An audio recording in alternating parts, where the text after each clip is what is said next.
about them. Like the world cinema stuff, sort of a lot of Japanese horror. Yeah. So I used to collect those. So I've probably got a box full of those, and some of them are worth some good money as well. Is that anything to do with manga? No, not manga. It's more like, don't know if you're into films and that, but the original Japanese horrors like The Ring and stuff like that. Oh yeah. If you're at a boot sale and you're looking at the spines of DVDs and Blu-rays, if you see anything that's Arrow Video, if you see anything that's got Tartan Asia on the side, any of those are worth having a scan because they might be worth money. Right. I know horror is usually a big thing. I'm trying to negotiate a deal for a load of horror T-shirts at the minute, new ones. So I think the seller wants to keep hold of them for selling on eBay Live. Right. You're on that now. How many times do you do eBay Live? Try to do once a week, but obviously there's a limit because you end up just running out of stock to do it. So I don't have like a supplier that. What you need to do eBay Live on a regular basis is really a supplier that's going to supply you with cheap stock, that's almost unlimited.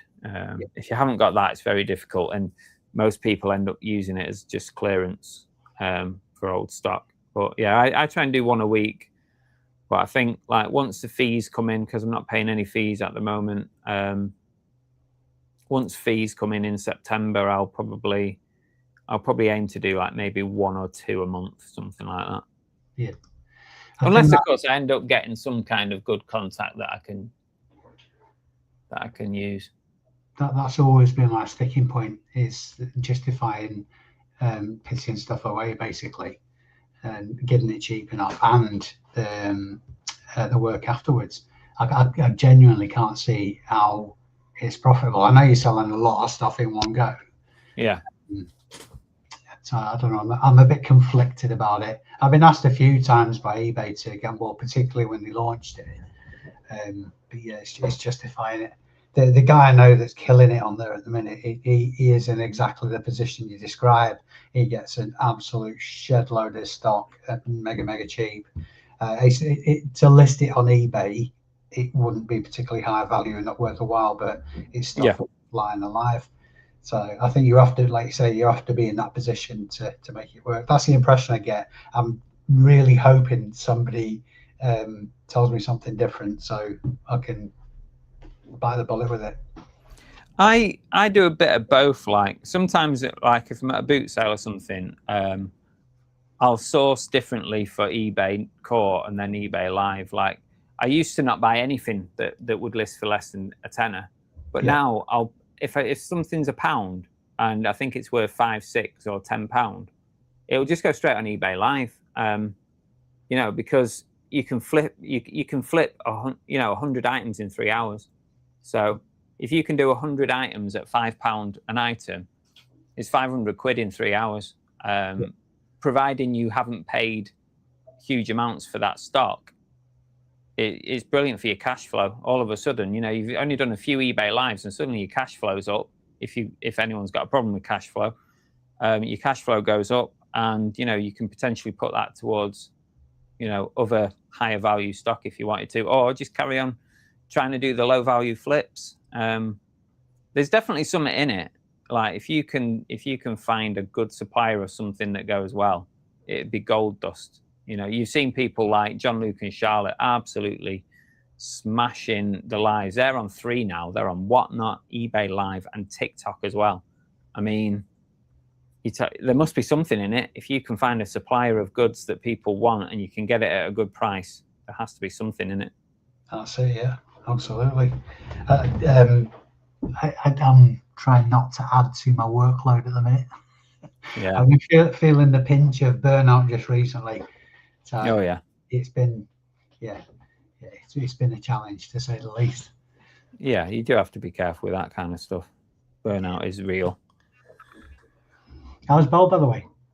She's fine. Yeah, she's fine. She's in work today, so she's actually gone into the office rather than working from home.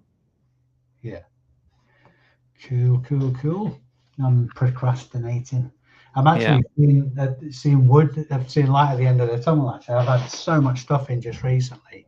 I've done a couple of not house clearances, a couple of reseller buyouts, which I don't think I've ever done before. Not at any like scale, but a couple of decent hauls.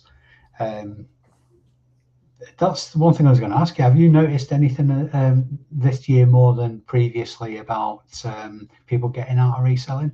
I know that you have sort of like people getting on board all the time and falling off, and it seems to have a weird kind of balance. But I don't know, it just feels like more people are getting out of it this year than.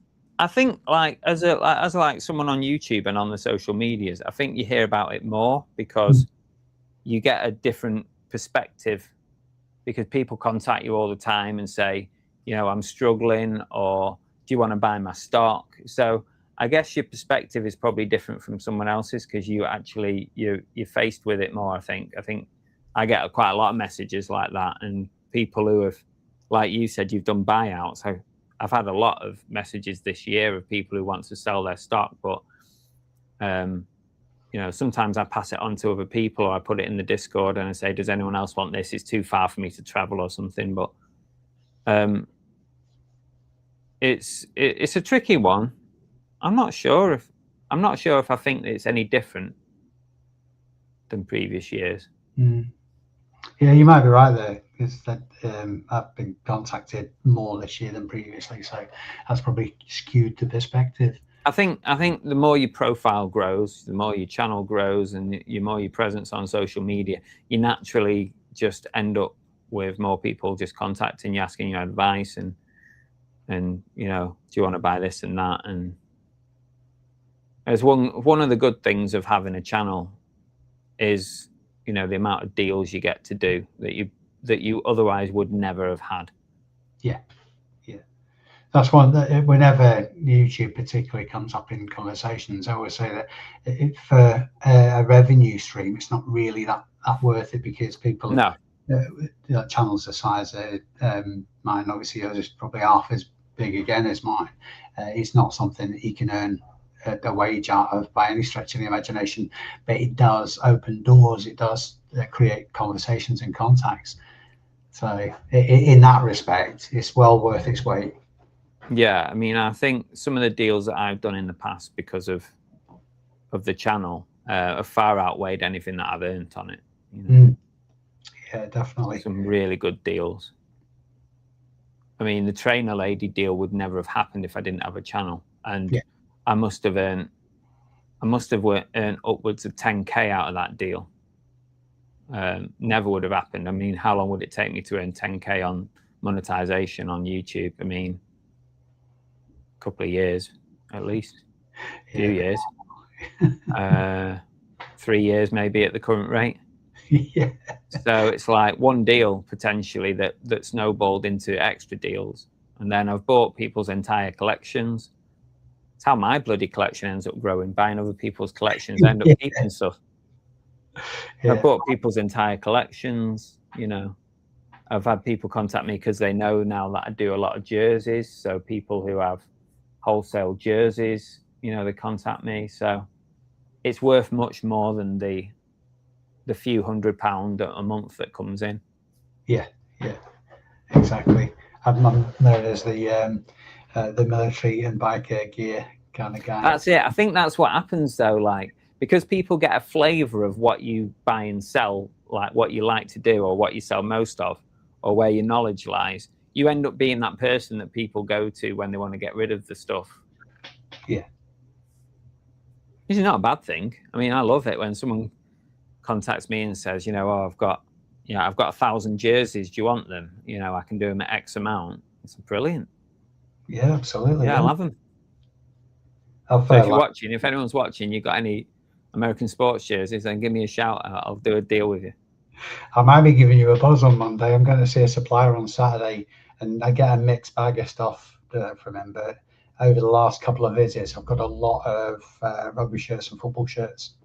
Particularly the smaller teams, which bizarrely sold really, really well. Oh yeah, I wouldn't hesitate in picking up some like Accrington Stanley or something like that. Yeah, I definitely would pick up the smaller teams. They always seem to do all right. Yeah, like Welsh. And they're faked a lot less as well. I mean, who's faking, Mansfield Town or whatever? Yeah. No, they're not being faked, are they? So the chances of them being genuine are much better as well. There's a couple of shirts with worrying sounding Welsh names, but it's just because I couldn't pronounce them. Yeah. Chris says, all right, Dave, and that would trigger. Yeah, exactly. Yeah. That's why I said it like that. Aaron J's in. Welcome, Peter. Oh, Reseller Kid. Seen you for a while. These are loyal CBC subscribers. Yeah. Missed the first hour, Jamie. Unlucky. I know, Reseller Kid. Not a kid anymore. You must be in your 20s. It's been a while since I've seen Reseller Kid. How old are you now, Reseller Kid?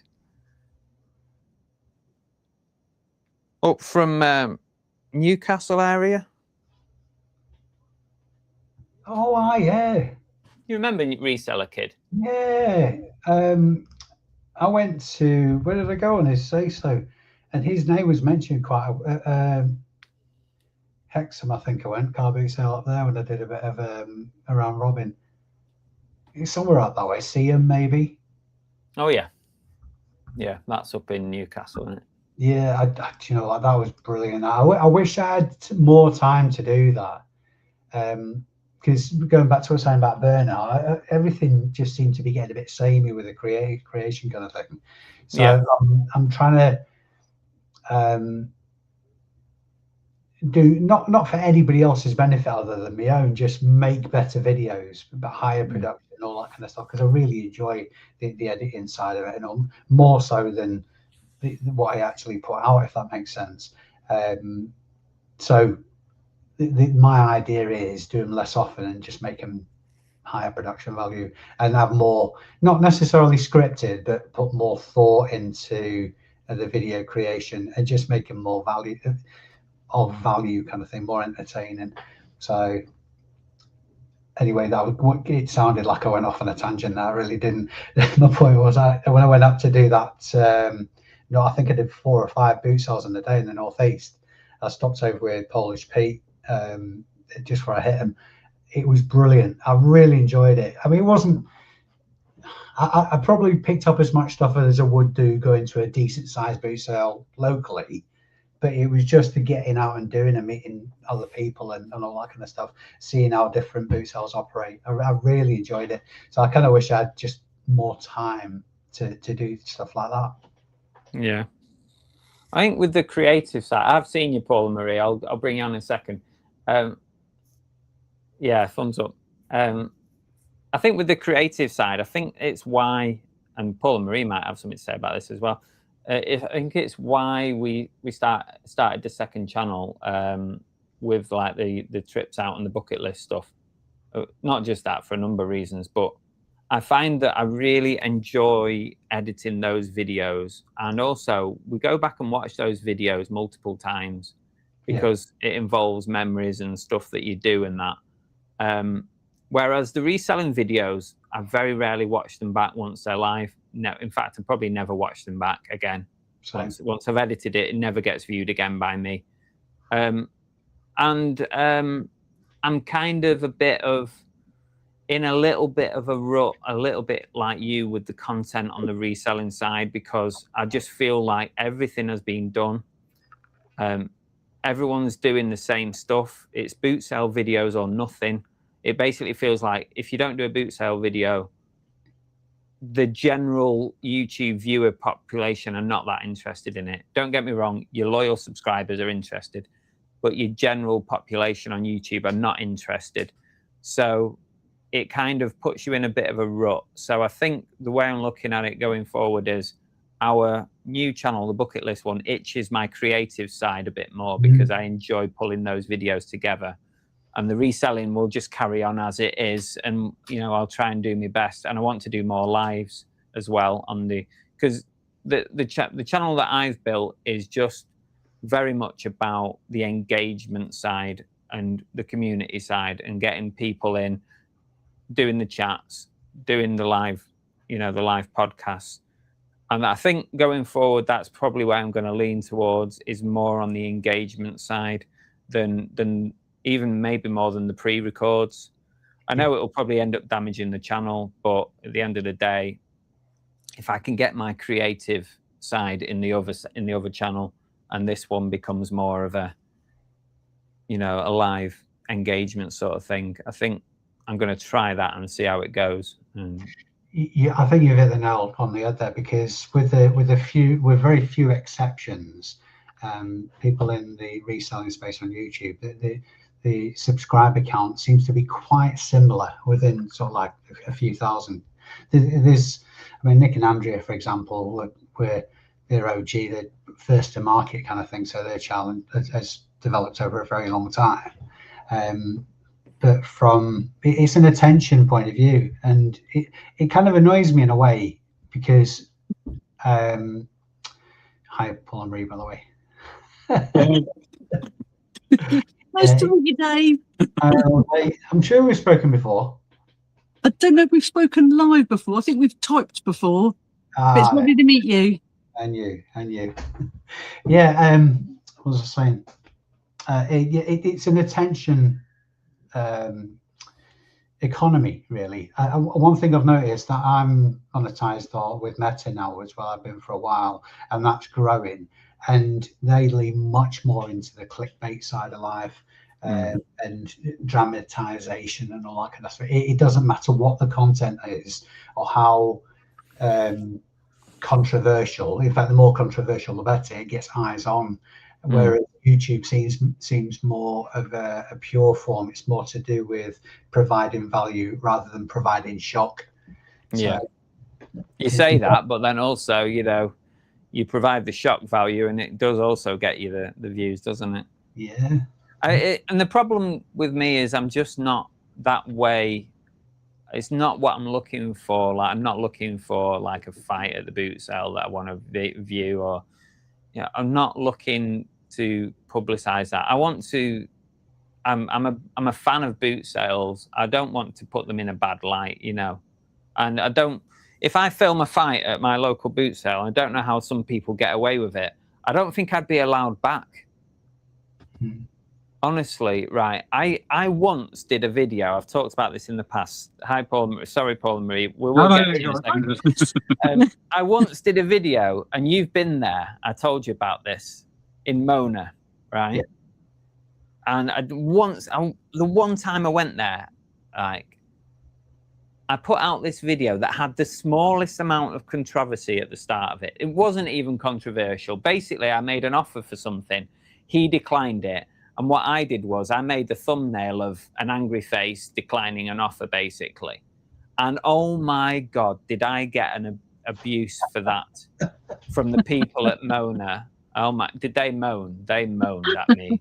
If you read the comments on that video, they are borderline like, you should never come back to this boot sale again. It's disgraceful what you're doing. You've never asked permission to film. Oh my God, I got so much abuse. And from that point onwards, I said, I'm not interested in the drama again. Because I guess it wasn't even drama, right? But I think from a car boot sale point of view, if I put a video out of a fight if someone put a video out and there was a fight at my car boot sale, I probably wouldn't be happy about it, because it makes my car boot sale look shit, doesn't it? So I might be saying to that YouTuber, would you mind not filming fights at my boot sale in future? So I kind of get it from that point of view. And that's not really what I'm about anyway. I don't really want to put a boot sale in a bad light, because also I do appreciate that everyone's running a business, aren't they? Everyone's trying to earn a bit and do a job. And it's a strange one at that boot sale, particularly though. You heard all the commotion around Sausage Roll Gate. Did you ever get wind of that? Oh my word! It was a popcorn reading the chaps moment kind of thing. There was some woman turned up selling sausage rolls on a stand, and it was standing on the toes of the catering traders and all that kind of stuff. But it rather than it just be a small thing that's handled by the organisers, all that, like it went on for months and months. Honestly, it was. Then again, saying that, I'm just admitting to being guilty of the thing that I'm saying I'm disliking about social media.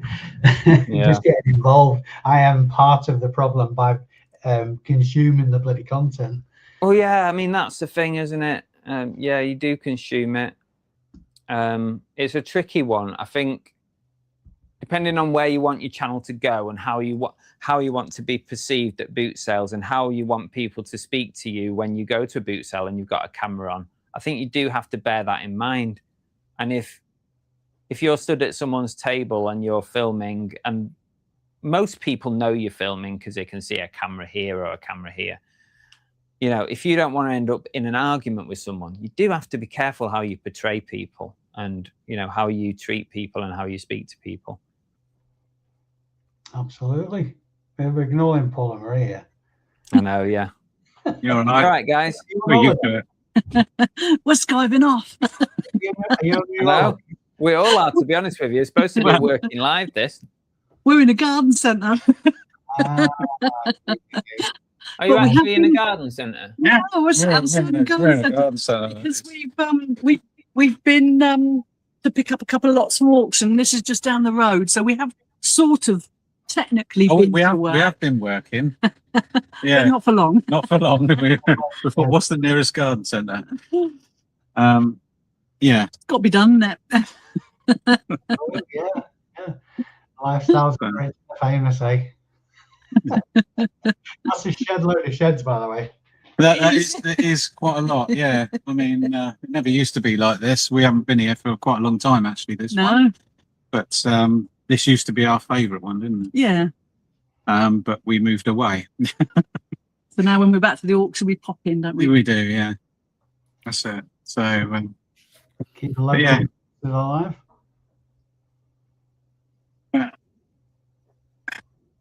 So what have you got on for the rest of the day, Paul, Marie?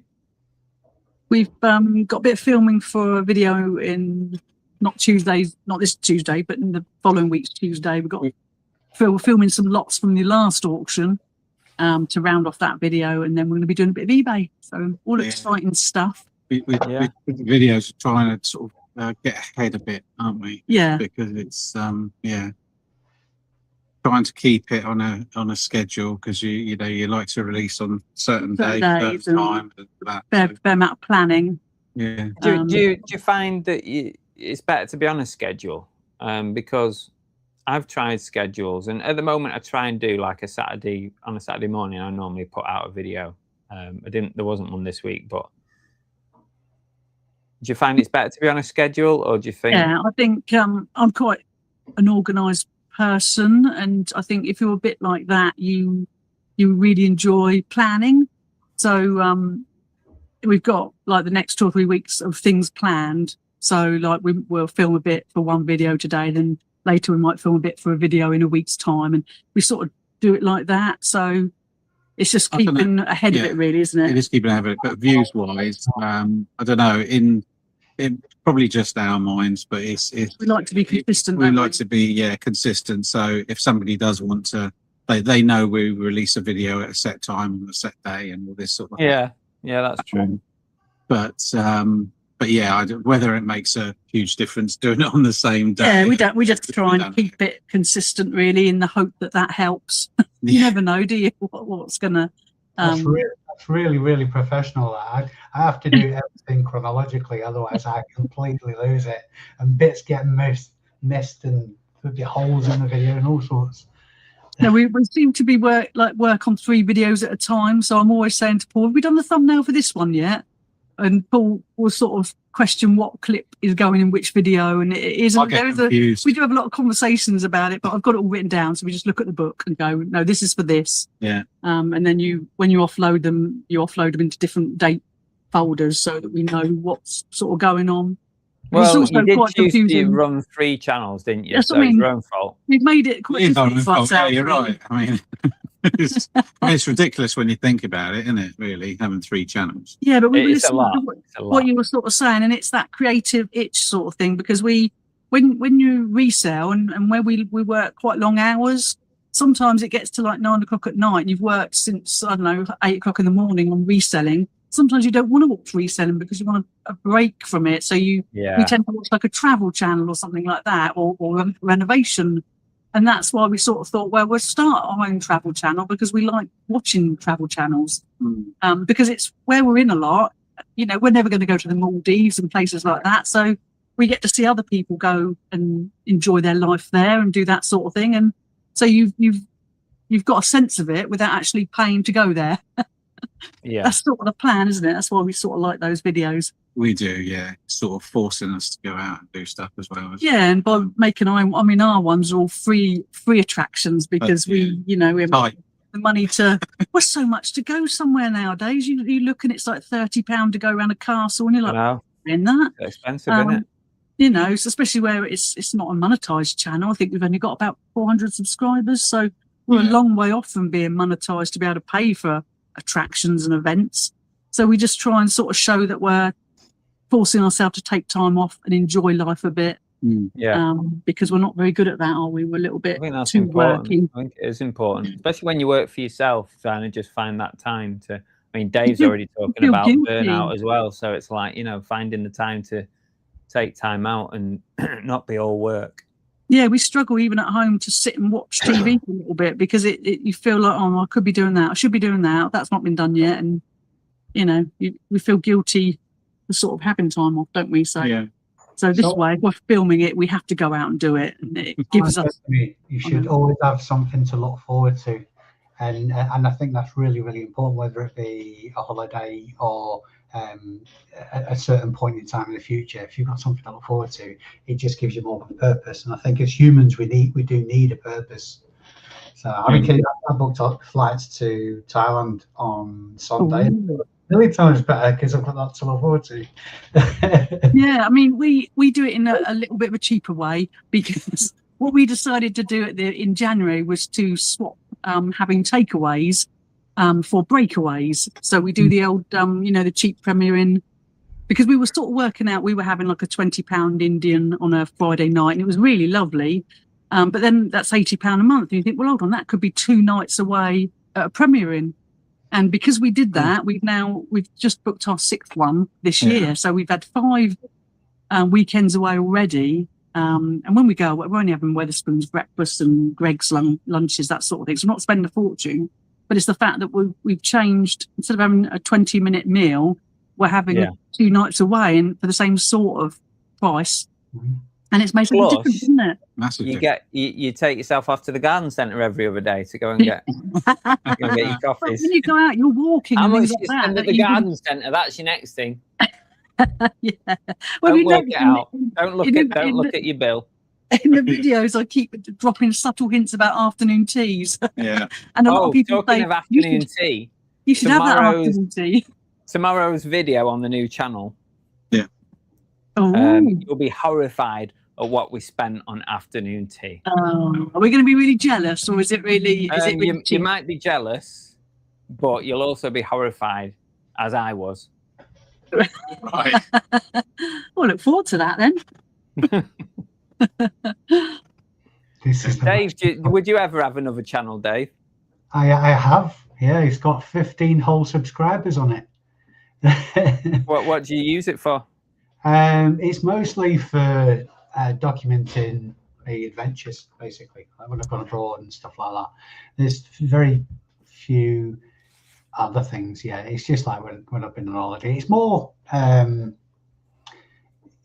for me than anything else, and for my grandkids, like when they're old enough to be interested about what I got to and stuff like that. So if it takes off, or if it's of any value to anybody, is kind of, doesn't even qualify as secondary. So it's just a document kind of thing. So, but I mean, you never know. One thing I've learned about YouTube is you don't know what will hit with people. Sometimes the most innocuous, what you think is the most innocuous of subjects, it takes root. So yeah, well, that is definitely true. I know some of the most popular videos on my channel are nothing to do with reselling. you put a clip of goats climbing trees that lasts for 1 minute 20 seconds, and it's got like 250,000 views on it. It's like, where did that come from? Well, shorts do well as well. In fact, I've just got done. I use Opus Clip to chop up my long form videos into shorts. I don't know if you're familiar with Opus Clip. I've used it before. Yeah, I went through a phase of using it, and then I kind of just stopped using it. Yeah, it's some of the clips do really, really well, but mostly not. It's kind of it's an easy way of getting a lot of content out, spreading out over the week, and it not really taking much time. Yeah, you're literally just uploading the YouTube link, and then I'm preaching to the converted. It does everything else for you. Yeah, it does. Yeah, videos. So that's dead handy. The only downside to it is because it's chopping up a long form video. A lot of the shorts, there's no context in a lot of the shorts it chucks out. Yeah.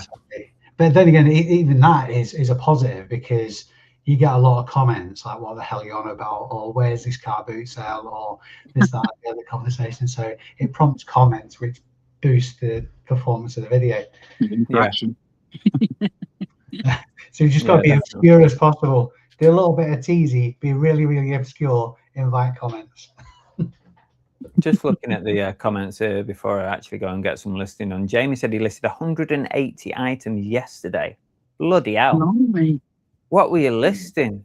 Nice. Oh, Jamie, I think Jamie does little slides? Something. That's still a lot. No matter what you're listing, that's a lot. Good going. Oh, and the reseller kid's 21 now. Bloody hell. What's your record, Chris, for listings in a day?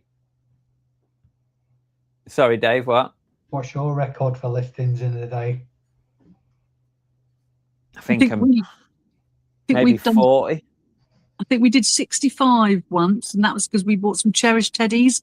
So it was just a case of setting it up and then just changing the name and the number. I think that's the most I've done, 65 in one day. I think like 40, 50, something like that. Yeah, 40, 50, but that's rare. I wouldn't normally. I think I'd have to be on a roll with something like what Paul and Marie said, doing the exact same thing, so that you can just rinse and repeat with it. Yeah, so boring though. That was the only thing. Oh, it's boring as hell, isn't it? Yeah. I think for me, like once I get to like 15, like I'm starting to get a bit bored, right? So even like using Listing Monster, doing 15, I can it'll be done in 30 minutes, but I'm bored. I'm really bored really quickly. So I tend to like go off and do something else then. Is it sunny there? It's roasting. Literally right on me. We're having hot drinks. I know. Paul's got his Terminator glasses on. Oh yeah, absolutely. You're all just rubbing it in. Even Chris has got a window. There's nothing. I've got like my photography lights, and that's it. What's it like outside? It's a bit going to rain earlier, but it's turned out lovely now. Yeah. Sort of praying for rain a bit, aren't you? Yeah. But yeah, no, nothing. I'm saving up for a window. Just looking through the chat, make sure there's a few people popped in. Babs and rummage around. Yeah, we can't see the chat, can we? I don't know what I've done there. No, I mean, what are you on? Are you on the StreamYard app? No. It's on the web app. It's gone through a black browser on my phone. double glasses on together. Oh, I'm double glassed, yeah. This is live and on my channel as well, by the way. I mean, everybody knows it about you already, Chris, but if they don't, they do now.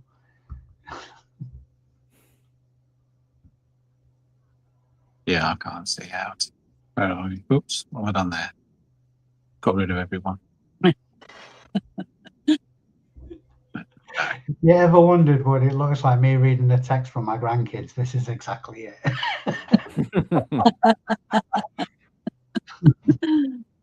Oh, there you go. Secret Carper said he did 181 when Bold Finds did a 24-hour listing live. Bloody We hell. met him on that, didn't we? Oh, yeah, we did, yeah. Saw him on that really well. Mm. It's not easy doing a live. We still struggle a bit with it. Yeah.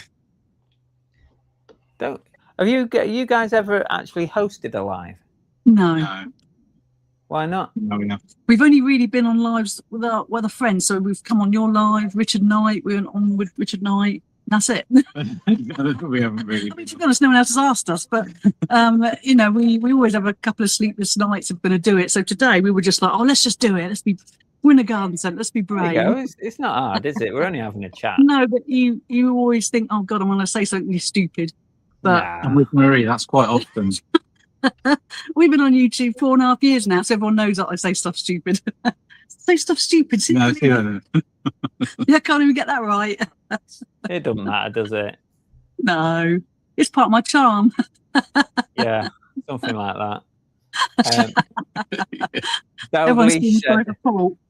did I hear in a recent video you're moving house again, Chris? Do you just love the stress or something? Yeah.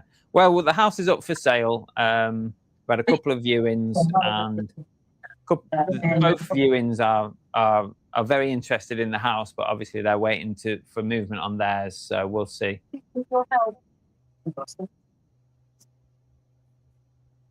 Yeah.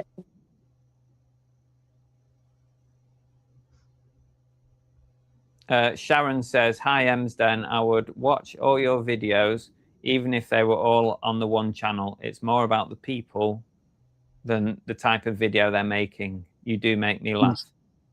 You, Yeah, Sharon. that's very kind. You're so kind. Mhm. Someone else said something to you guys as well, which I might have missed. I do apologise, but we can't. Like I say, we can't see any chat at all. So I don't. That's all right, we don't need to, because No. Chris will read it out.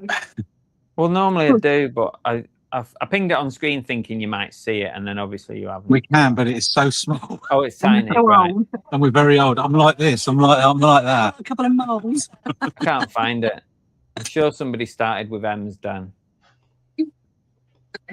I might be wrong. Oh, there you go. Jamie said, "Coffee and a sausage, perchance." I mean, they got sausage rolls here. I was very tempted. I do love a nice sausage. That'll be clipped. Yeah, absolutely. Really, Chris is That'll appear in a future live. Yeah, he's always showing clips of me being a Wally. I wonder if I can. Hang on a sec. He's writing it down. He's You know trying to what's coming, don't you? You know what's Looking at the coming. time. There we go. Let's see. What have I got? What about this one? We've got this lovely bush.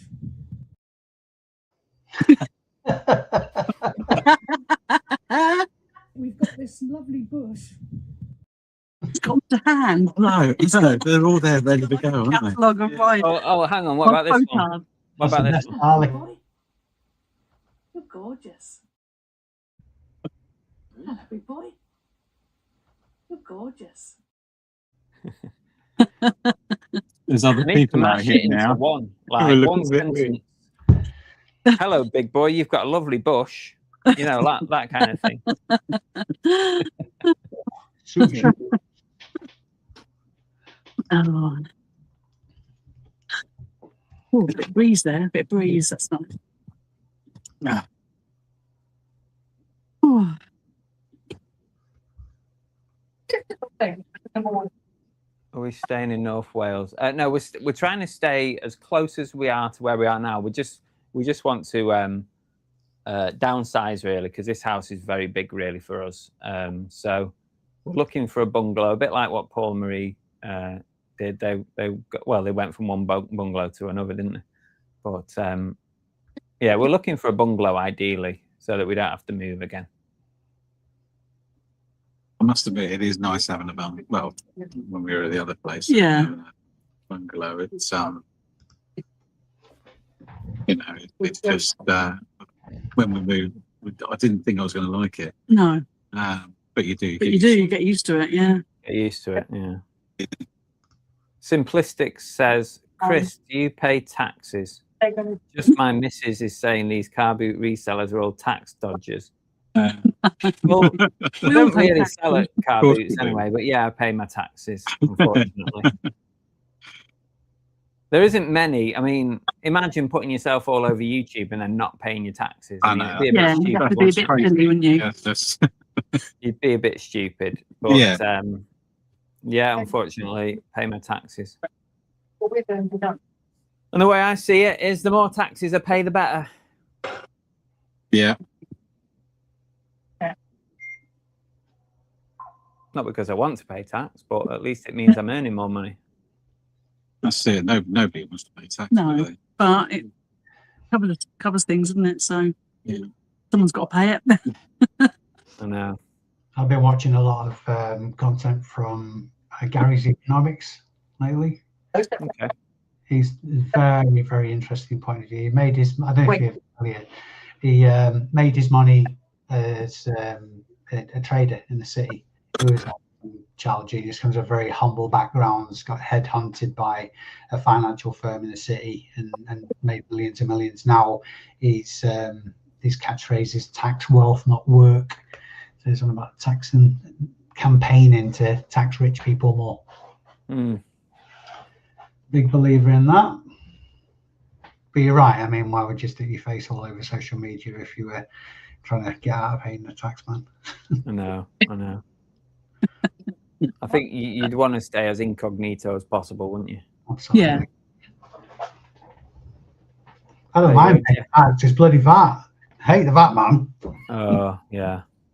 Luckily, I'm not at that at the moment. But this year, like, if the first quarter carries on the way, because I've just submitted, you don't have to do it, Dave, because neither of you guys will have to do it because you're all limited. But this new Making Tax Digital stuff where you have to submit quarterly reports now as a sole trader. So I just submitted mine, and if that is the way it's going for this year, I'm going to be very close to the VAT. I mean, it's to be fair, it's if you're in the no man's land, I think for it to start making more sense, your turnover needs to be over 120 grand. Yeah. If it isn't, then you might as well fight to stay under the threshold.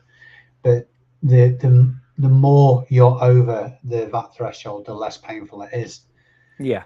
Which it sounds like a really obvious thing to say, but if you're in anywhere near that no man's land from 90 to 120, it's a frigging kick in the nuts every 3 months. It really is.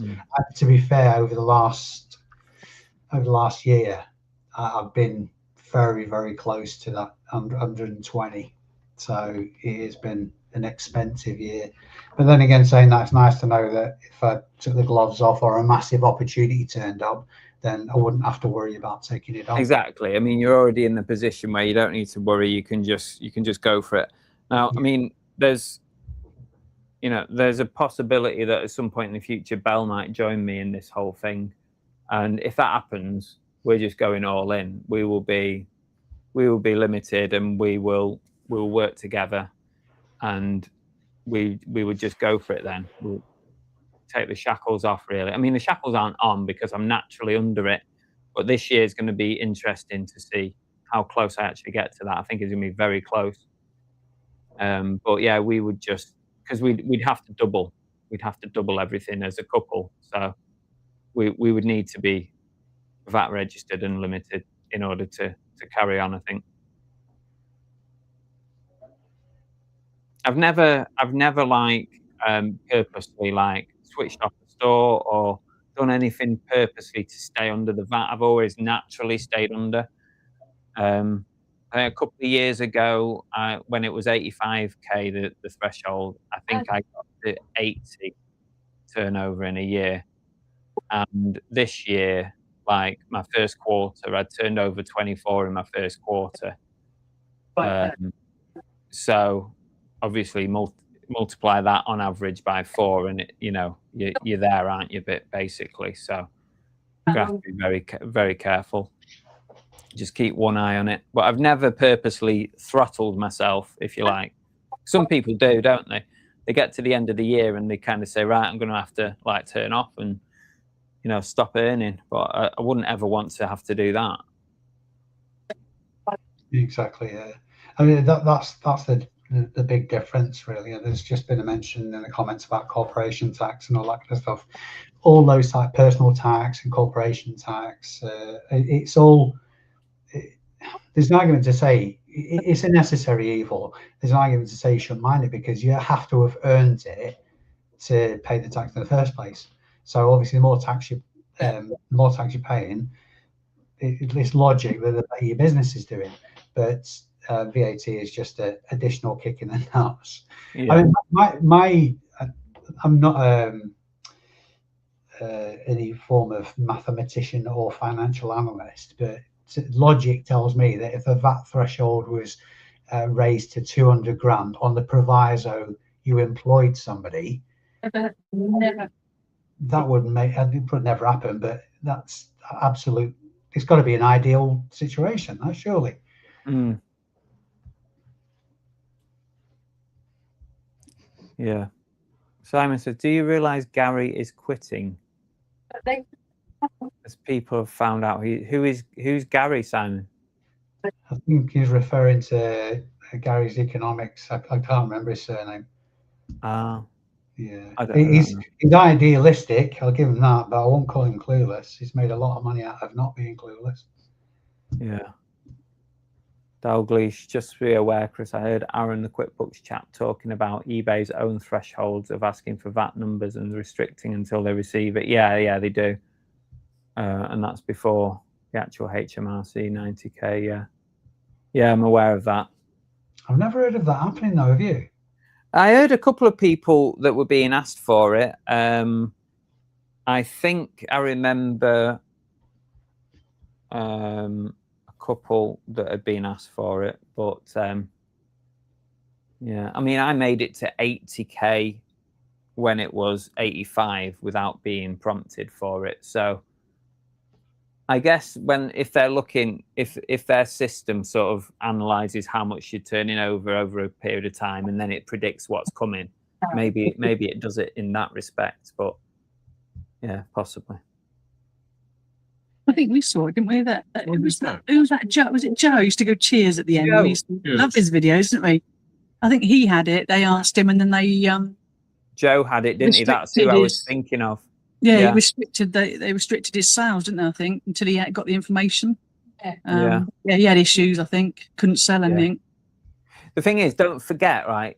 My turnover, my overall turnover in my business. And when I said I turned over 24K in the first quarter, that's my total turnover. Yeah. That's eBay, Vinted, that's YouTube, that's sponsorship income, that's everything, right? So my actual eBay turnover at the end of the year, I would expect if I turn over, say I make it to 90K turnover, my eBay's probably going to be about 65. So I probably won't even get prompted for it at that point. So yeah, if I was ever sort of getting to 90 on eBay, then I'll be well over 100 based on all the other platforms. But it's a good point though, Dalgleish. Yeah, definitely.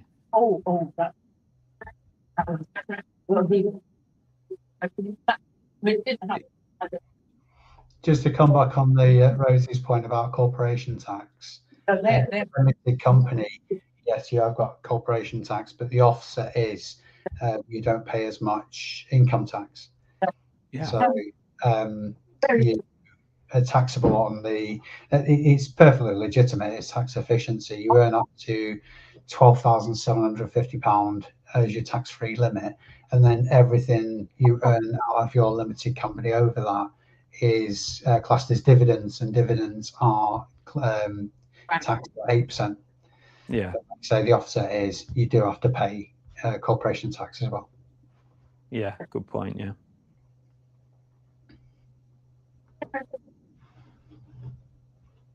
I think it's getting busier. Yeah. And we've already been naughty. Yeah.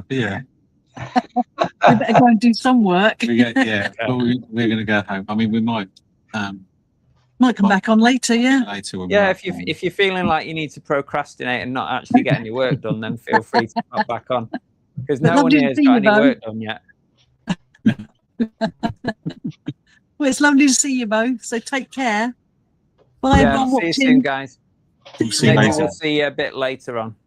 Yeah. Enjoy the Oh, sun. cheers. Yeah. See you later.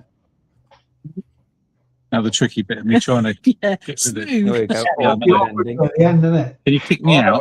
well. Oh, hang on. Oh. No, what have I done there? It's like Chris's slipper shot, isn't it? It's time when my granddad. We're still here.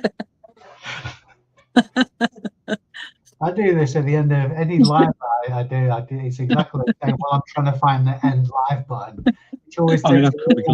a little amount of time. How do we go? Do you want me to just kick you out? Just take your phone off. Oh, they've gone. That's it. Booted. Oh, it's funny. Right, I'm gonna get some photographing done, Dave. You feel free to stay, or you can do what you like. No, I'm going to. I think I've procrastinated enough. I need to get some. This Tuesdays and Thursdays are normally my binge listing days, so yeah, I'm probably procrastinated enough. No worries. Jeff's got a question for you before you go. Yes, yeah. I'm doing it legally by permission from the site owners on private land. So just recently, I asked. Normally, I'll ask if I can fly, even though I don't need to. I'll ask for permission to fly over a site. But legally speaking, you can fly over even private land, as long as you're not actually stood on the land yourself, because the owners of the land don't own the airspace above it. So I'm aware it's a lot more restrictive in the USA. But yeah, it helps. I don't even need insurance and things like that, but I do have it. I don't need a flyer's permit either, but I have that as well. Is that based on the size of the drone? Yeah, it's up to 249 gram. It's very it's very liberal. There's a lot of people out there, like the auditors and things like that, are just going to bugger it up for people by just creating hassle. So I think if legislation changes, it will be because of these bloody idiots. Because I mean, it's all about respect at the end of the day. But, definitely. And they purposely, I mean, I've watched some of them. It goes back to what we were saying about watching drama and stuff, but you see them like purposely turning up outside a police station, and they know they're going to have a confrontation there, and they antagonize it. It's very annoying. Yeah, no, exactly. It's not really common knowledge either, because I suppose unless you're into drones, why would you look into it, kind of thing. So I like getting the extra shots and all that kind of stuff. And do you say to the organizers, oh, you know, if I get some footage, feel free to like reuse it or whatever for your PR and stuff? Do you have that conversation? Yeah, and most do. A lot don't even. I've seen shots that have been screenshotted from my videos and used without my permission, which I don't mind in the slightest. So, but yeah, I just mentioned about generating some revenue. There's a lot of people who do it a lot better than I do. I've only got a little drone. I mean, it's more than adequate for what I use it for. So I'd like to do more of that actually, but it's an expensive hobby. Yeah, for sure. Yeah, you can be expecting more drone footage in future, that's for sure. Yeah, I saw that one where you started your video off with the drone outside the car. Good way to start. Is that what you mean by increasing your creative side?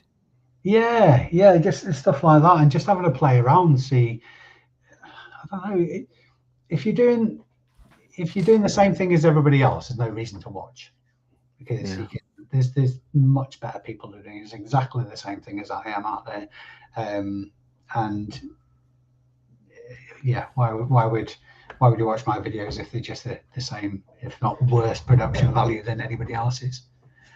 So Yeah, and that is like what we were saying. It's part of the challenges of now being in this reseller space on YouTube that is very, very flooded now. You know, giving people a reason to watch yours instead of the next person is tough. I appreciate you, Jeff, your support as always, Jeff. Top man. Right, I'm definitely going now anyway, Chris. All right. Cheers Enjoy for the rest popping of your on, day. Dave. I'll see you soon. See you soon. Okay, mate. Bye. And then there was one. If there's anyone else who wants to pop on at any point, feel free. Use that link in the chat at the top. But now I do have to get some listing done. So I'm just wondering whether to start with some. I might get the clothing out of the way because that's probably the easiest thing to do. Please let me know in the chat if my mic goes off, because I might need to change the mic at some point today. I'll tell you what, before that, I'm going to just go and make a brew. So just give me a second. I'm going to make myself a brew. I'm going to just procrastinate for one more second. Is there a thing for that?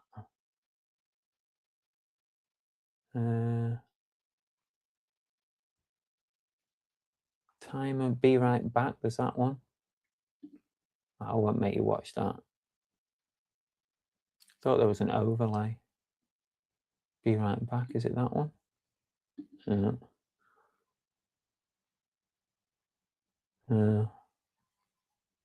Okay, I'll just leave it be.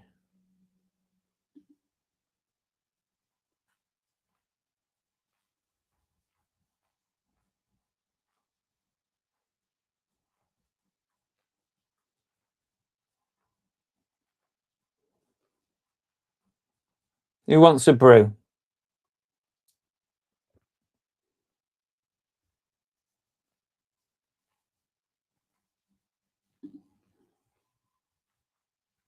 All right, Derek, no probs. What mic? I use a the same one that Paul and Marie use, actually. It's a Lark M2. This one. It's a Lark M2. It comes with two mics, two wireless mics, and you can connect that to your phone or your GoPro or whatever device you use. You can use it. It's really good. It's this one, Hollyland Lark M2. It's brilliant. But I would highly recommend, there might even be a newer version of this now. The M2 was the newest one that I had. I would highly recommend you getting the package that is, what's the name of the package? It's got a special name, mainly because it gives you different connections. You see here. So it gives you a Lightning if you've got an old iPhone, or it gives you USB-C. So some of the others don't give you those options. So yeah, be careful, make sure you get the right connections. But that's the one. It's really good, actually. It's a brilliant mic. It comes with all kinds of accessories as well. It comes with a muffler as well. So if you're out and about at a boot sale or just filming outside and it's windy, you can put a muffler on it, and the muffler works amazingly well. So strong tea coming up. Strong tea. Right, be back in a sec. I'm going to also let Doggy out for a wee. So see you in a minute. The mic's still on. It might not be.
Here we go.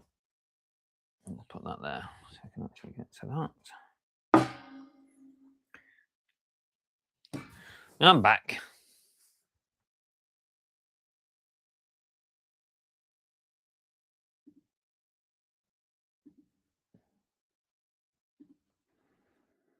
Hi, Richard.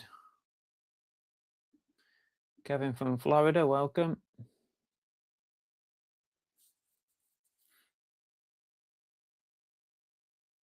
Anyone wants to come on, give me a shout. Oh, there is a link in the pinned chat.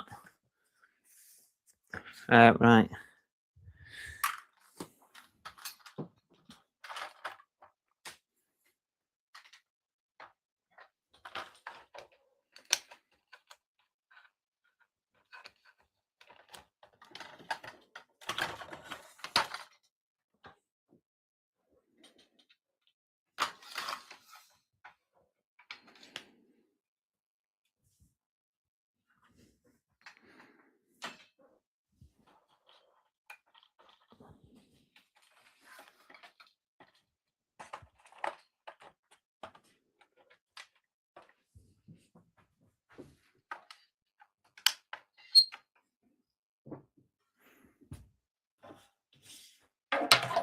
Get some clothing done first, I think.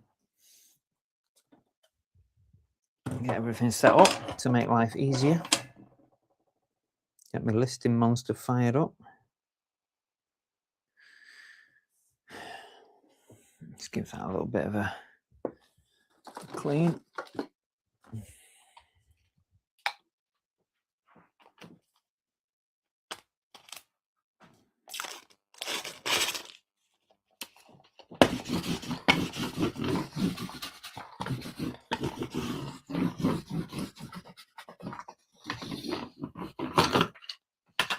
Whoa!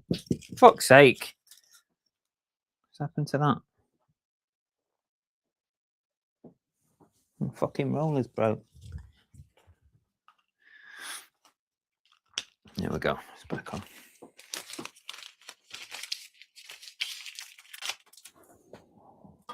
Oh! I bet I've run out of rollers. No, I haven't got one more left.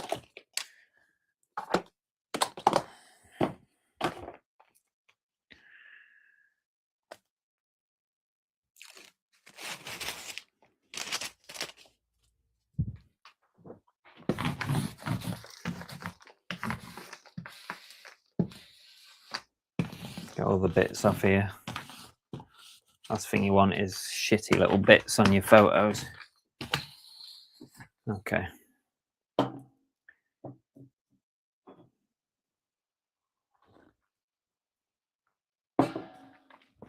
Do clothing first, I think. No. Sometimes it's better for me to have the light off. Is that going to be no good? We're okay, aren't we? You okay with that? It's better for the photos. Right. Gymshark, I think this one is. Newer tags. Bought this at a Jumble Trail. You still hear me okay? Cropped. Like a cropped half a zip.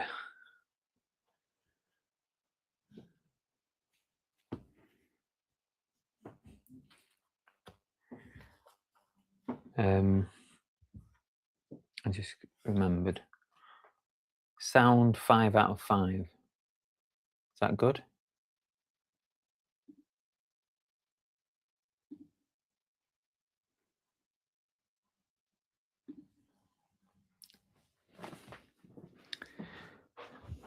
All right, let's get cracking.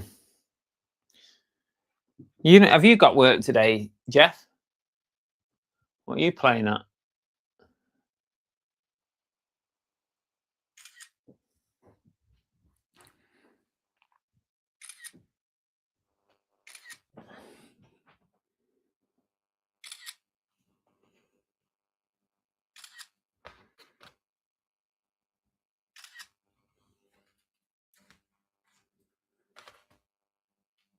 I've heard someone come in. Just give me a sec. Let me photo these.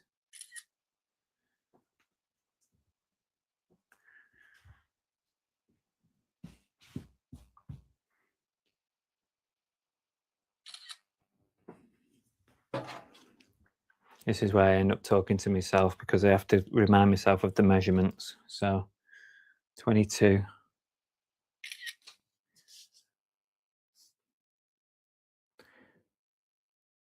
$22.19. $22.19. This was at a Jumble Trail. This the video will be out of the weekend if you're interested. $22.19.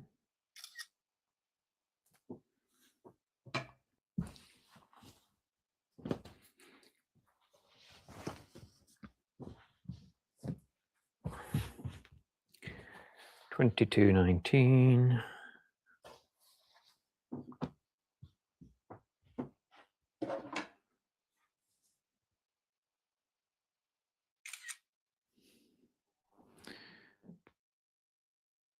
I'm coming to you, Derek. Just give me a sec. 22.19. Let me get this one on. Sheesh.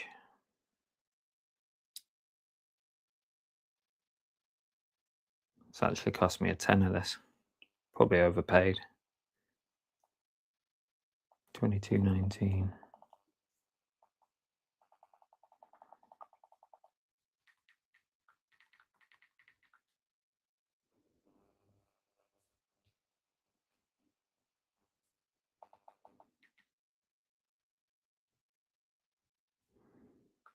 $22.19. Create listing done. That's that done. Right. Put a little pile here for when I sit down and do all the prices. We've got Derek here. You all right, Derek? Hello. How's it going? Yeah, not too bad. Just getting some listings up today because it's raining outside. So I thought I'd take the opportunity to get some eBay done because I've been doing a load of DIY stuff. So Is the roof holding up under this rain? yeah, the roof's good in here. Yeah, I'm doing a new driveway and building a garage. Oh, bloody hell, you're a glutton for punishment, aren't you? Jesus. So I've got a lot going on. Don't you feel like you just want to put your feet up and like just not do any of this shit? I don't think I've ever put my feet up, so I don't know what that feels like. Right. Oh, you're that kind of person, are you? Always got to be doing something.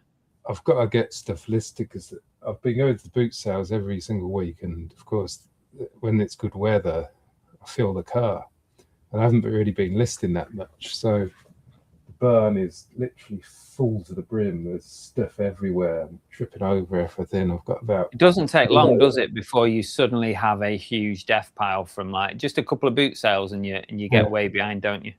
Yeah, and I pick up quite big items as well. So I've got a stack of VCRs just here. You can see piled up. I've got CRT TVs everywhere. I'm stepping over them and everything. So I've got to get them sorted. But I bought some tables from eBay. So I've got some tables.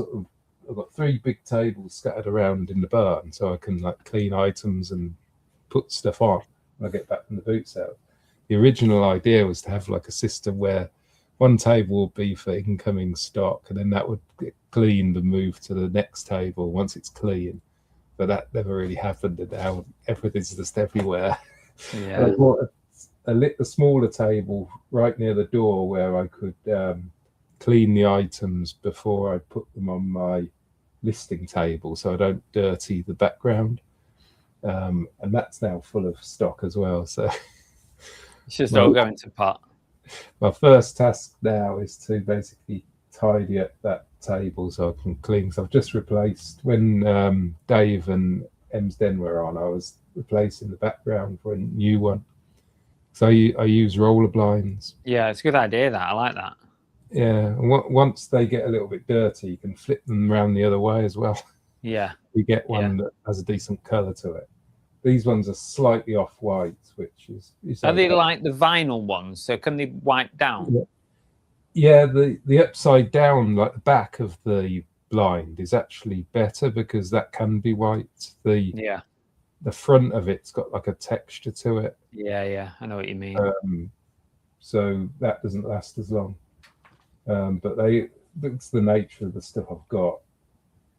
I mean, I do clean items, but I don't spend ages cleaning them. So they will, like little feet on turntables and stuff can leave like little marks, and over time it just gets. Even when I'm doing like on this, because this is like felt, like even when I'm doing clothing on this, I've had to recover this twice now. Right. Because it just, this bit here, obviously where the most of it's going on, it just starts getting dirty. Yeah. Even though, you know, I'm not particularly putting dirty things on there, but I guess, you know, stuff does have dirt on it. I mean, when I say a VCR, for example, you know, I'll clean the top and I'll clean the front, but I don't really clean the bottom that much unless it's filthy, you know. Yeah. And the feet and stuff, especially old rubber as well, that can leave like it can have like a bit of a sticky residue. Sticky, yeah. I mean, not too bad, but sometimes it can, you know, old food mixers and those Kenwood chefs and things like that. They just, you can clean them for all day if you wanted, and they'll never be. Yeah, I suppose. So, yeah. Jeff says, is that the summer haircut? Yeah. What hair there is left. Very short, isn't it? It's basically is that basically a skinhead? Yeah, it's a one all over. Is it? Basically. Which Why go for a one? Why not just go all zero? Don't know. I don't know if I'm ready there. Ready for that. It's not much of an extra, is it? Hardly anything, but I think if I do that, like within a day, it will get like this, I suppose. So I suppose so. Yeah. At least I can leave long. this for like 2 or 3 weeks, and then it's time to get it done again, sort of thing. Yeah, I think I feel better with that because I've got the little patch forming. Right, I'm going to carry on. I've got to get some listings done. Yeah, I'm going to start cleaning this table. These are, for anyone watching, these are pretty nice. These I got at the Jumble Trail at the weekend. It's Adidas Terex, so it's like the outdoor brand, but it's got like quite a nice design on it. £5 each, and I think they're going to be worth a bit, these. And they're a good size as well. XL. I just need to get the debobbler on the neck a little bit there.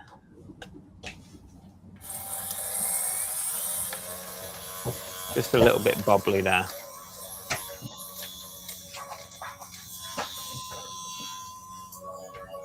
If anyone else wants to join us live, feel free to use the link. Come and join us, me and Derek. Richard, why don't you come on? Come and join your brother. Is he around? He's in the chat, yeah. Yeah, he popped in, didn't he? Come on for a bit, Richard. Come on. Have a family reunion. It's been a while since I spoke to Richard, actually.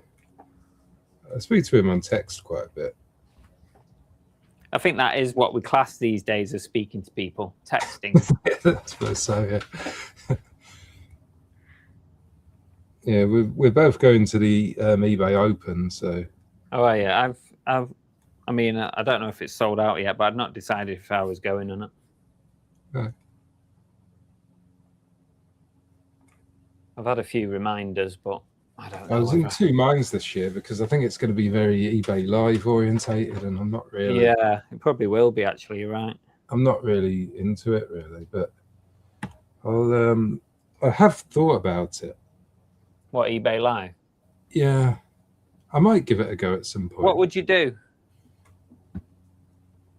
I think it will just be like random stuff. I think you've done a couple, haven't you? Like almost like a car boot sale. Yeah, I've done a couple. Rachel Fantastic's done a couple. It'll be something like that, I think. They've done all right, to be honest. I think they've been some of the better shows, just with random, like 1 minute it's this, 1 minute it's that, and it's just random stuff. People just don't know what's coming next. No, it's certainly worth a try. Yeah, I mean, I've got two ways I could do it, and I don't really know what. Because I've got a huge death pile, so I thought maybe I could sort out all of that, and then basically list that. But I don't know, because things I sell, they need testing, and once I've tested and cleaned them, I might as well just list them Yeah. normally. Because obviously, I think they're going to go for a lower price, aren't they? Almost certainly, but I guess the flip side is if you've got a lot of stock at the moment, it is an opportunity for you to shift a lot of stuff. The only thing you will have to bear in mind is if you sell a lot in like 3 hours, you've got a hell of a lot of packing to do. Post it, yeah. It's like when you're doing clothing, it's dead easy. You know, I can pack a whole show in about an hour, but when I'm doing collectibles like figures, toys, and stuff, it can be 3 or 4 hours post packing. Yeah, so I suppose it'll be similar for me. Yeah, probably. All my stuff is like, there's definitely no clothing anyway. So yeah, it's gonna be time consuming for packing. Definitely, yeah. And it could be worth it, but yeah, I don't know. But I've basically got my old office, and it's still full of unlisted stock. right. And it's stock that a lot of it's not that valuable either. I don't know. I think maybe a boot sale would probably be the best way to go. Probably. And then just take. At least you don't have all that after work to do. Yeah, because I'm assuming I'd achieve roughly the same sort of prices as eBay Live. You might even do better because when people bid, they have to bear in mind their postage as well. Yeah. Well, so like if they think they're going to pay like a £5 for something, then they've got £3 or £4 postage to pay. It can affect the bids, Yeah, my postage would have to be a decent amount because some of it's heavier and bulkier. So yeah, 29. I will look at it at some point, but maybe that means you won't do it if you just say I'm going to look. Anyone who says I'm going to look into it means they're not going to do it. Plus, I'm assuming I'll have fees as well now, so I've not signed up for it or anything. Normally, like you get a fee-free period. Right. I believe at the moment it's 3 months, whereas I'm on a 6 month. But yeah, I think at the moment they're only doing 3 months. Right. Yeah. So you might get no fees for 3 months. I'll probably never do it. Yeah. Or I'll do it once it becomes like the real norm, and I'm forced to do it. So eBay's been so slow as well, but Vinted's really started to pick up. Are you doing all right on the same kind of stuff like the electronics and that? Yeah, but it's more numbers. It's more like the amount I've got listed. I think it's a bit like eBay, I suppose. The more you got listed, the more it's going to sell. But I'm listing quite a lot on there, but I'm only selling a little bit of it. But at least it is selling, and it's all cross-listed, so it takes no time to do really. It's kind of the same with me, that, because I've got like 1,200 items listed on Vinted now. Well, I maybe only sell like an average of maybe 1 a day, say, on average. Right. But my average sale price is still quite high up for a Vinted sale. So, it might be a £30 jersey. So if I sell one of those every day and it's not really costing me too much to cross-list it, it's still, I'm doing about £1,000 every 30 days on Vinted. So that's kind of where it is. Sort of one a day, say 1 to 2 a day, with an average sale price of around £20 to £30. Yeah. And it's coming out around about £1,000 every 30 days. Yeah. I'm probably not that dissimilar, really. Maybe slightly, but not a lot more.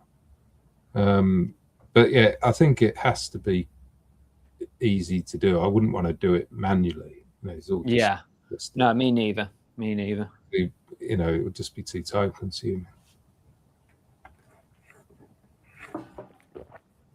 But I do see Vinted as a part of the business now, rather than some sort of side thing that occasionally I did. I'm always checking, like sending offers out and all of that, whereas I wasn't doing that before. Yeah. Although I don't really get much response from me sending offers. I get a lot of offers from people, but me sending them out randomly, I never seem to get anything from that. Yeah. I mean, the good thing, I'm using Relo at the moment, and the good thing about that is you can do auto offers on it. Yeah, well, I used to do auto offers on that. Is it Cellerator? Accelerator. Yeah, you could do it on that as well. Yeah, I've seen Relo, but I've got my own stuff now, so I'm using that.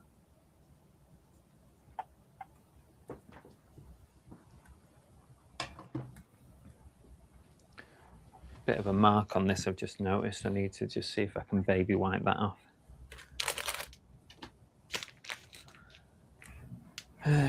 Just have a quick catch up on here.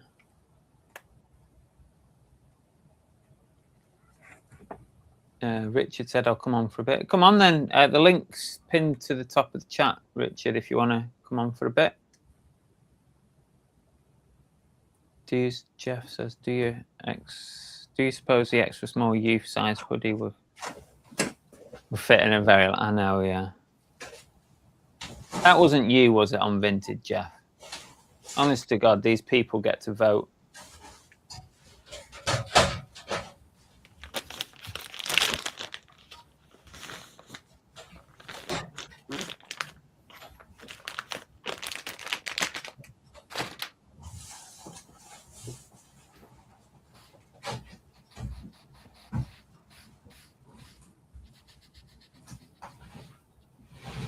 That's actually a mark that is going to be tricky to get off, which is annoying. But I'm going to try and get it off, so I'll do it properly. I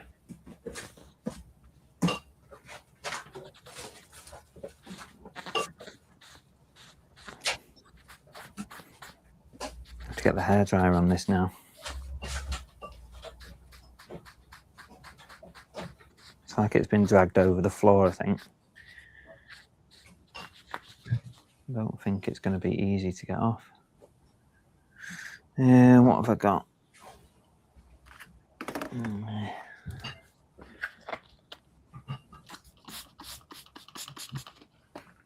Try a bit of that.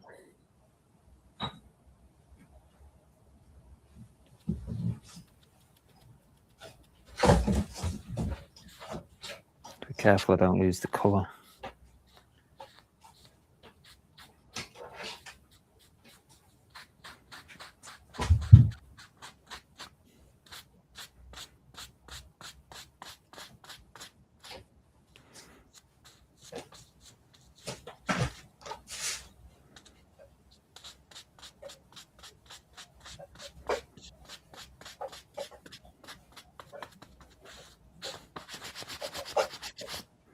Slightly better, but not brilliant.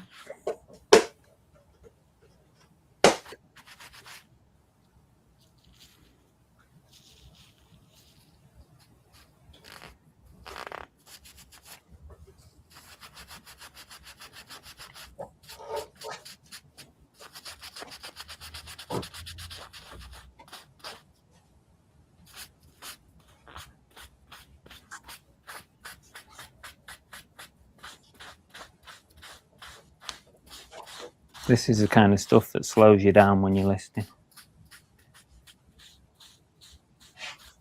That's a little bit better. I'm just going to go and get the hairdryer on it. I hate cleaning items that take so long. Oh, I was just saying, it just slows you down so much when you've got to clean something. Yeah. I suppose your clothing, you might be lucky and it might not need much cleaning. Yeah, most of the time it doesn't, but then when you do get one, it can. Is your...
about that. I just realised I left the microphone.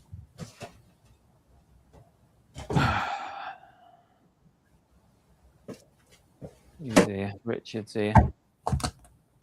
There he is. Hello. You all right? How are you doing? Yeah, not too bad. Yeah. Hello.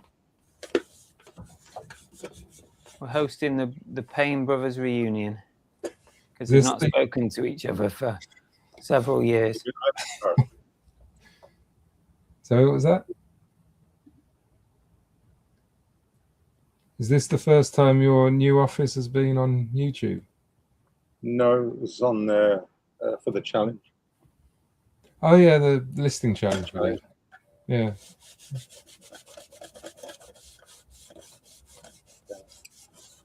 Whereabouts are you at the moment, Richard? Sorry? Where are you right now? At home. How's it going? How's it going? Yeah, okay. Busy with stuff at the moment, though. Got a lot going on.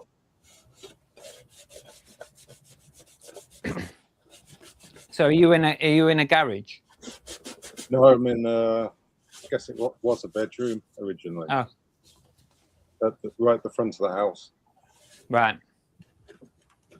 This sort of half the house is divided off for business and the back half is living. Works quite well. How, That's good. how are you coping with the mixture of tat versus like is it encroaching into the living area now? So I constantly have that issue. Yeah, trying to keep on top of it. Just came back from the car boot on Sunday and car full of stuff. You know how it is. Yeah. But I've got to process some of it today. I tell you what I've started doing is basically leaving my stuff in the car, and then the first couple of days of the week, I just sort of take it out of the car as I list it. That seems to work. It's okay. It's only good if you don't need to use the car much or anything. Obviously, if I go to a Saturday boot, so I've got to empty it before the Sunday boot. So That's desperate, that, Derek. Leaving your stuff in the car. I think you just need to address the core problem here, is that you are creating a major death pile and you need to get some bloody listing done. and I feel sorry for that Tesla. You've got this lovely car and you treat it like shit. it's not looking the best at the moment because it's really dirty inside, and I haven't cleaned the inside of it for ages. And it's all dusty on the outside because I've been graveling the driveway, and that's caused loads of dust. It just looks like a scrapper at the moment. Poor thing. Plus the MOT's up in like a month's time, so we might have no MOT at this rate. Yeah.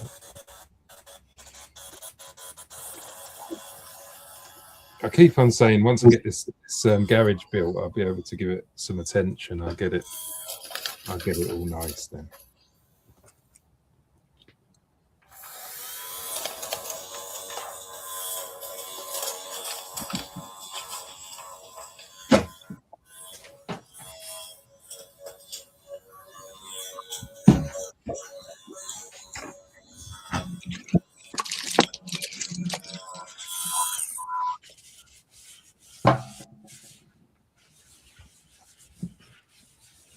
I'm constantly hit with this problem where if you might have the same issue. I think you've mentioned it before.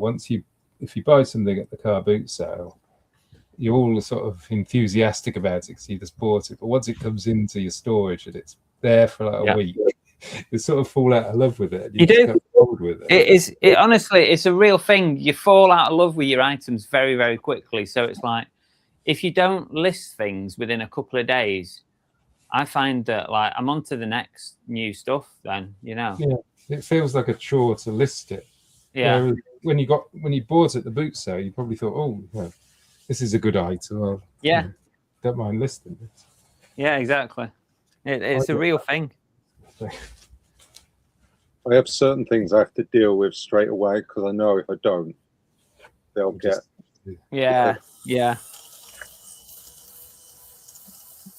I do like keep like these VCRs. I've sort of stacked them up there for a reason to see them here, because I like testing them and doing them all in one go. I find that more because I've got my TV there, I've got my SCART leads there, and all of that, and I can go through them really quick then.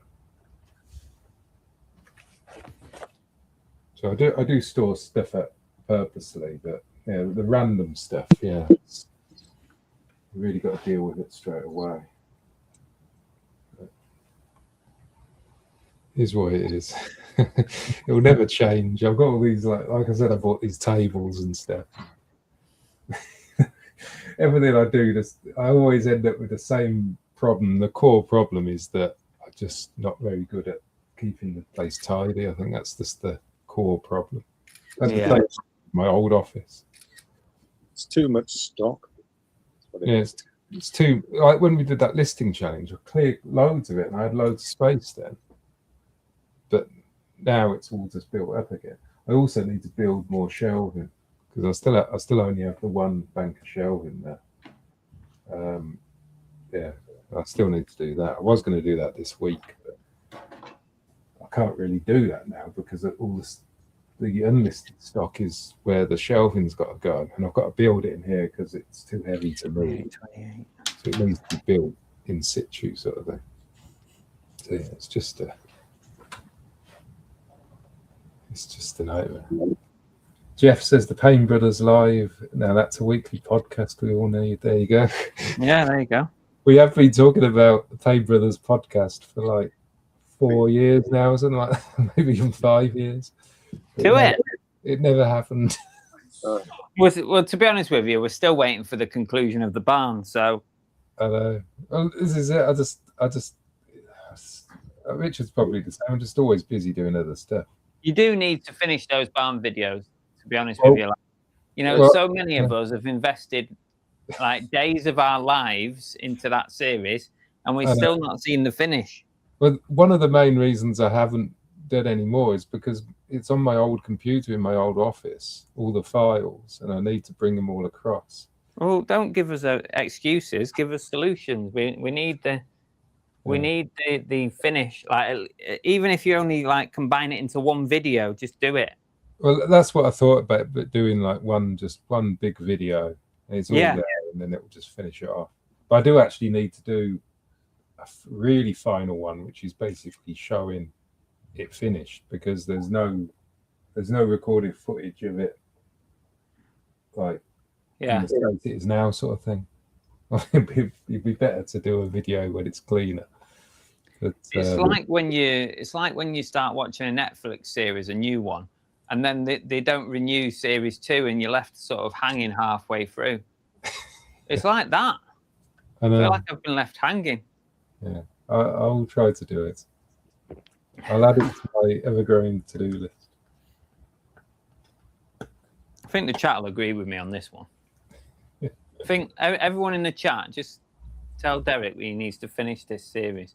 Well, I was going to start a new channel and put it over on there, but I just thought that I just can't dedicate the time to do a channel, really.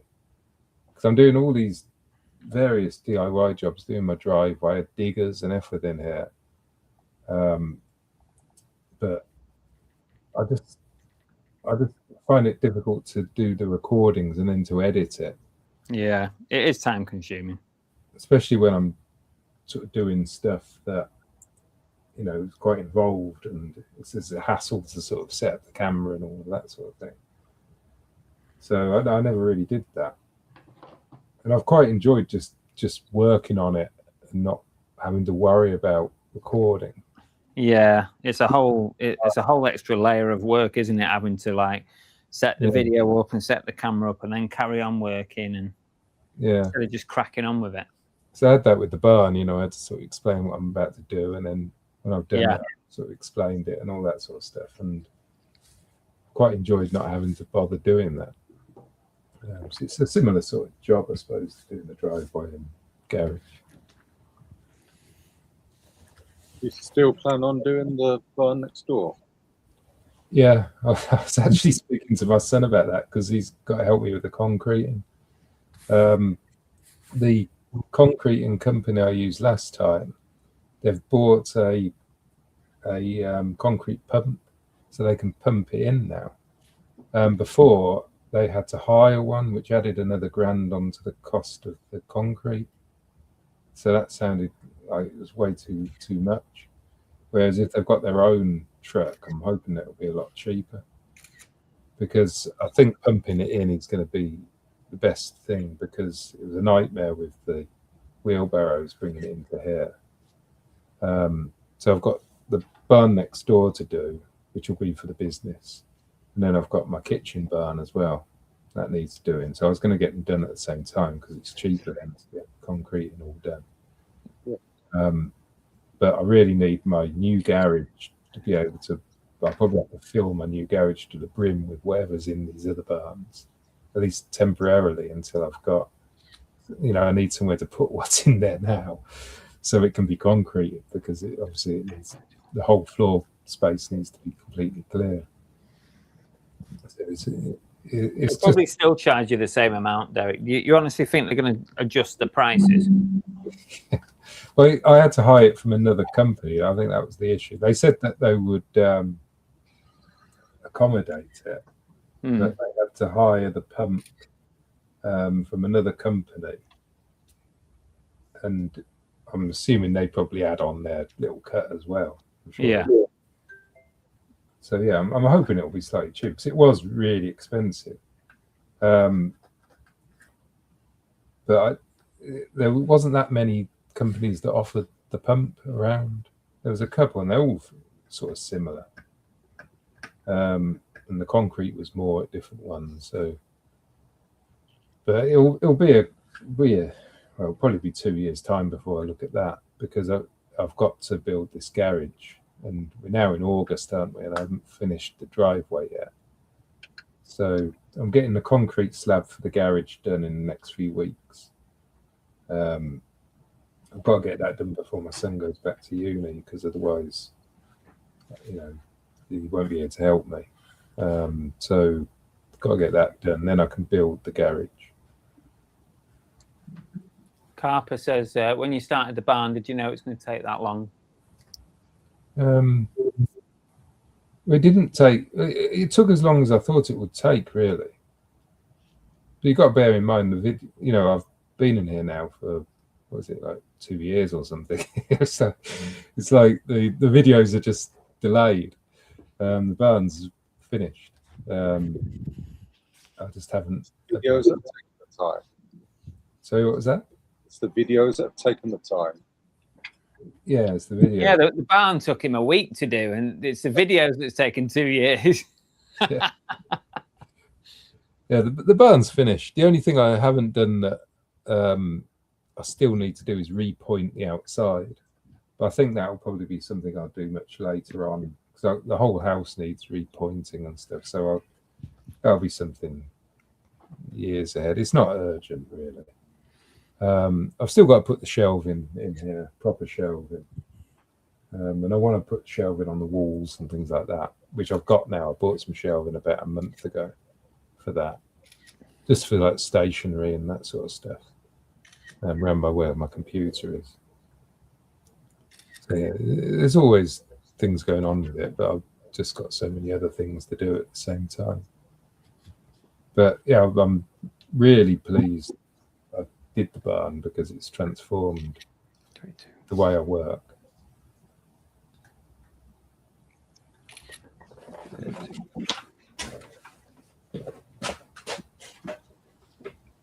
$22.30. I'm going to try and get some photos taken on it.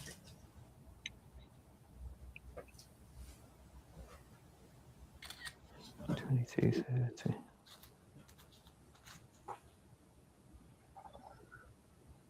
Yeah, I think I'm going to get some photos done.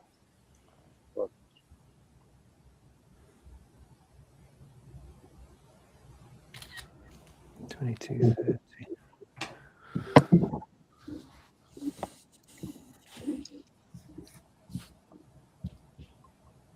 $22.30.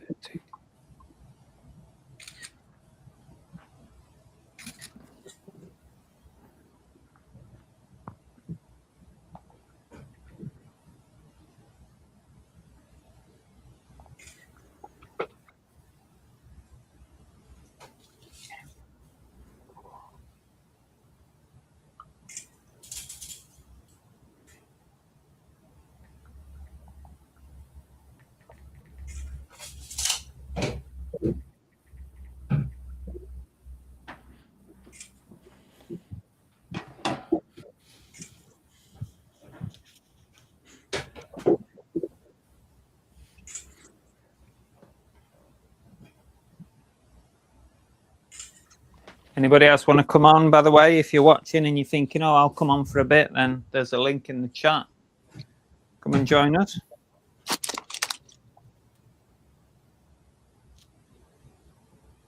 As long as you're committing to work and not distract us, because we're all very busy, as you can see.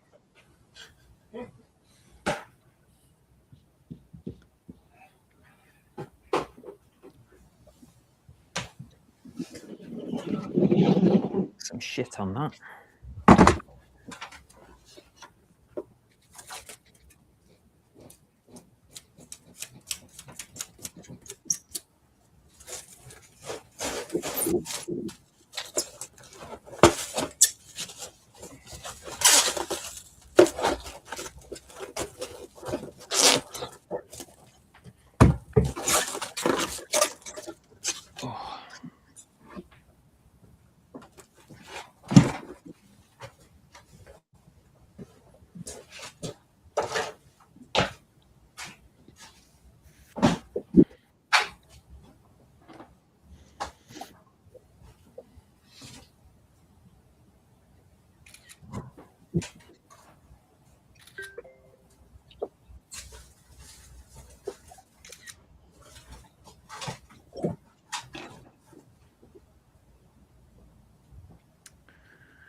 I'm going to have to go and dry that off. I've just cleaned something, so it will show up on.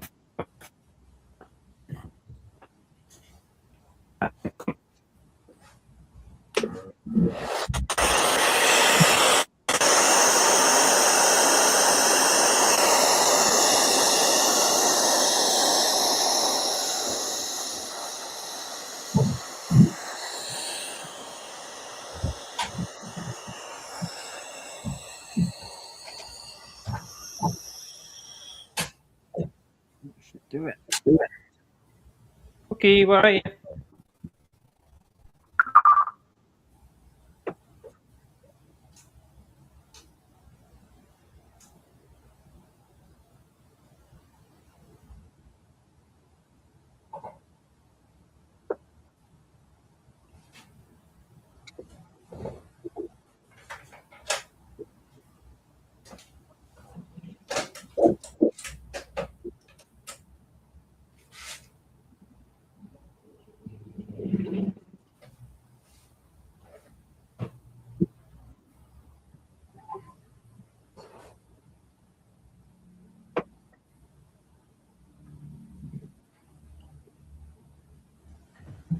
Where you go?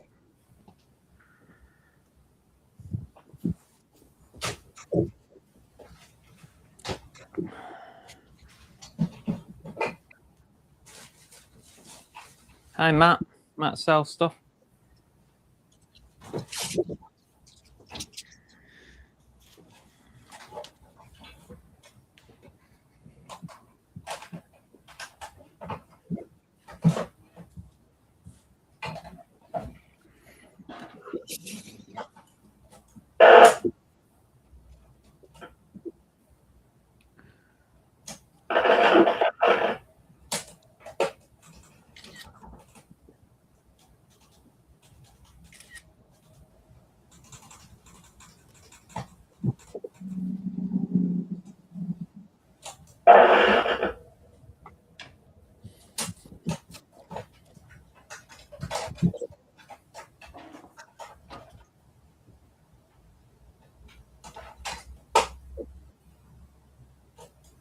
$24, $32, $24, $32. $24.32.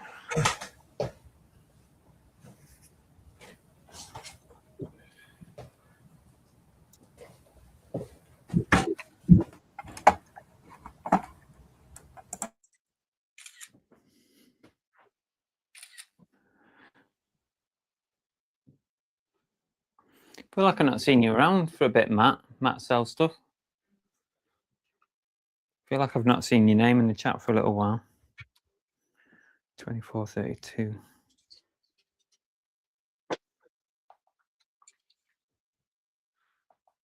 Everything all right your end, Matt?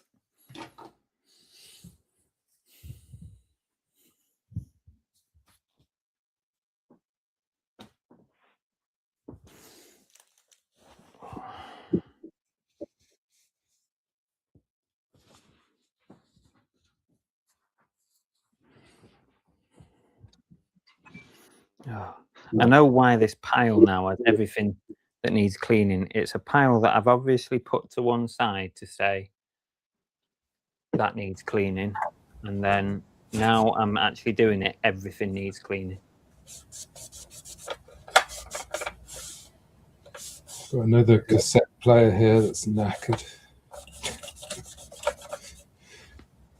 Derek and his quality merchandise. I hate it when I end up listing loads of stuff as spares and repairs because I just think it makes my store look a bit rubbish as well. I'm the same. I try and avoid it unless it's something that's kind of likely to be sought after, because you do get the feeling that it gives a bad impression of your store. Yeah.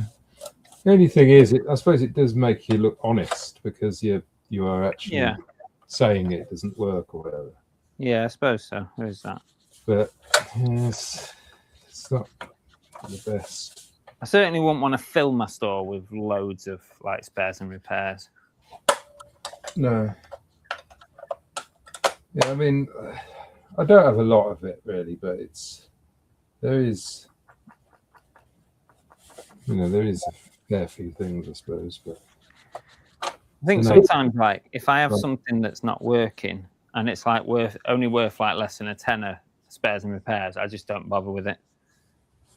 It depends what it is, I find, because if it's something that will, because I sell a lot of like stuff to like props companies, and they don't really care whether they work. Yeah, that's true. So if it's like a retro, like this cassette player here, this is the thing that doesn't work. Yeah. Although it does actually play, it just got loads of interference on it.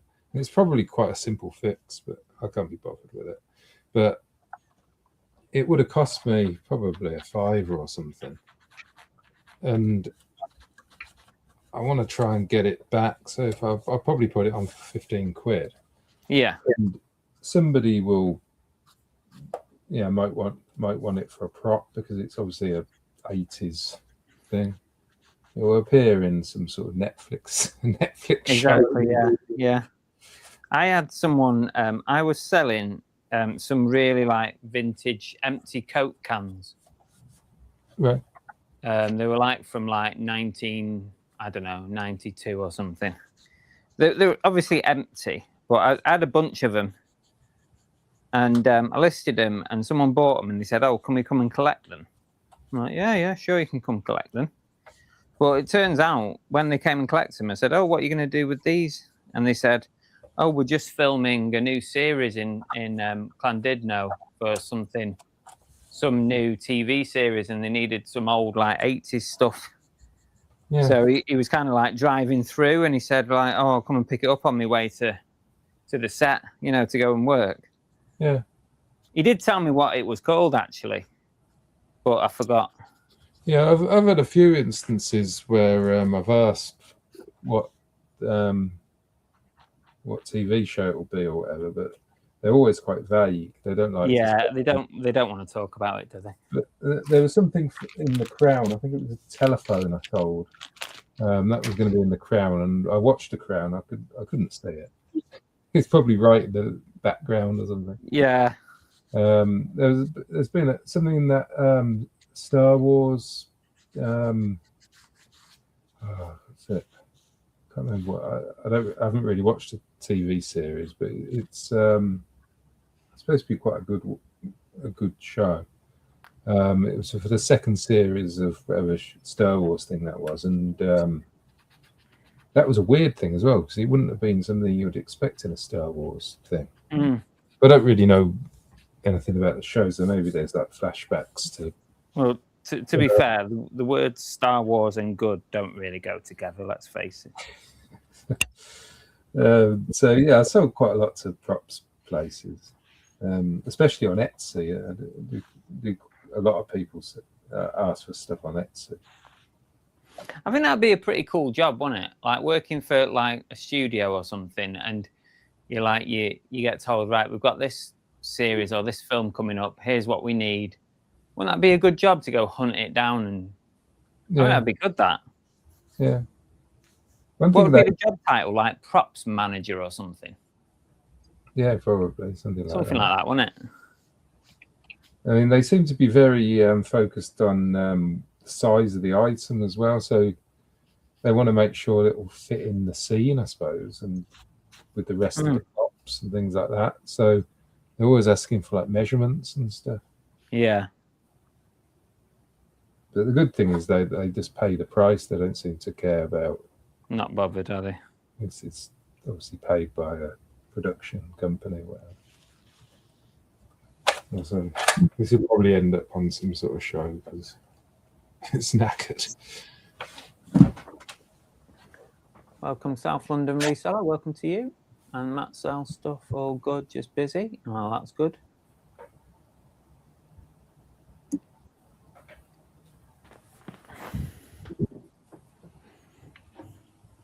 Let me brew go cold.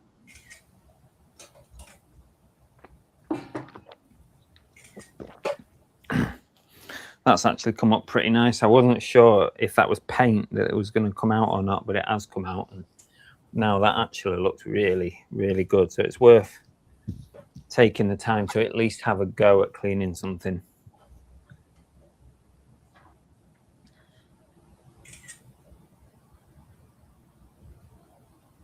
Jeff's messaging me with something here. What's he playing at?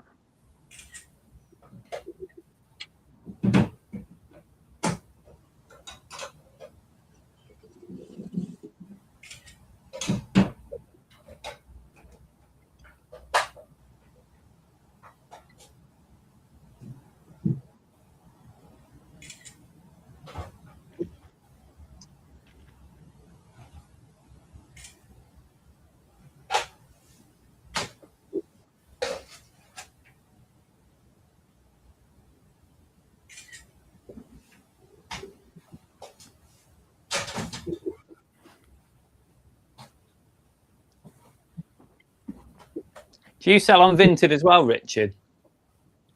Not as a business. I've got a few things on there of my own things, but I need to look at it. I think have a better go at. Oh, you can tell is Derek's brother, isn't it? I need to look into it. The pair of you got the same phrases.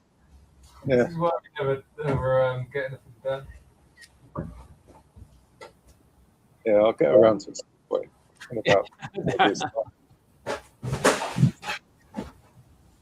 Yeah. No, I should do really. And maybe look at a cross lister or something to make it a bit easier because I've got over 1,000 listings on eBay. So Yeah. to pull them across somehow. You know where to come for a cross lister, Richard. 22.30. I hope you give it in for free. Yeah, you get it for free. Oh, there you go. Well, then it's free. Nothing to lose.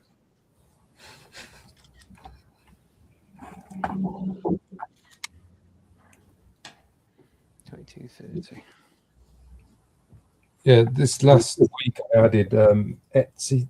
Is it Etsy? Yeah, Etsy to it because that I was still doing that manually. The main problem I had is because when I was using one of the other cross listers, what I like to do on Etsy is if something sells on eBay, you can deactivate the Etsy listing. But then if you revise that listing and put something completely different in it, you'll save the listing fee. So, so my cross lister basically edits any inactive listing which has, I think, less than a month. at least a month to go on it. So it will reuse those slots sort of thing. Oh, That that's was good. the problem- that was the problem I had with the other ones, because they weren't doing that. They were creating new ones, and I ended up with loads of inactive Etsy listings that I paid 20 cents for.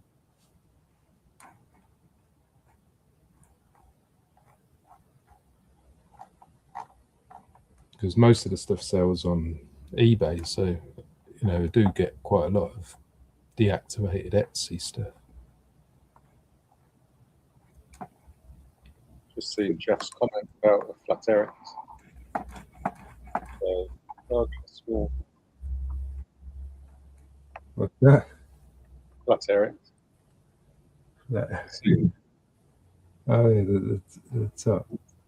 Isn't that the one you got from the charity auction or something? Yeah, that was the charity. The big one was the charity auction. The other one I found Yeah. for 5, I think it was. It's been a while since I've seen a flat Eric at a car boot. That's you with tags. I think the last flat Eric I had a tag on it. He went to America, I remember that. I'm keeping that. Is he listed, or is he just keeping? No, Yeah. The big one I paid was £100 for it, so there's no money in that. The charity. Yeah. The little one I can sell, I suppose. We probably just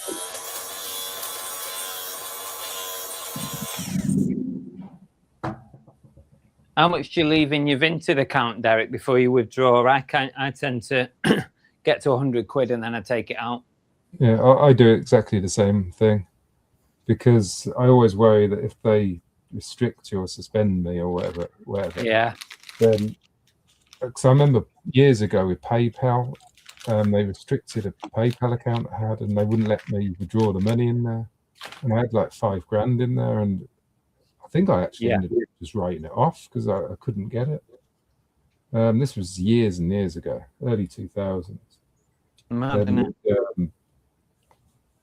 I think I sent them my passport. I sent them all sorts of stuff, and I was spending so long on it.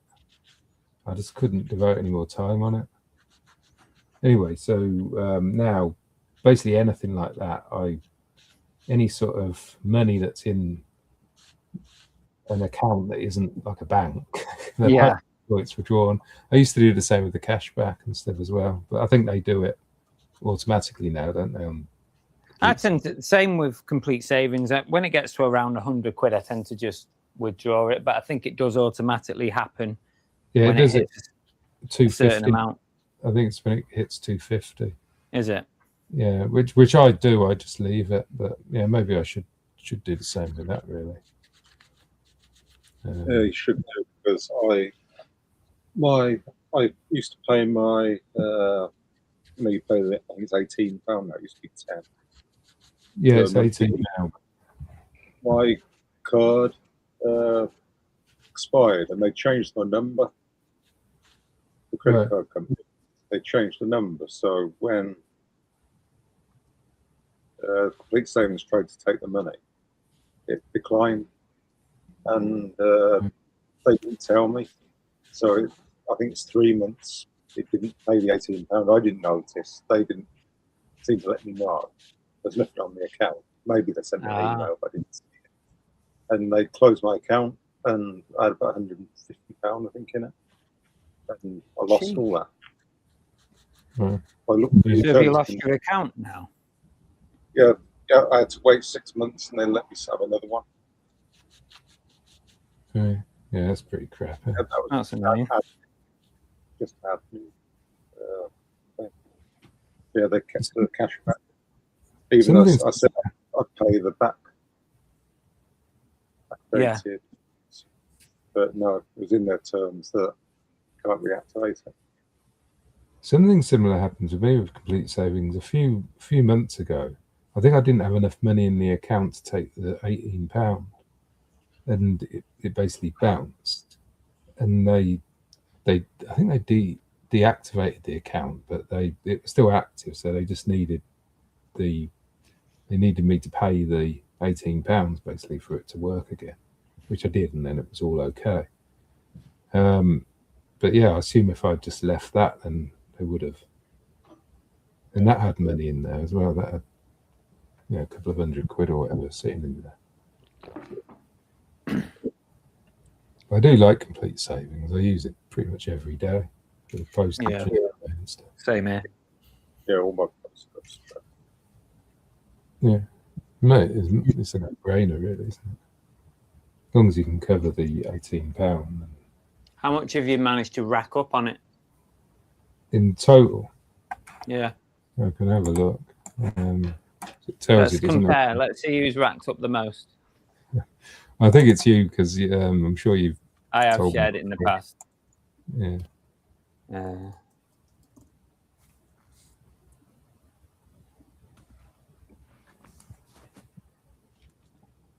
Hi L11. Is LL11 is that your postcode?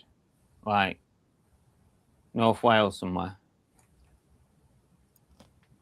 I've racked up.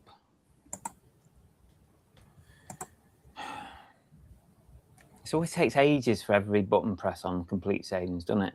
Is it just me? It takes ages, doesn't it? Takes Really ages. slow.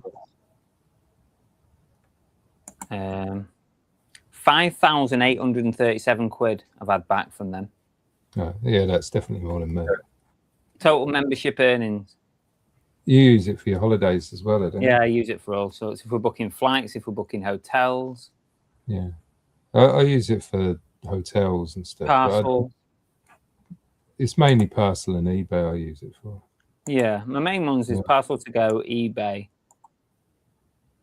I've used it for. You can use it on Groupon, and we do quite a few Groupons. You can use it for holiday extras. So if you're booking like airport parking and stuff, or things like that, you can use it. Tesco, I do Asda. usually. I check it when I do it. I total 4,978. Oh, that's So decent. So I'm not too far behind. That's good. Yeah. Free money. I also have Quidco as well. But at one point, Quidco was in, way in front. But then as soon as I started using Complete Savings, it overtook it really fast. Yeah, I used to use. I used Quidco for a bit, and I used Top Cashback. I still use Top Cashback sometimes if they're not on. Yeah, exactly. If it's not on Complete, then you go and check it elsewhere, don't you? Yeah. Mine's 871, so I'm way behind. I think I had about 2,000 or something on the other account. The old one. Yeah. That's because you tried to get away without paying, Richard. You tried to cheat the system, so you've only got yourself to blame for that. I blame the card company. They changed. I think it was changing from MasterCard to Visa or the other way around. And they changed my number. Right. That's annoying because it cost me £100.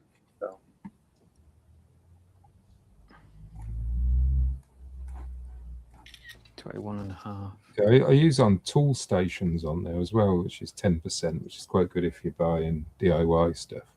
Oh yeah. Although you do have to look because sometimes Screwfix is cheaper than Tool Station anyway. So yeah, they do.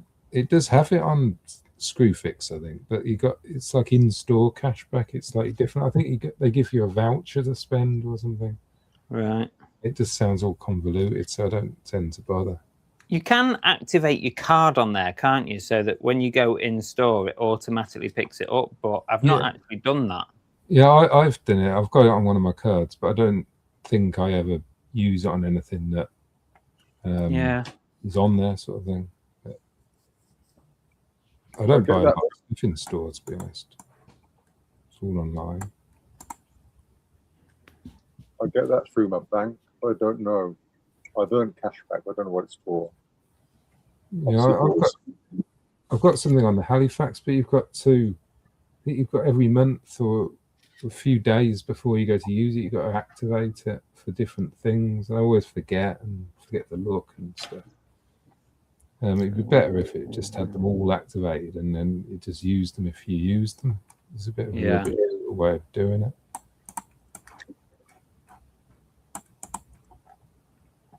It's Yeah, like they advertise these perks and they think, you know, oh, people will come and sign up to Halifax or whatever because of the perks. But then when you're actually there, they don't particularly want you to use them.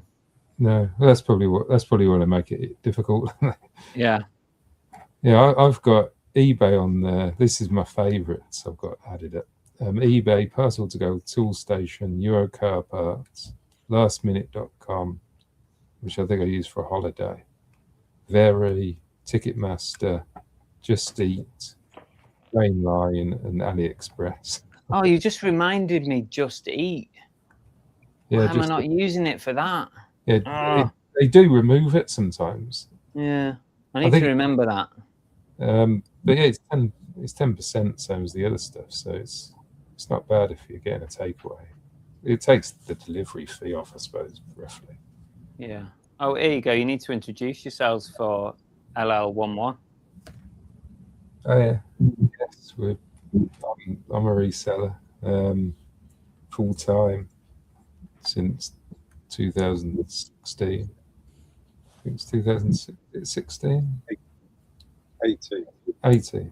Oh, yeah, 2016 was when I moved jobs, and then I went full time in 80. I was sort of part time, I suppose, from 16.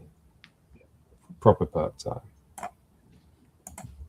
I'm a full-time reseller since 2017, but not YouTube. Oh yeah, so I have a YouTube channel. Subscribe to Tap Pedal. I don't update load much, so don't expect any new content anytime soon. Though I'll You're not probably selling it very well. And the channel's pretty much dead really. But Do you envisage sort of reigniting it, or? I would like to. I was going to do like lives and stuff in the barn and all this sort of stuff, but I'm just always too busy doing other stuff, and I'm always like juggling different things, and so I wouldn't want to commit to any sort of regular show. And my barn's so untidy; it's almost embarrassing to do like a video in here as well. Yes, if I I was, don't know. I mean, most resellers are very similar. Come on. don't know. It's pretty bad. You can hardly walk across the floor because there's TVs everywhere. Although maybe that would make an interesting video in itself. I think it's having your storage and your office in the same room that does it. Big mess. Probably, yeah. Yeah. Well, yeah. Well, when I do this other thing, the other room, I might fix that issue. My original idea was to have my office in the loft or the upper level, and then everything else was going to be storage. I mean, this originally was going to be completely storage, and I was going to use my original office. Then that causes issues. I've got to take stock through to the other office and all of that. And it's quite far away from the barn, so yeah, it'll be too much hassle. If anyone's watching, they want to come on for a bit, join us. No problem. There's a link in the chat. Don't try, if you're a troll, don't try coming on and sharing your bottom. It won't work because you have to go into the green room first.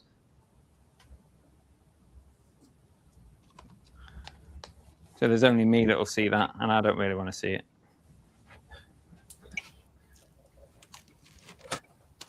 Do you remember in the past, where before StreamYard had a green room and you just shared a link, someone could just come straight on the screen? I'm pretty sure we had a situation a couple of times where people came on and showed their asses or something. I think Zahir had a problem, didn't he? Somebody went straight on Zahir's one and like flashed his bits or something. It was something like that, wasn't it? Thankfully now there's a safety net now, so. Yeah, although I suppose they could come on, look fairly normal, Yeah, and then do something crazy once they're on. I suppose they could do. But risk you take, I suppose. Yeah. Oh, there's a bloody stain on this.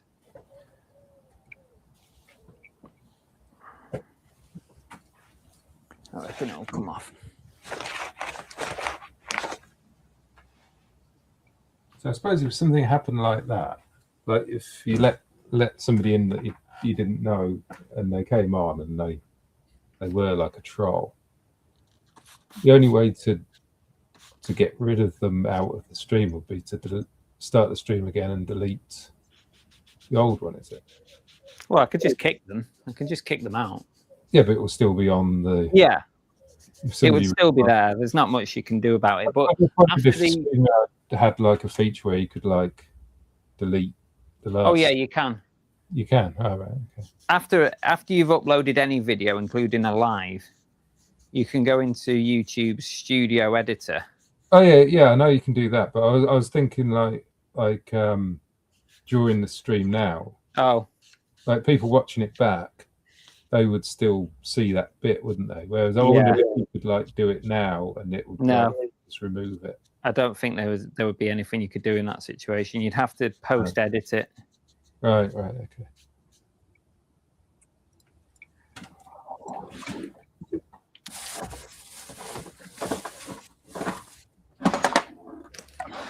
I've lost my scissors.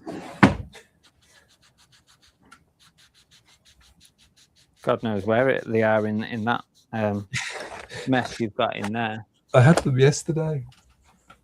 I was using them.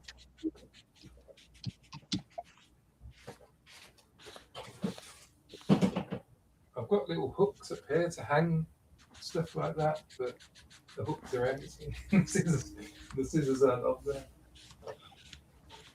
Oh, here's a fun fact for it was LL11. It was asking about like who we had on the stream, like Derek and Richard. Fun fact about Derek is he's responsible for putting the prostitutes in GTA. I wasn't responsible for the prostitute. That's true, isn't it? I was responsible for the other stuff. Or some of the other stuff. Who came up with the idea of pulling up next to a prostitute and letting them get in the car and rock the car? Who came up with that? Be one of the level designers. I don't know which one.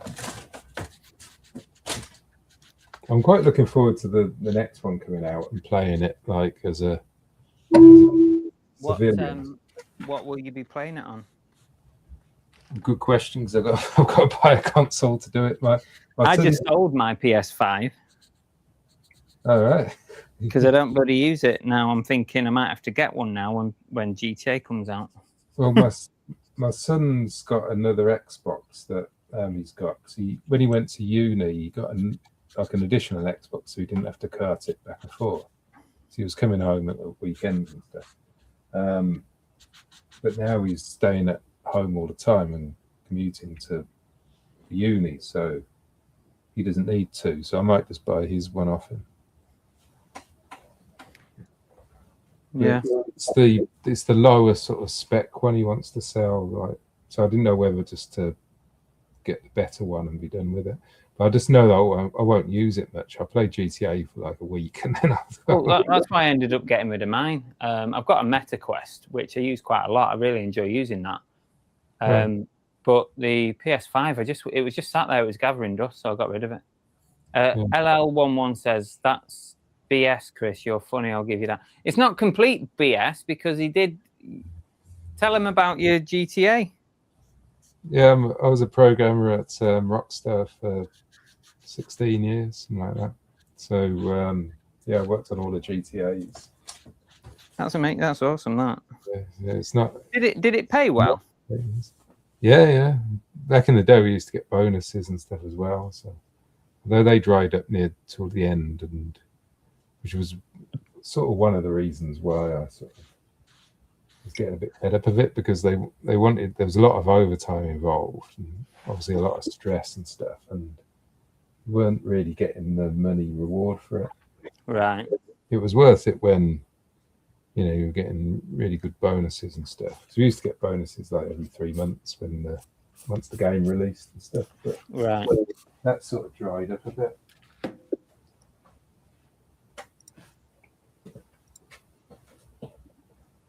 I need to just go back to the chat.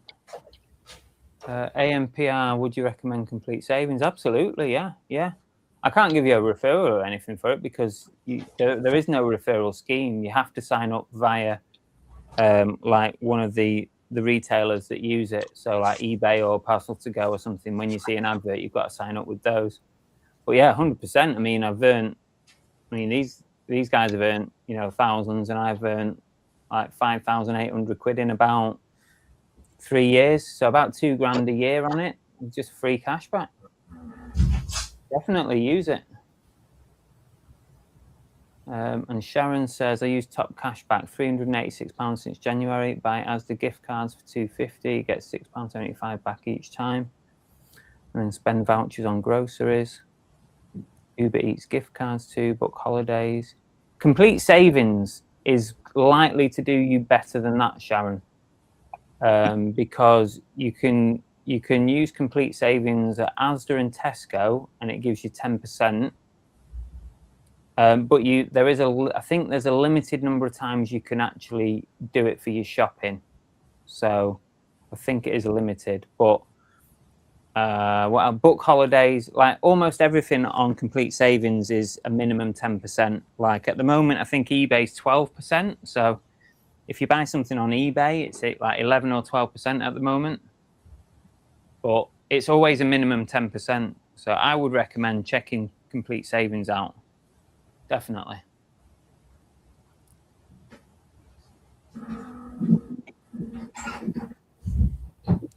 For real, LL? Yeah, definitely for real. I've given up. I had to get the scissors from the house.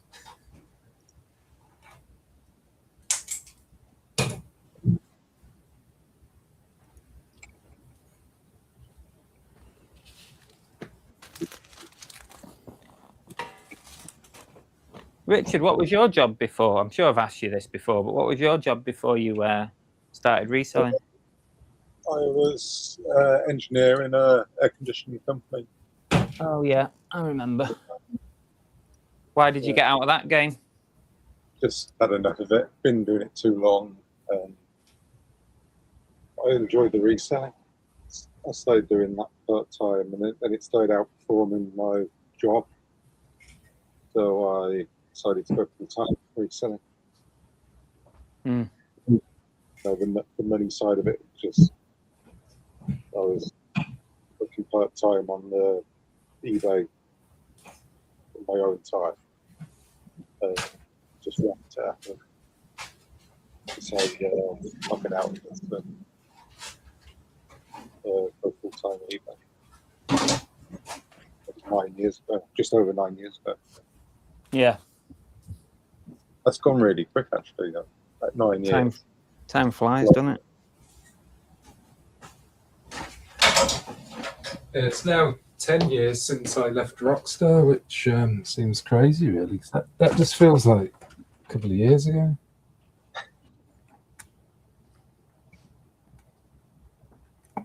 Did you have hair back then, or?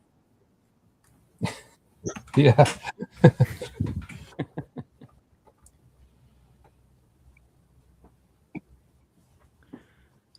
So reselling has basically made you lose your hair. Is that the route I'm going down right now? So that's what happened to me. I think it's my sons that are making me lose my hair. Is it? It's stressing me out.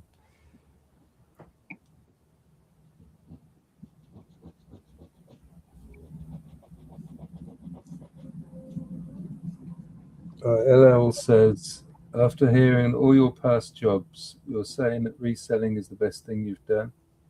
Yeah, I would say.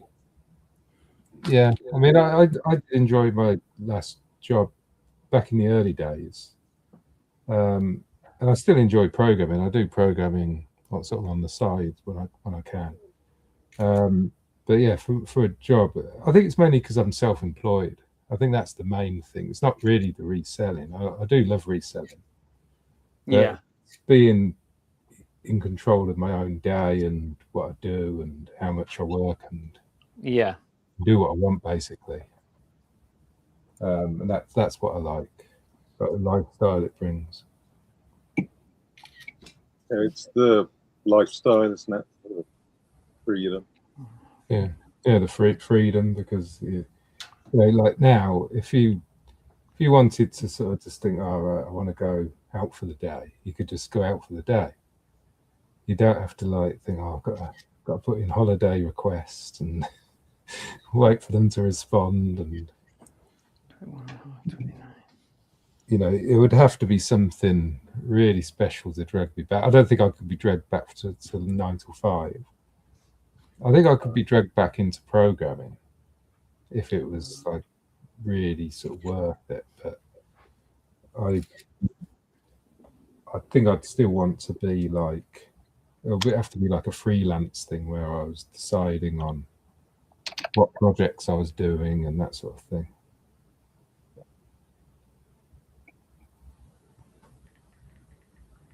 Yeah, I don't think I could have a boss now. Like it too. Yeah, I could never boss. I think I'd think once- I'd probably be fired pretty quick. I think if I had a boss. I think once you've worked for yourself and you've been your own boss, Yeah, I don't understand. yeah. why I want a boss then. Like, it almost seems like, I know people do it, but I would feel like it's a bit of a sort of a backward step as well. I don't know. Depends on the Depends on the job, doesn't it? I suppose. job. Yeah, but certainly for me, because I know I'm not like really old, but I do feel like I'm on like the approach to retirement sort of thing now. So I'm quite happy just to sort of relax and do my own thing until then now. I think my opinion is that like freedom's probably the wrong word, because I don't think we're free as resellers. Because if you want the day off, then you got to work either twice as hard the day before or the day after. And sometimes when you're on holiday, you're still working. So I don't think it's freedom, but I think flexibility is probably, it gives you the flexibility.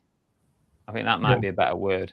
But you can just, you don't have to work those extra, but you will pay for it with. Well, that's what I mean. So that's why technically I'd say it's not freedom, because if you don't do it, then you're not going to earn the money. Yeah, if you want to maintain the same Yeah.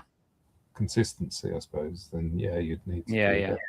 That's what I've always sort of felt is that flexibility is a better phrase than freedom, but I guess Depends on you could argue either case. Because I don't like, I'm not that worried really. As long as I pay the bills and have a little bit left over, I'm not that bothered, and I value the options as to sometimes 100%, yeah. more than the Totally. money almost. But I do, obviously you need to earn a certain amount, Yeah. but over that, then I'm not that concerned. Sometimes I, you know, like when I was like getting the barn done, I was spending a lot of money. A bit like doing my driveway now, I suppose. You know, I just spent $2.5 grand on hardcore gravel. I've got to take that, you know, so that's in my mind that I need to make that back. But yeah, as long as I can pay all these bills, then Yeah. Everyone's different because everyone's got different like lifestyle expectations and different levels of bills to pay, different mortgages, different rents. yeah. So as long as you can do, you're happy with what you can do and how much work you need to do, as long as you're happy with that. Yeah. It's like I don't list anything over a weekend. I don't do any listing over a weekend. You know, like I set up some sell similars, and you know, I have activity going on the account, but I purposely, like, my ethos is I'm not doing this, what I'm doing right now, on a Saturday or a Sunday. No. You know, I might go to boot sales, but I don't do. Other than that, it's 2-3 days that I take. Yeah. I mean, I'm probably the same. I go to boot sales, but Yeah. occasionally on the Sunday night, I might do a bit of photography. Possibly, mainly in the evenings. I do pack items, but I pack the items when I'm watching TV. Yeah. So it almost Oh. doesn't feel like I'm working. I do my packing on a Sunday night just before I go to bed. I'll do my packing. That's pretty much it. I quite like to do it on the Sundays. It means on Monday I'm sort of feel like I'm ready to go. You're fresh, aren't you? Fresh, ready to start. Yeah. So if I've got something like packing to do in the morning, I find that the rest of the day just won't. I'll do the packing, go to the parcel shop, and then I just won't bother doing much for the rest of the day. I think I need to go into the barn early on, like 9 o'clock or even earlier, and get started, and then I sort of get a lot done. If I don't do that first initial thing, then I just it's kind of like what I was saying. Like when I first come on the stream, someone says they like to get 10 done before 10, like 10 listings before 10, and I kind of understand that, because I often feel like if I get delayed in the morning, like doing other stuff, parcel runs or packing after an eBay live or something, if I get to lunchtime and I've not achieved any of my listings and stuff, like what I want to do, it's kind of demotivating, and you end up doing even less in the afternoon because you feel like you're playing catch up. Yeah, I'm the same. You know, I at one point I was getting up at about 6 o'clock in the morning and getting stuff done, and that was really good, because by the time like 9 o'clock, when I normally would have started, I would have already listed a couple of items. Yeah, or at least got a load of photos done, and I felt like I was like, doing better than what I normally do, and that compounded, and like throughout that, I always have a great day if I sort of start like that. Yeah.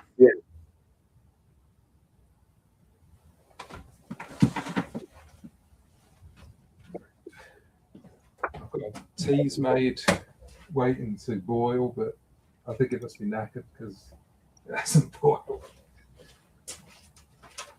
Let me guess, it was one of your kettles that you bought from a car boot.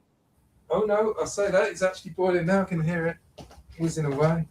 So in a minute we get the alarm go off. These old teas maids make a hell of a noise when the alarm goes off. So it'll scare everybody in the chat, and probably me. You got teas made? Yeah. Oh, now you are an old fart. Come on. No, this is to sell, not to use. Teas made, Jesus. Not just one teas made. I've probably got about 5 or 6 of them. Teas made. I remember my mum and dad having a teas made back in the 80s on the side of the bed. Yeah, it's probably one of the. Probably a similar one, yeah. Yeah. Like 2 ceramic pots in it, and then the clock in the middle with a light on it. Yeah, it's got the light on it and stuff. That's a tease made up there. Where? In that box, that white box. Yeah. Needs a plug fitting on it. Just their wires at the moment. Whoever sold it. So is it new though? Because they never used plugs. Yeah, I wondered if that, but it isn't new. It's just somebody removed it. They took it off. Plug, because I need to fit a plug up. Bothered doing it. I need to buy some plugs actually. I was buying plugs off eBay. You can get plugs on eBay second hand, and they're really, really cheap. And I bought like a big crate of them, and I need to buy some more because I'm running low on them now. Because some of the plugs I get are a bit dubious. So I always, if they're really old ones, I put new ones on. Yeah. Or really sort of dirty and stuff.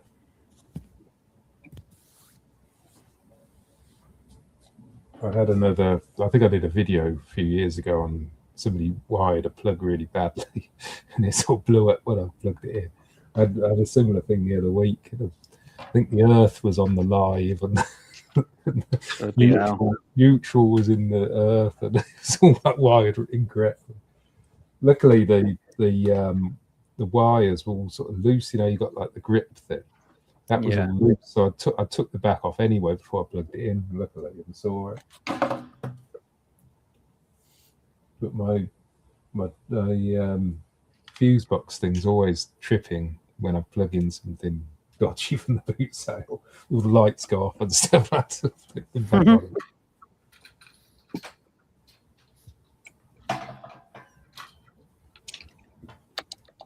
Just got to change position. I'm not doing clothing anymore. I'm doing some other shit. I think I'm going to just nip out for a. Well, I'll stick on mute, but I'm going to go and make some lunch, I think. No problems. I'm going to make some lunch in a minute as well. See you in a bit. All right.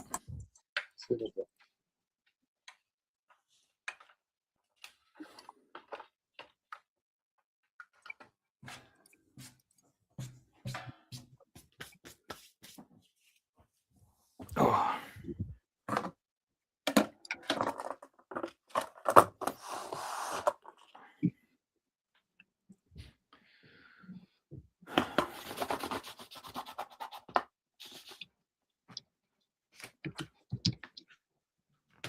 LL says this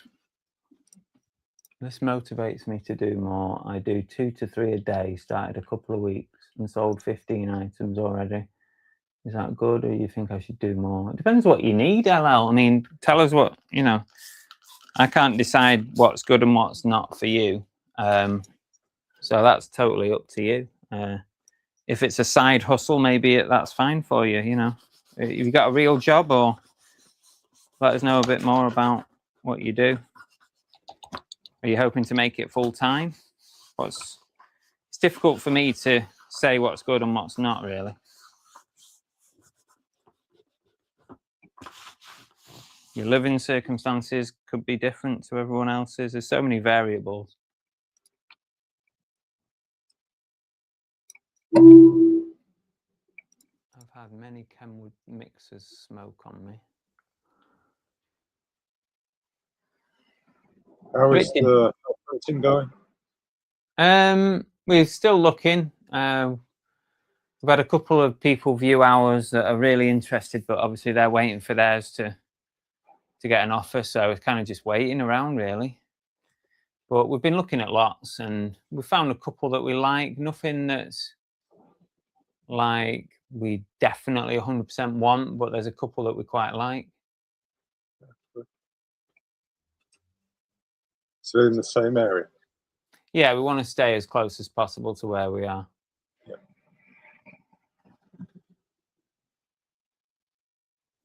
You just sell the same kind of stuff as your brother, don't you? I do, but not all the big stuff that he sells. I sell like little radios and like small electricals. Yeah.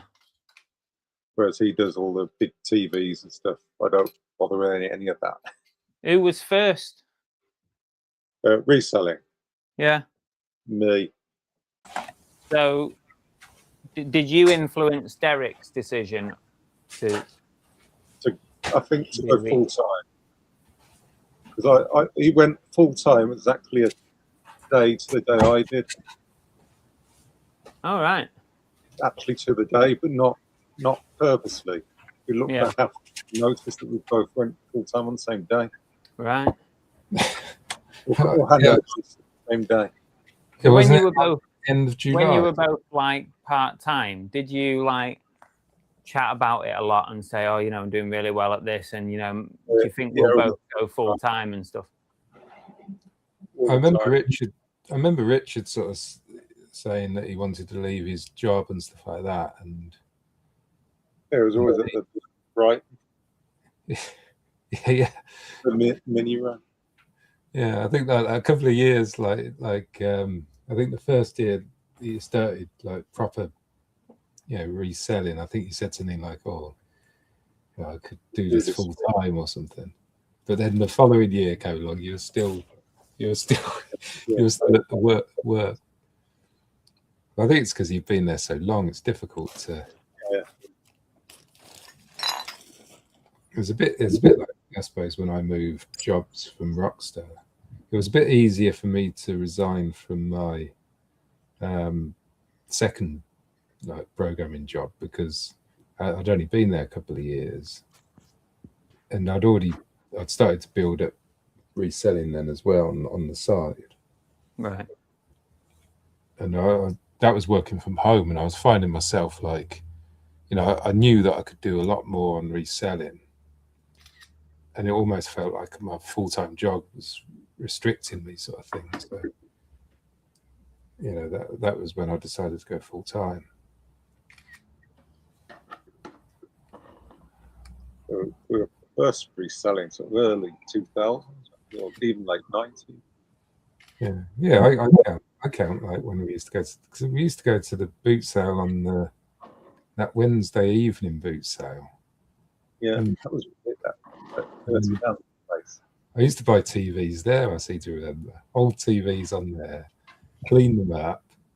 Must have been like a house clearance guy. Clean them up and then sell them at the boot sale on the Sunday for like 2 or 3 times the price or something. Yeah, it was that guy with the dirty hands. Yeah, the dirty hands guy. And yeah, I was still at school then, so I think any sort of profit was good. And you were going to the boot sale anyway, weren't you? I think you were you always made a lot more than me. I know that at the boot sales. And I think you paid all the rent and stuff like that, so yeah, it was all sort of profit to me. So I think it was, even though I made less, I suppose it was because I was still at school, and it was just like quite good money, I suppose. Beat it like having a paper round or whatever.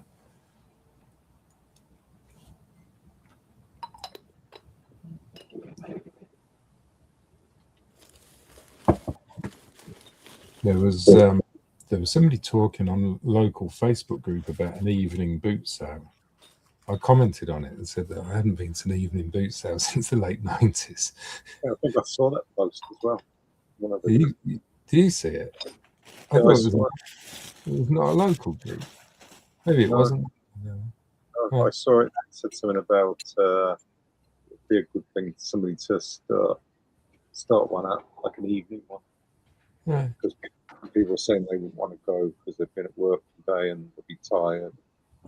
Yeah. So I think it would be quite good, especially if you were, you know, if you were working, that would be quite good because you could go there after work, get a load of. If you were like starting out reselling or something, then to get some stock. I don't know if it'll take off though, because afternoon ones are never that great, are they?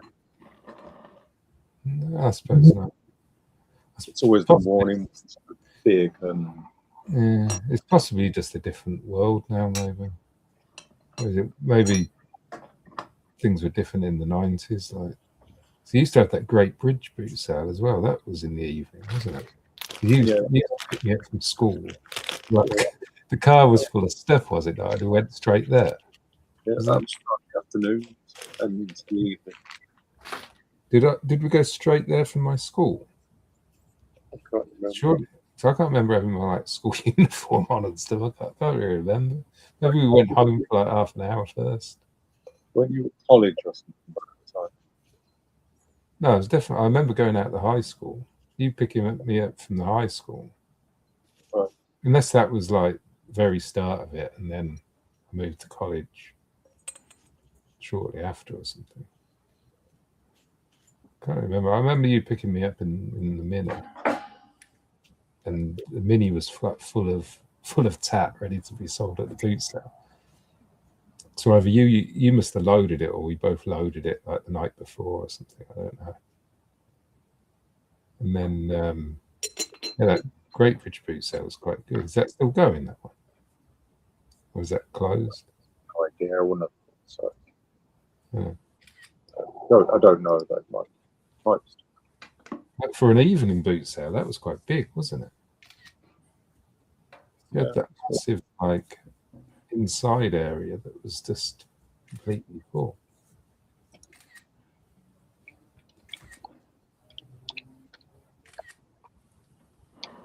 The local boot sale near me, it was never that great anyway. But their last week was last week because they basically said that not many people are going, but they're trying to compete with the bigger sales. That's the problem. I said that they should have like try in the afternoon or something, and then people still go to the bigger boot sales, but then go to that one afterwards. but they weren't. They didn't listen to what I suggested.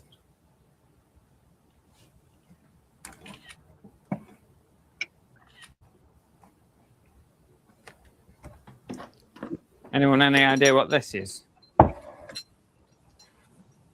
Oh, fuck.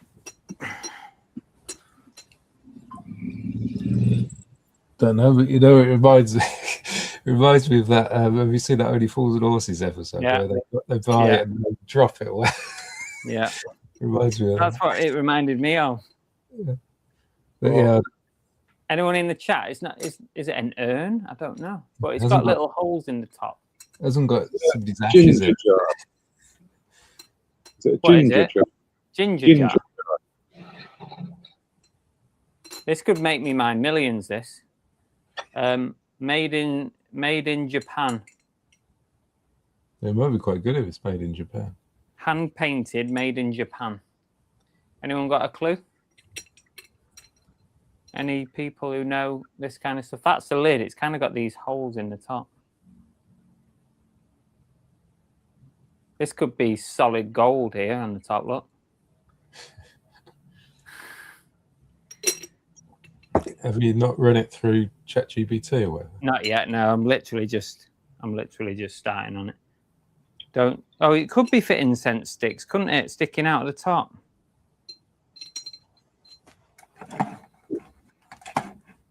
Yeah, it could be that. I'll have a look on eBay in a bit and see if I can find anything. Let's just have a little catch up.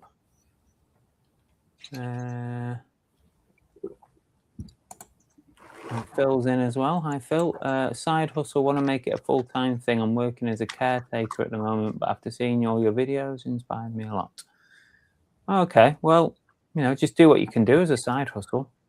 The thing is, like, when you've got a proper job as well, you know, you don't want to be working all the hours God sends, but if you want to make it a full-time, then you've got to build it, haven't you?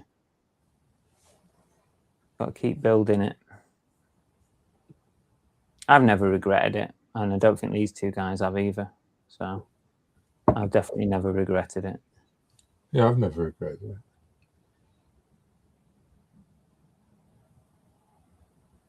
I do miss being part of like the GTA thing. Yeah, being part of like a big sort of product, I suppose. But apart from that, Yeah. no, as I said before, I just like being my own master of my own destiny. Yeah. Yeah. That's what I said. I think in your live last night, I said that if eBay closed, then I would consider something a bit like handyman or something, because Yeah. I could still be self-employed and do certain jobs. Only do certain jobs if I wanted to do them, and you can. I wouldn't want to sort of go and work for somebody again, I don't think.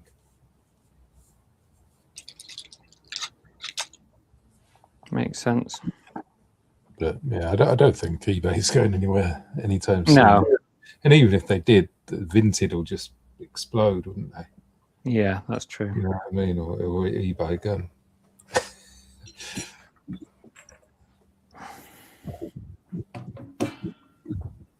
Some more little Japanese vases, little baby vases. Picked them up at a jumble trail at the weekend, little tiny things. We do them separately, or No, I'll stick them together, I think. yeah. They're What both identical. So as long if they're both identical condition wise, which they're not really, I couldn't really even do a multi-listing on them. I'll put them together, I think. I tend to put things like that together. I used to put things separately, but I find that you might sell one and then you're stuck with the other one for ages, whereas having them both tends to help them sell. Yeah, definitely. LL says they're shocked at how you left Rockstar. That's a dream job for the whole world. Making you feel bad now. Well, it was my dream job. So I started programming when I was 10 or something. and I'd always program my own games and stuff, you know, as a hobby when I was a kid, and I used to sort of sell my games as well in the magazines, at the back of the magazines and things like that. And, Cool. So I sort of did that. So, and I went to uni and went to a couple of unis, got my degrees, and I did my masters in games. And then I started at Rockstar. So at that point, it was my dream job, and it was my dream job, and I was loving it for maybe about 10 years. But the last few years weren't great. It was all like you're just like a number in a massive machine. And as I said before, the wage was okay. It was the standard sort of wage, but I used to get bonuses, and that made it really good. But once the bonuses stopped coming, it was mainly because there's such a long time between their games. So you get the bonuses for a few years after the game gets released, but then, you know, the bonuses like maybe one a year after that. Yeah. I mean, they were good, but I don't know. There's more to. At that point, I was really into the mind. There's more to life than money and stuff. Plus, when I moved, it was a promotion when I moved as well. Moved jobs, so I was a team leader then, and so that was different as well. Bigger wage, but again, that was more responsibility and more probably similar stress, really, because it wasn't as stressful as Rockstar, because I had guys who worked under me where, you know, a lot of my time was managing them. Right. That was a different kind of stress, I suppose. But I was also finding I was doing less and less programming and more just management, which wasn't really what I wanted to do in the first place. Yeah. So I always said if I did ever go back to games, I'd be happy just being a standard programmer, like I was back in the real early days. Do you think now that sort of gaming has moved on so much in just a short space of time, do you think you'd be de-skilled, or do you think you could pick it up? I think I'd be. I think I'd pick it up really easily. It hasn't moved on that much, but because a lot of the stuff uses things like the Unreal Engine and stuff like that, and it's all. You know, unless you're a certain type of programmer, like a rendering programmer or something, you're not really dealing with the real hardcore side of the PS4 specifically, for example, sort of PS5, whatever. So it'll be very similar for my stuff. So yeah, I think I'll be okay. I'm back to sort of programming now in my. I say spare time. I do a fair bit of programming now, so I'm sort of back in it now. So I feel less rusty than I did a couple of years ago when I hadn't programmed for ages.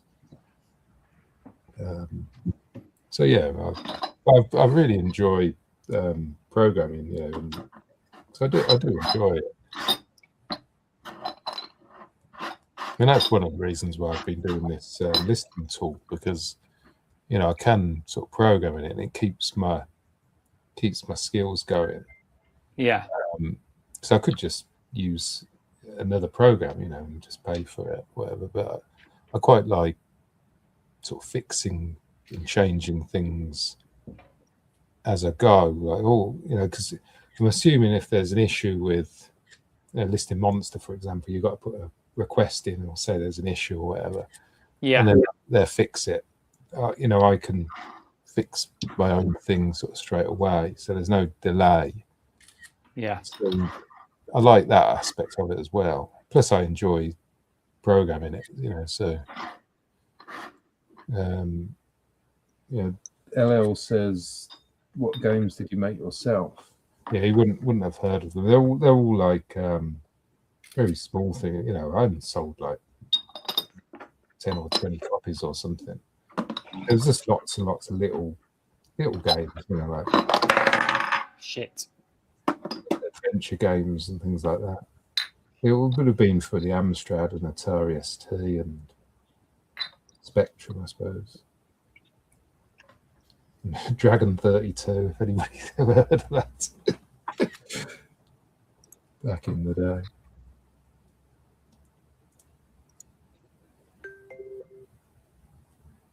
Yeah, but at Rockstar I worked on GTA 3, Vice City, San Andreas, GTA 4, GTA 5, Manhunt, Bullet, lots of different games.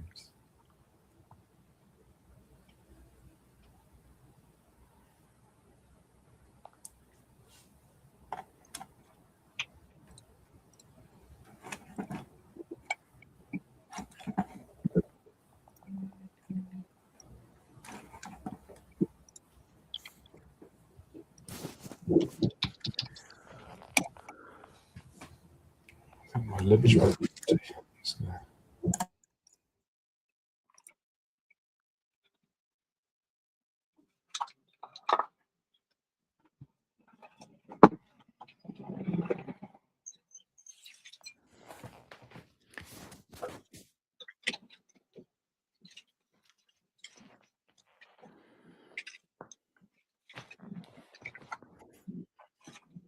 Well, if you ask Derek nicely, he might sign a copy for you.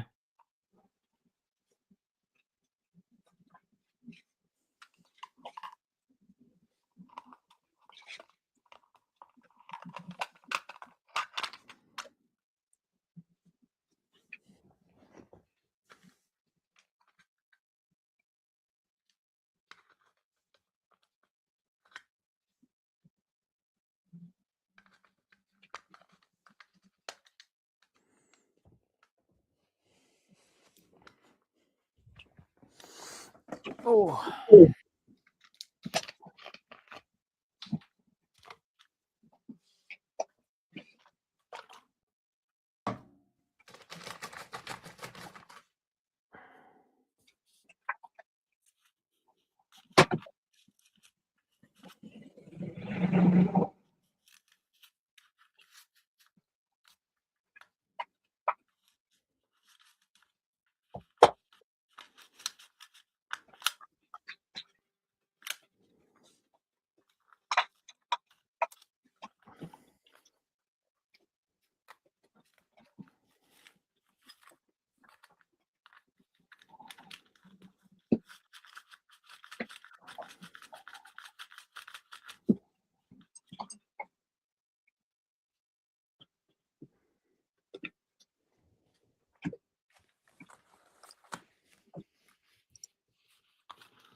Oh, God.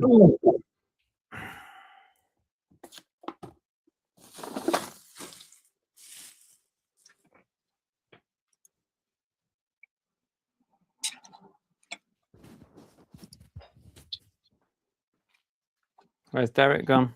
We've got a request for an autograph here.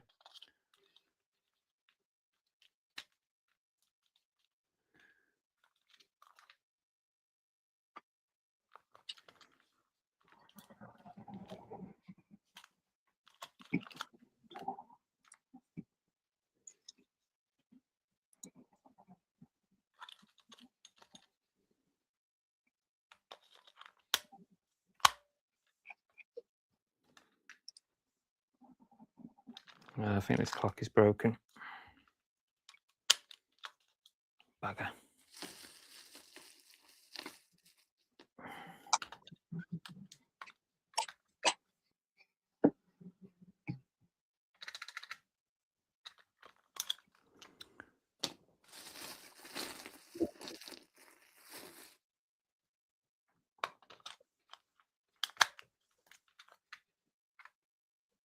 Oh no, it's going.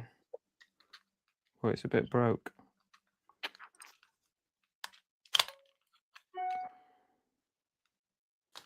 Is it worth What are you listing? testing? Hey, What are what you am I testing? testing? Oh, I'll show you. Hang on. You'll be impressed with this. This is a proper antique. Wait a minute. It's an absolute beauty. Yeah, that's all.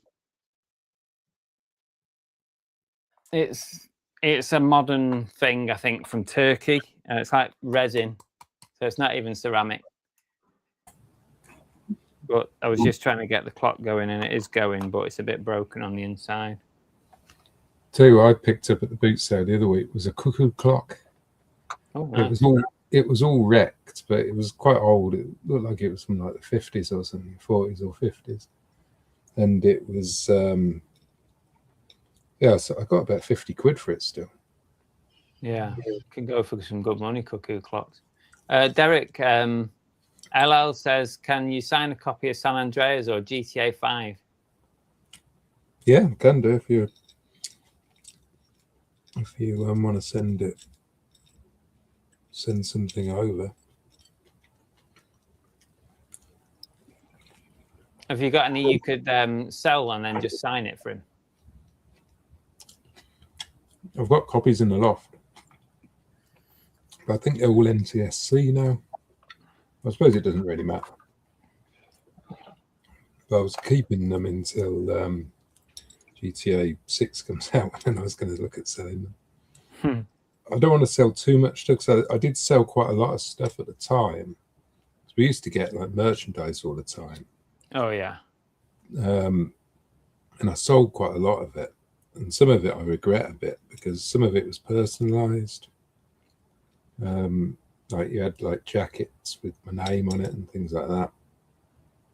And they fetched loads of money at the time, you know, a couple of £100 or something. But I think I would quite like to have kept them now. I've still got some GTA stuff from when we went to the parties. The launch parties. Remember that? Yeah, I remember that. I've got one of these. Yeah. Where is it? This This must have a beer in it. They're really rare now. We used to get hundreds of them. We were drinking them at the launch party, weren't we? Yeah. Because that was, weren't they in like a big bucket or something? Yeah, top hat, I think. Oh, yeah, I've got a big tub of it.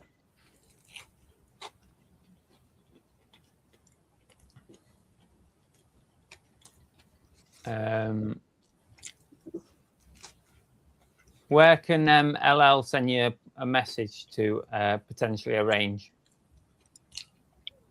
Oh, if you, trying to think, if you message me on, what's the best thing to do? Instagram, maybe? Yeah, if you search for Tap Peddler on Instagram and send me a message on there, that's probably the best thing. As long as you pay the postage, then there's no charge at all. Can't say fairer than that, can you?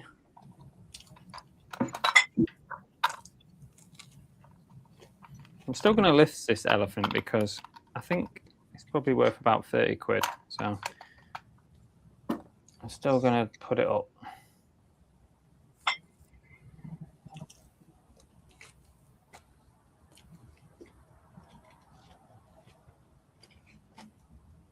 This is my last listing for today. I'm going to have my lunch, and then when I sit down afterwards, I'm just going to get them all actually listed, because at the moment they're all in draft on Listing Monster. So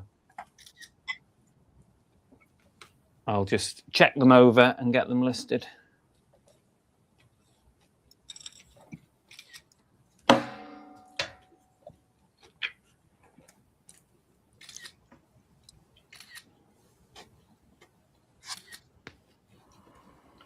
People love elephants, don't they? If you search for if you search Instagram for Tap Peddler, like it shows in my name on the screen, you'll find me on there.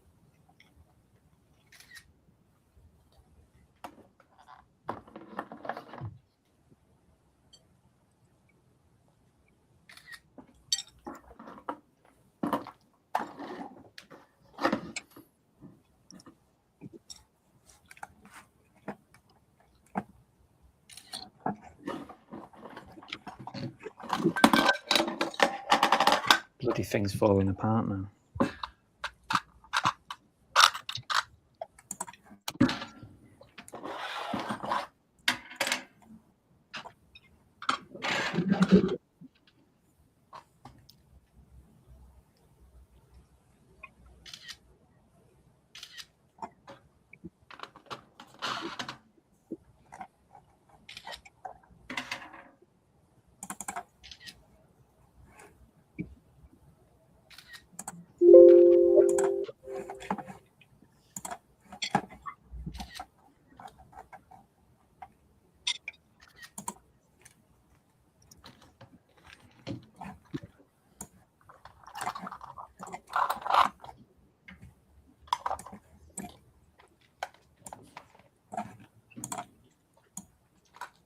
Oh God! Right, that's all my photos done. My drafts are done. How many are getting listed today? Well, let's have a look at this pile down here then. So we've got 1, 2, 3, 4, 5, 6, 7, 8, 9, 10, 11, 12, 13, 14, 15, 16. There's 17 there. That's not bad, considering we're on the line. That's a bit. I've only photographed 4 items.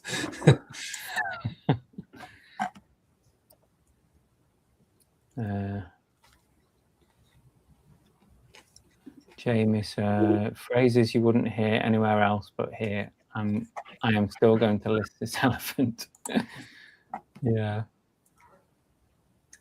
Good morning, doing an early show, 7 a.m. here. We're doing an all-dayer, Swamp Picker. We're pulling an all-dayer. So if anyone wants to come on, you can utilise the link in the chat. Anyone's invited. I should go back to doing my photography streams. Do you remember those? Yeah. You see, I used to have the camera pointing at the thing. Maybe that's something I should look at doing. It's one way to keep the channel alive, isn't it? Yeah. Without much editing or anything, just provide live streams. It's kind of a train of thought that I've been thinking about. That's why I'm doing more lives. I know lives are not always great for your channel because they just don't last long enough. But, you know, if you wanted to, you know, just keep your channel alive, then, yeah.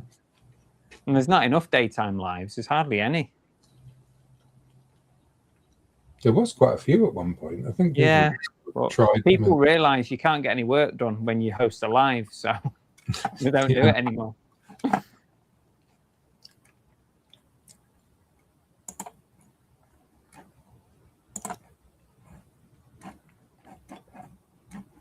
Right. What do you reckon? What category do you reckon is best for this? Because Listing Monster's getting confused because there's lots of clock categories. So this thing, right? So there's collectibles, decorative clocks, desk, mantle, and shelf clocks. There's collectibles, decorative clocks, other clocks. There is mantle and carriage clocks. No, not really. I reckon the first one, probably. First one. Desk, mantle, and shelf clocks. Yeah. True. Right, I'll pick that one. I don't suppose it matters much as long as I get the keywords in it. Yeah, I always wonder whether the category really makes any difference. Probably not. I don't know. Because there's like in TVs, there's 2 TV categories. There's like collectibles TVs and there's normal audio visual TVs. I never really know where to put these CRT TVs I sell, because they are they're not mainstream TVs anymore. So would they be better off in collectibles? So I don't know.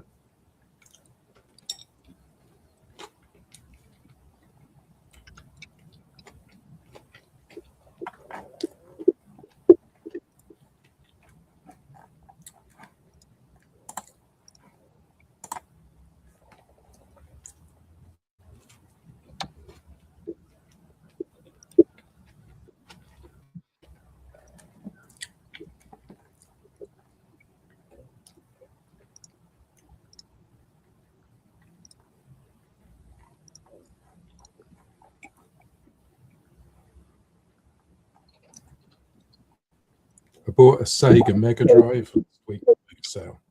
Paid £20 for it. I thought it would be worth. I didn't look it up. I just assumed that £20 is probably quite a good price for a Mega Drive, but they're not actually worth that much. They're worth like 40. They're not. £50. They're not worth much these days. No. I think there's a lot of these remake ones that Yeah, the retro versions. probably brought down the price of the originals, haven't they? Because they can just Definitely. Yeah, definitely. get games with them.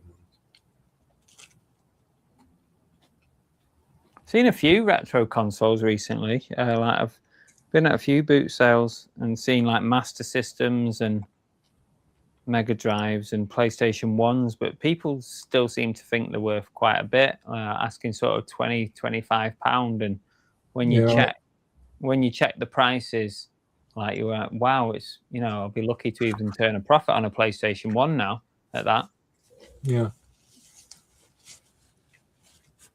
I think a lot of it is because of the mini versions. So Yeah. if you buy a mini PlayStation 1, comes with like a load of games built in, and if you're just like the casual person who wants to play them, that's basically ideal, isn't it? CRT's an antique. Well, I've got about 30 antiques all over the barn, plus listed. Although I've still got quite a few listed, but I could VCRs. They seem to be quite sticky at the moment. I haven't been selling many of them. Lisa's got a good point. Yeah, some of the games for Mega Drive and Master System are often worth a lot more than the consoles. Yeah, You can get some cracking games. It didn't come with any games, unfortunately. Sometimes it's worth it, you know, like if there's a bundle and there's a few games, that you end up making the money on the games and you don't really get much for the console. Yeah, I must admit, I never really look at consoles, to be honest with you. I just let these. So usually loads of people going after them. The stuff, but I think the boot sale was quite slow, so I just happened to ask, and it just seemed cheap at £20, but I don't think it really was. I'll still make a profit on it, but you'll make something on it. Hopefully it will sell on Vinted. It might be worth you, like if you've got any games hanging about, making a little bundle, even if they're just cartridge only. Yeah, I haven't got any games. I was hoping I'd have some somewhere, but I couldn't. I think I've got rid of them all. I used to have a couple of like really rubbish, like hockey games or something. I would have stuck with it. Yeah. But that was years ago, so I think they've gone.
Jesus, are you all right? Yeah? Has he just been buried in his own death pile? What's going on? You can't see me, can you? No. I've trying to sort out some.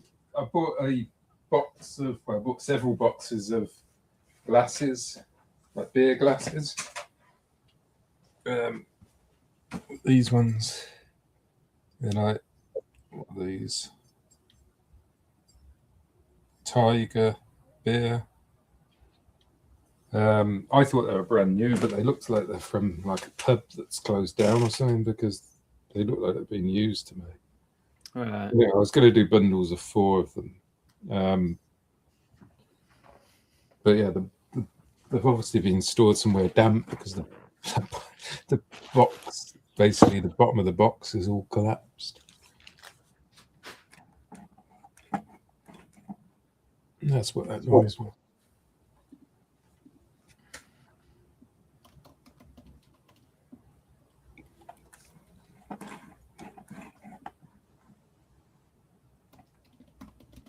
I've had a few instances where, like a pile of VHS like this, topple over on me.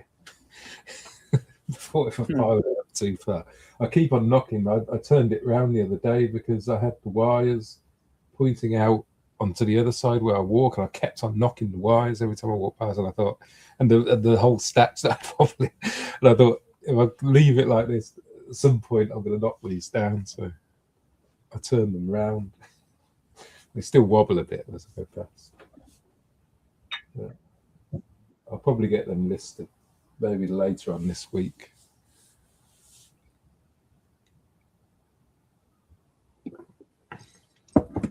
Richard's in charge, guys.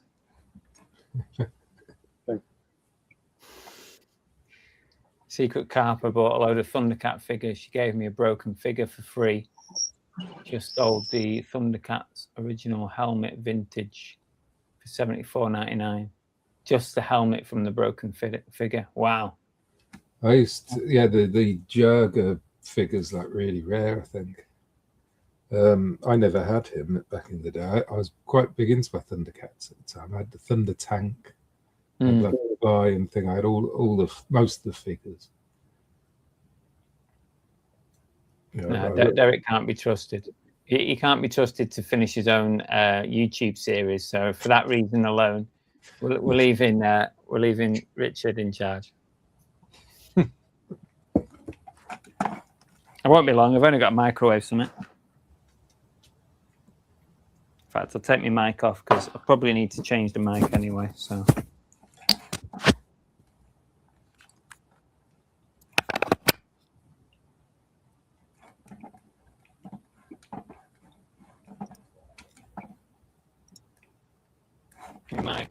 Can you hear me?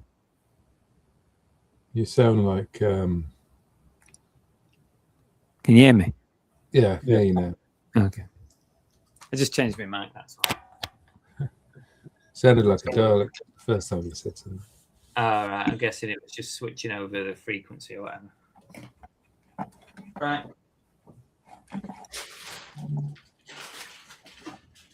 Is this where I heavily promote Tap Peddler channel? Go for it, yeah.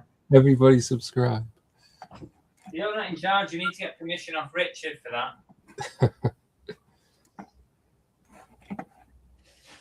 This is where Richard could launch his own channel. So when's the next Burn video out? I'll schedule it for like 2 years' time. No, it's constantly on my mind to edit it. One of my jobs I need to do in the next couple of weeks is to move my computer desk over to the barn and the computer, because this computer is like really slow. Sometimes it can become unresponsive.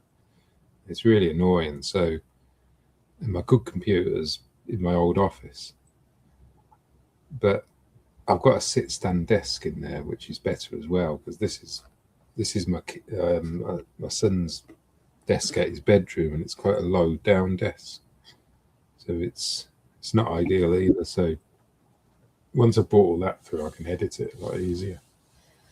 So I will do it, but I'll probably do maybe 2 or 3 videos to get, combine them into and then get them finished. Something like that.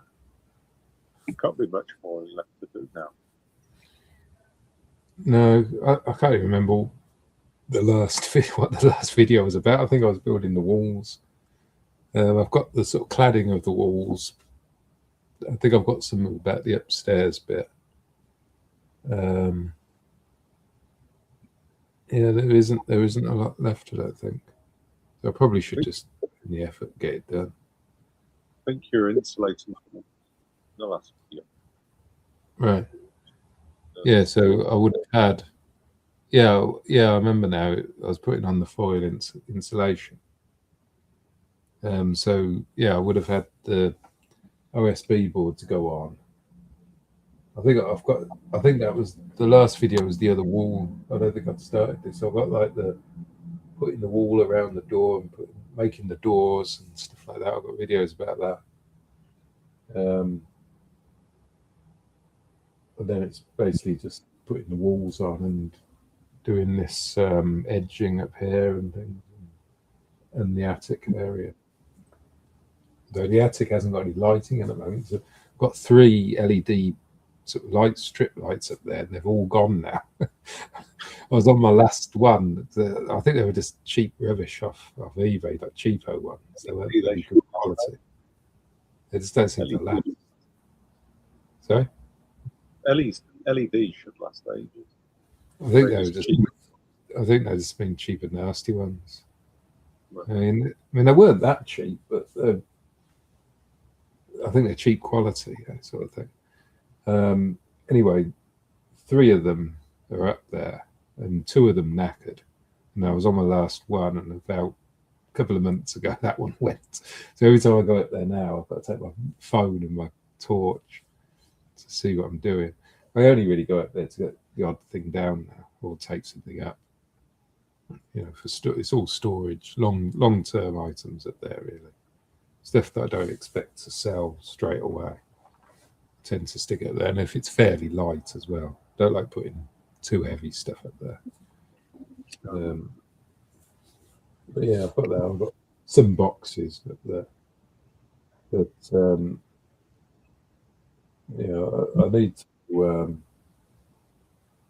I need to edit those videos. But again, I've got so much other stuff to do. I've got my driveway to sort. We're into August now, so it won't be long before it starts to get cold again. won't be able to do it. I can see me doing the garage next year at this rate. So I've got to get the concrete slab put in, and then I can start building it up. Anything I do for me next year. Yeah. Except you don't know what I get. See, I've got my extension to do next year as well, the porch area. So that was my job for next year. And that probably will be the whole year. So I really wanted to get the garage done this year, but I've still got to finish the drive. I've got to put the grids down. I've got to build walls around the driveway and things. And it just depends on the weather. Like today, you could be out there doing anything. But I was sort of pleased because if it's raining, I don't feel bad not doing it. Cause, if it's nice weather out and I'm sitting in the barn listing, I feel like I'm wasting the time, and I could be out there.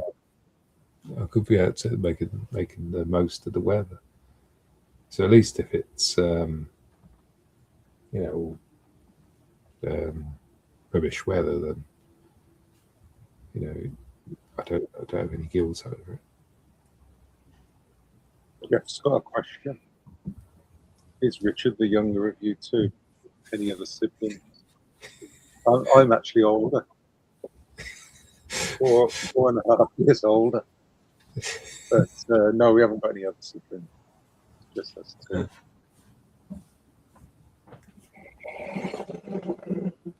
Yeah, people always comment on that. I always look really older. I've just aged worse.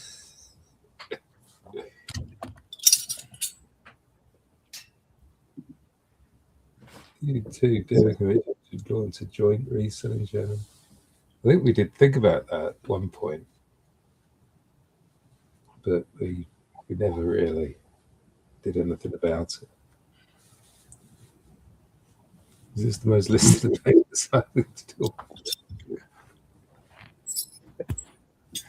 Or is Ali listing? That's the question. Yes, Ali's listening. Is Ali in the room with you? Is she there? Over there. So she could get on the webcam as well and join the... Why has she not come and said hello? She doesn't want to.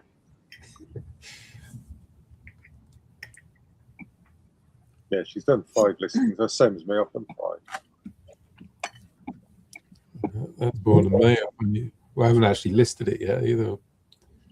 I've just took the photos of 4. Well, tell a lie, I have actually listed about 25 things, but all the photos were taken yesterday.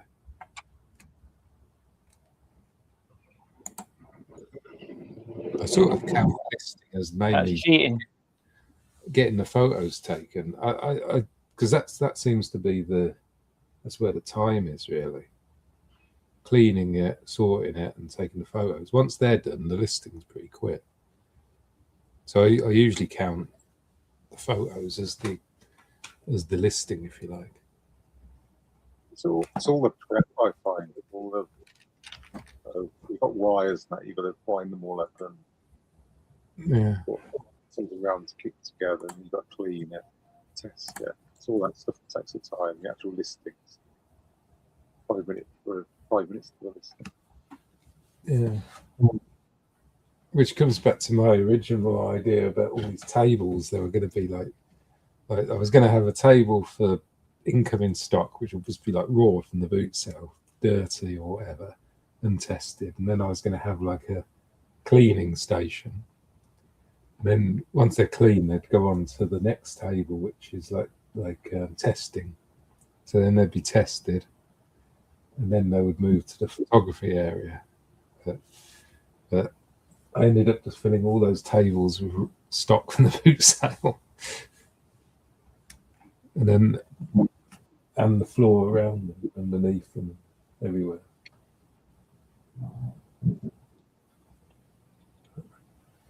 I can get disheartened as well if I get a lot of broken stuff in quick succession as well. Like you're testing something and it's knackered, and then you go to get the next thing and that's knackered.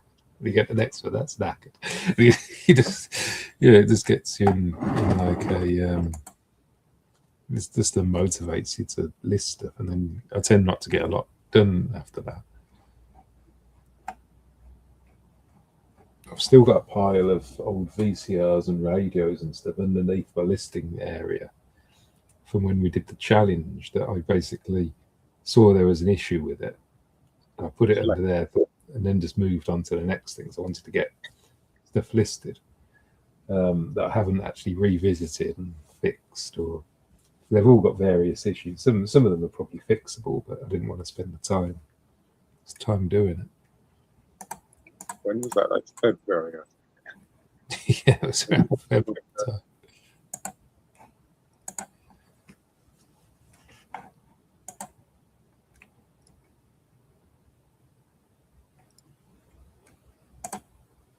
I'm just as bad though. I've still got all those Walkmans. I haven't listed, but I've had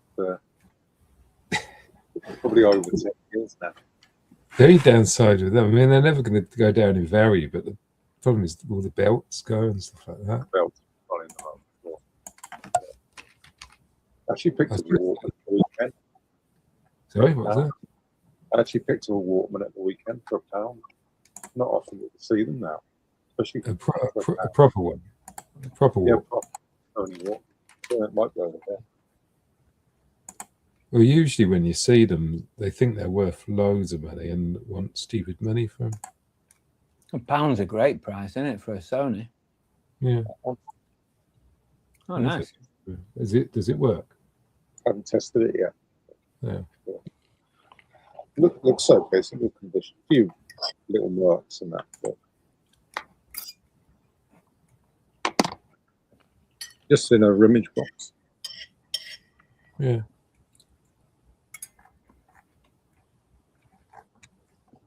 I find that with like Walkmans, you tend to get them at the house clearance guys. They're not really that arsed. They're in boxes full of stuff. I think that's what this was.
Where is it?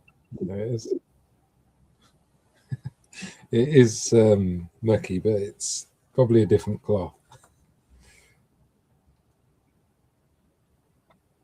Oh, your old cloth. Yeah.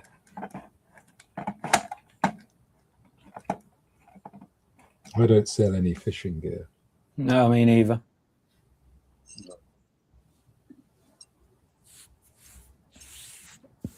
Yeah, he was at one point. He was coming to the boot sales with me and buying trainers and putting them on Vinted. But then he started his apprenticeship and he just didn't have time on it. And then he started going out to clubs and things like that and didn't want to get up to the boot sale. And then it sort of fizzled out. He does sell some stuff on Vinted a bit. And he has had some shoes. I sent him a photo at the boot sale of there's a trainer guy there, and sometimes I send him a photo and I buy him a bundle of shoes. But he doesn't do it like he used to.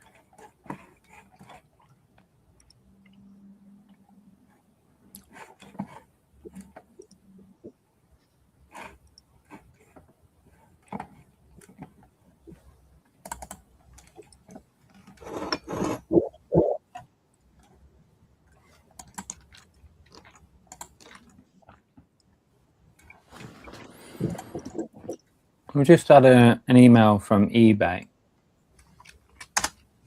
We had a concern with a buyer's account. We wanted to let you know that a bid for the listing below was cancelled because of an issue with the buyer's account. Funko Pop Heroes figure Batman. Unfortunately, the buyer, and then they've given the username, is no longer registered on eBay, so we had to cancel all their open transactions. I don't even know. I've already sent that. I must have already sent that.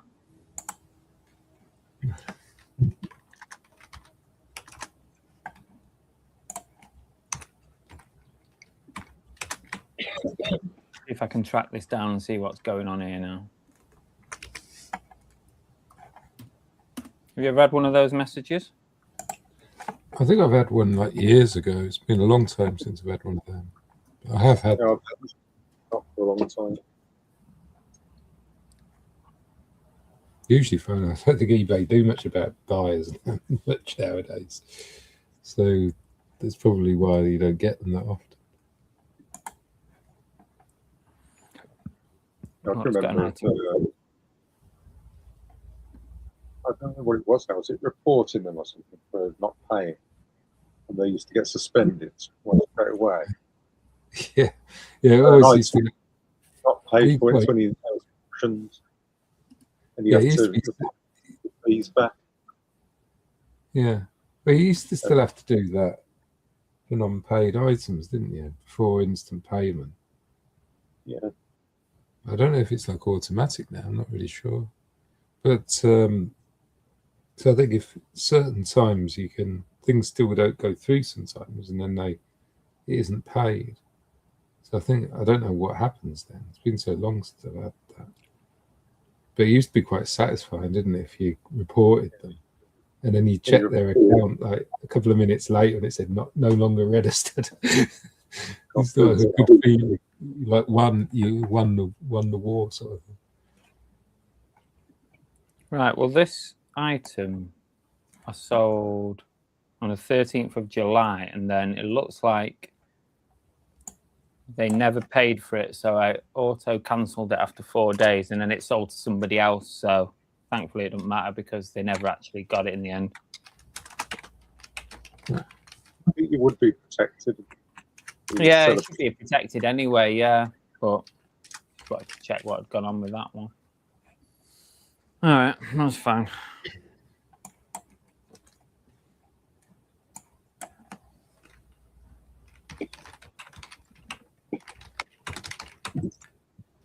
All right, get rid of this plate, and then I'm going to finish off the listings. Going to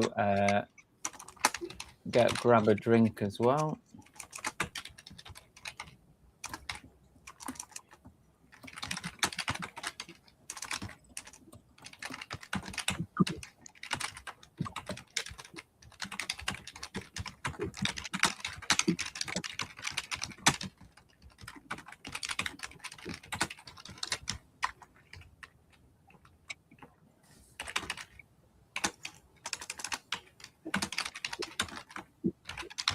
Derek, you need to concentrate now. You're in charge, so. I'm in charge. Okay. Yeah. Were you not impressed with Richard's being in charge last time? It was poor effort. Derek's in charge.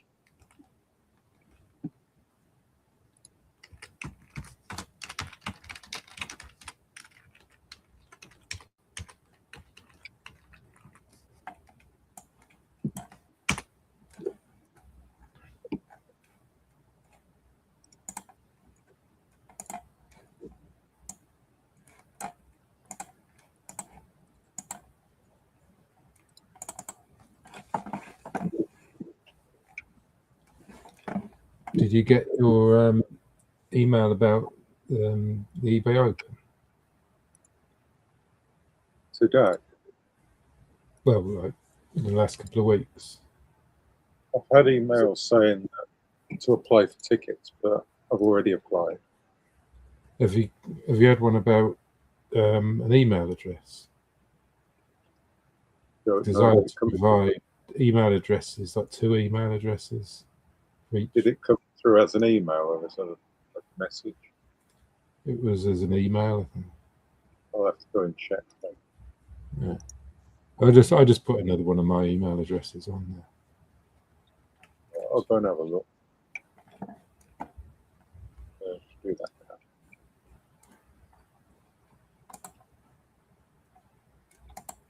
I thought it might be better to get the train from Mum and Dad's house, because that would take us straight to the place. Yeah, Wouldn't it? The only thing we've got to do is check in, so we'll have to walk back there and walk there like at some point during the day. Yeah. We'll just wait for an eBay live presentation. Go there. I reckon it will be all about eBay live. Yeah, I think it will be. There's that many eBay messages in there. No, I think When it was just it? came, I think it just came through as an email. If I go in my email, there's hundreds of eBay messages. Because you get every time you get a sale, you If get a you- message. If you search for eBay Open, it should come up.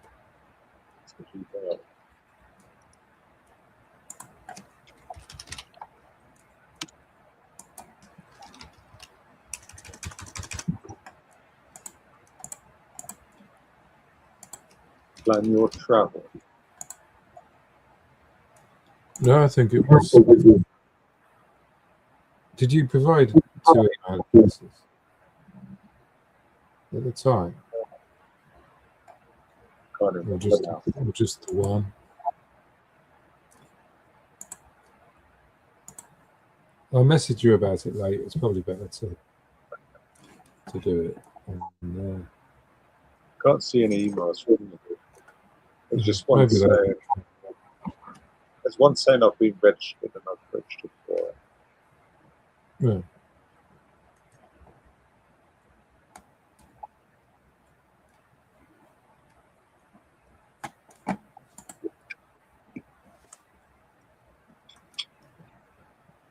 I keep getting messages from them saying register now, and I've already registered. Almost as Yeah, if I got that. that's Yeah, I just got normal. that last year. Right. Yeah, it can get quite confusing. The first year, I was really confused about that.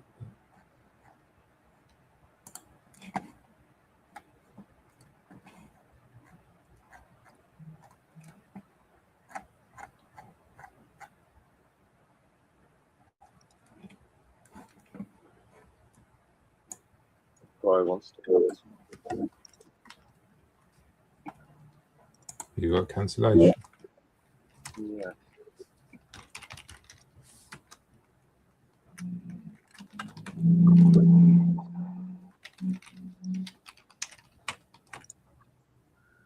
Okay.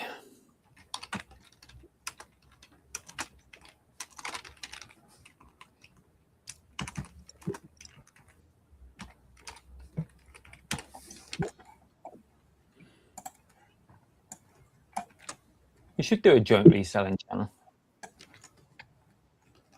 It's just the time to Yeah. both really busy. Richard's got his houses to sort. And I've got the driveway to do and stuff. I just can't see it ever really. I think to do that, we both need to be fully sort of on it. Yeah. And I don't think we are. We could be. Just not committed enough, are you?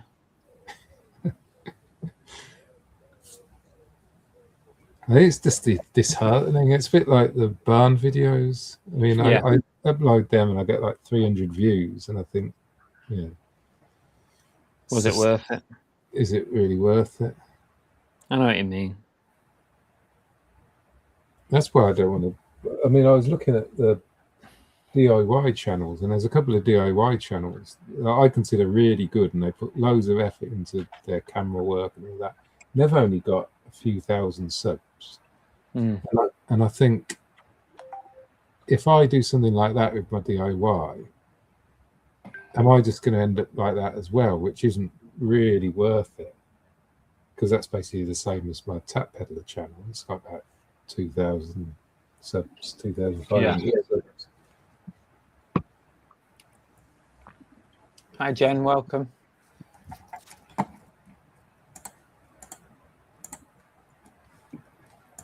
Oh, you can't beat a matcha. I love my iced matches at the moment.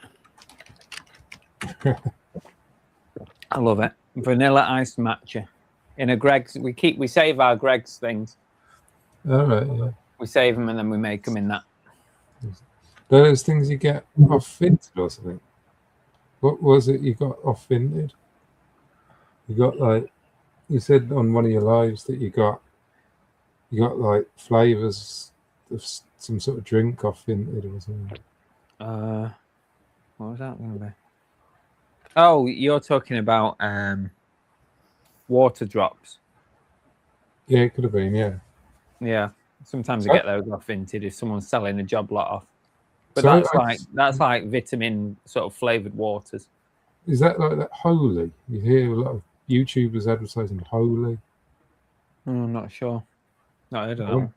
So, is that I keep on getting that on quite a few of the channels I watch. They're sponsored by them, and you can get like a. They seem to be like a sachet. You just put it with water. And you get like a shaker thing. You shake it, and then it's some sort of natural energy drink. I think. That's not so bad for you, sort of thing. LL's off. Thanks, LL, for joining us. Have to go now. Fun knowing you. Is that it? We're never going to see you again now. Yeah, send me a message on Instagram for that thing if you want. Concord, first time caught you live. Oh, welcome.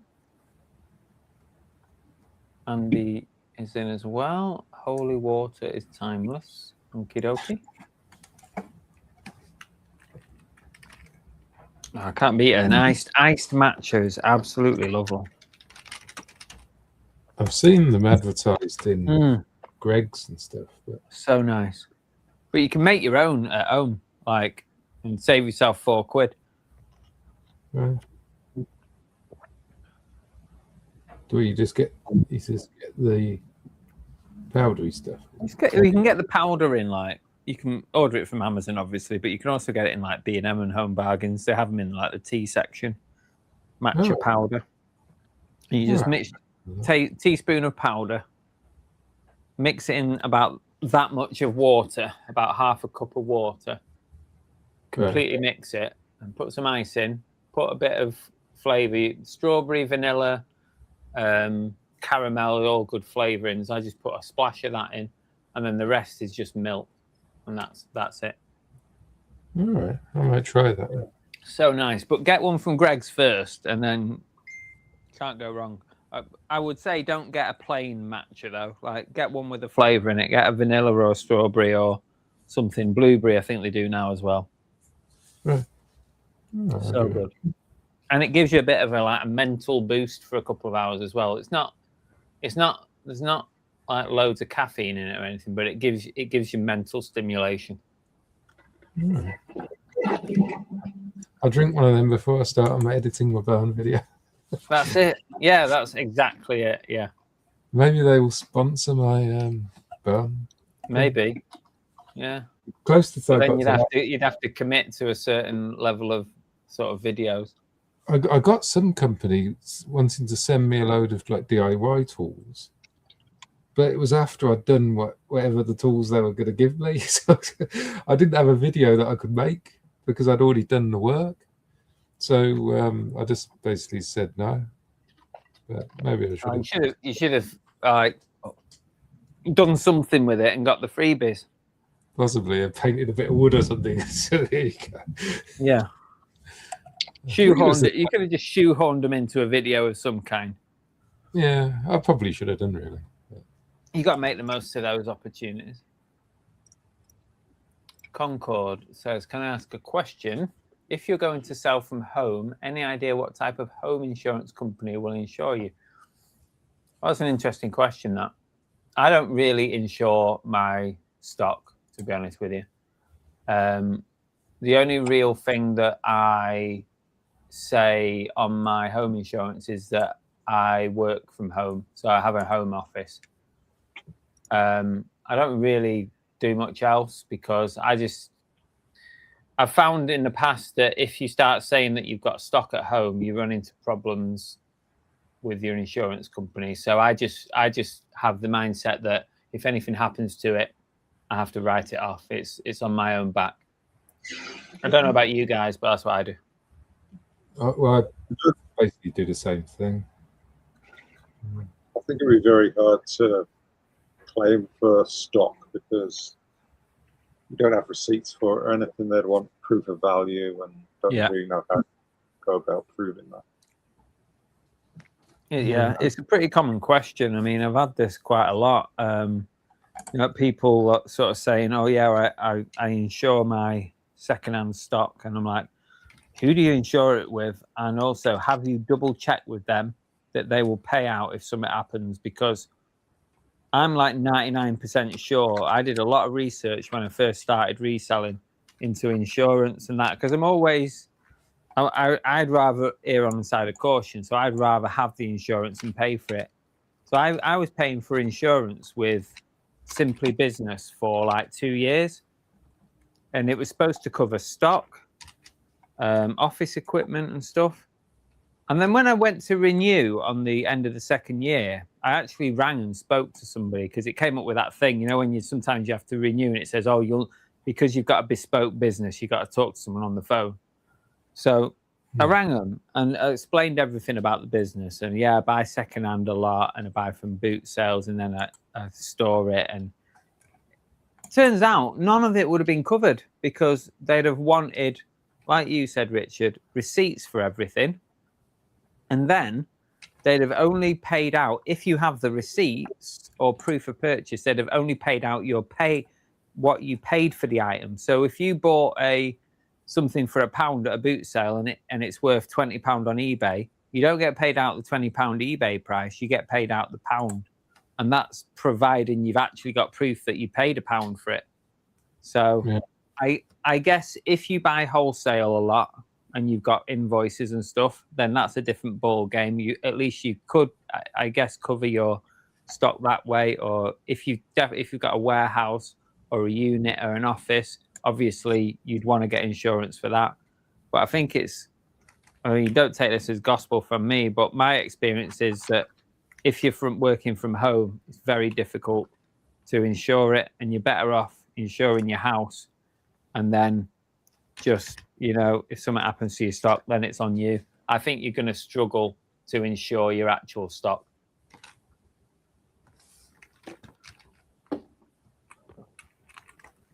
So I paid 2 years worth of insurance for my stock that I would never have been able to claim on. Yeah, I can't see them ever paying. I mean, if, I had to replace this, you got like some video recorders, for example, and how am I supposed to, they're not going to pay out on them, are they? I've got no proof. They're never going to pay out. I've got no proof they even exist. If they were, I don't know, if they were stolen or something, I've got no proof they exist. No proof for the value, what I paid. It's hard enough, sort of documenting everything for HMRC for tax purposes, let alone the insurance companies. Yeah. And the stuff we get on the grand scheme of things, I know that I could probably fill this barn up again within a month. Yeah. Good sourcing at the car boot sales. You could, God forbid, if something happened, you could start again, I'd be more concerned about the structure of the building, which obviously is covered. So the contents, I'm not that concerned about, really. Jamie said, I advise my insurance company that I work from home, but they won't insure my stock. I have that insured separately with another company, value balanced against what I advise HMRC as stock value. Okay, Jamie, that's interesting. It'd be good to know, I don't want to cause any problems for you, but it'd be good to know that, if you spoke to someone at your insurance company, how exactly are you covered, and how much for. If you're a sole trader, I don't know if you are, Jamie. I can't remember if you're a sole trader or a limited company. Limited company, as far as I'm aware, you do need to have some handle on what your stock value is. I don't know for sure, but that's what I believe. But as a sole trader, it's hard to sort of pinpoint your exact stock value, isn't it, at any one point in time? Because the stock's constantly changing all the time as well, isn't it? So the only way right now I could figure out what my stock value is, and that would only be, it would be listed value. So is to go on eBay and say, how much is the value of my current listings? Yeah. I don't think I could tell you right now what my cost price is on everything that I currently have, available. I don't think I could give you that information. Because once you've bought stuff, say you've done a job lot of stuff at a boot sale, some of it's sold, some of it hasn't. So your books are wrong straight away, aren't they, for what's in stock, unless you keep very, very clear. I do keep records. I do individual transactions for the boot set. Yeah. I would have like video recorders listed each one, but there's just no proof that what I paid for it. Yeah. I say what I paid for it, but would they pay out based on just my say so? Possibly not. I would say not. I mean, at the end of the day, this is my proof, right? And this is just me writing down what I've purchased.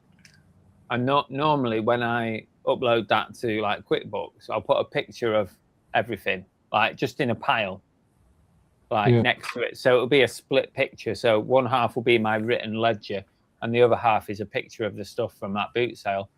But that might just about be okay for HMRC. But you go to an insurance company with that, I doubt it. I doubt it. It's interesting though. It's interesting. I'd like to know if someone actually found an insurance company that's willing to do it. Like I say, I was paying Simply Business for 2 years before I actually spoke to a human being and found out that I wouldn't even be covered for anything. Oh, Concord says, oh, it's not coming up. Oh, that's Jamie. Hang on, let's go to Concord. I'm not worried about the stock. It's being told in a disaster that they wouldn't pay out because I'm selling stuff. I've been selling mainly mine and family-owned items, but wanting to buy and sell. Yeah, I mean, it's a tricky one with your home insurance.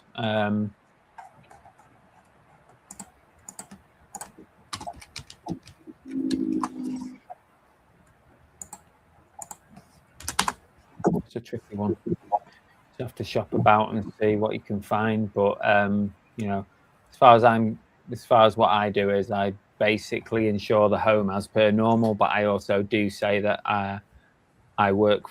You know, my job is working from home as well, so I do some office and clerical work at home. I think that's what I put on mine. I don't say that any members of the public come onto the property because they don't.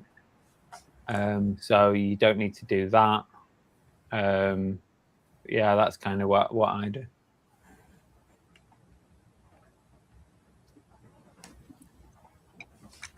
Jamie D, sole trader. I can approximate stock value on what I paid for it. Yeah, that's the difference. If you buy like wholesale and you have receipts and invoices, then you know it's a little bit easier. You've got official invoices. Definitely, yeah, that's a little bit different.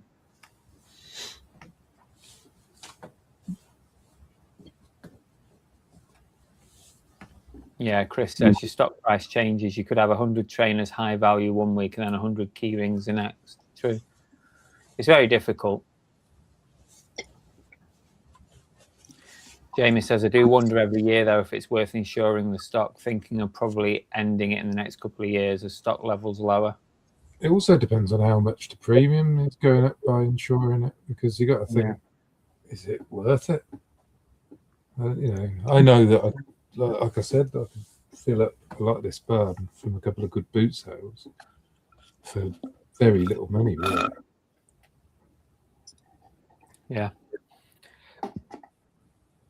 I'd be more concerned about like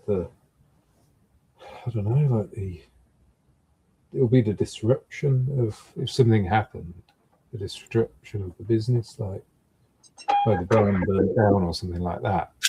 Yeah. I'd have to sort of start again building it, wouldn't I? No, I'm assuming that somebody else could build it for me. It burned down. Yeah. So, on that subject, then, did you have to like reinsure your house once that had finished? It just carried on the way it was. So it's just the same sort of thing. Yeah. Well, it's been renewed. Yeah, it's been renewed now anyway. I usually change companies and things like that anyway. So it's It's different anyway now, I suppose. Yeah. How's eBay Live going? I've been watching Nick and Andrea, says Concord. It's okay. I talked about this right at the start with Dave ABL because he was kind of teetering on giving it a go or not giving it a go. But I tend to use it at the moment while there's no fees. I'm trying to do one a week. When fees come in, I'll probably drop it down to 1 or 2 a month. But kind of my eBay Live sort of tactic is obviously have cheap items that I've not paid a lot for, but also I have premium items on as well. So I'll bring stuff in that's currently listed on my eBay store. I'll offer it at a discount. Like if I've got something listed for 30 quid, then I might bring it into eBay Live and offer it to people for 20. Like if they buy it there and then on a live show. So I'll have a mixture of cheap stuff and premium items that are worth a bit more, and it seems to be working okay that way. So I'll carry on doing it like that. Yeah, it's okay. It's great for cash flow. It's great to have a clear out. It's great for clearing through a lot of items in a very small amount of time. It's not great for packing in the next day, but when you sell stuff, you have to be prepared for the packing, I suppose. It's part of the job, isn't it?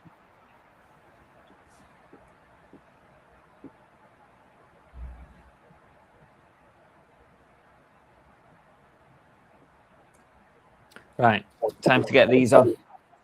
What time is it? It's 10 past 2. We've got another 3 hours and then I'm done. But I'll be done way before that because this won't take me that long to get listed. Oh, have you seen this chair? My mum gave me this thing. Like an antique chair. She said, do you want that to sell? I said, go on then. I'll sell it. I reckon it's worth about 100 quid. Trying to figure out what it is. Something like that would be quite good on Etsy. You reckon? I don't really sell on Etsy, but... Yeah, if you're not set up. It's probably no, I can't be bothered, really. I'll bang it on eBay, but... Vintage. Well, put it on both. I'll put it on both. Could do. I basically put everything that's on... Everything on eBay goes on Vinted, most of it. Apart from restricted stuff, obviously. I'm a bit more selective with Etsy. Only because I have to pay 20 cents per listing. And it's obviously got to be vintage as well.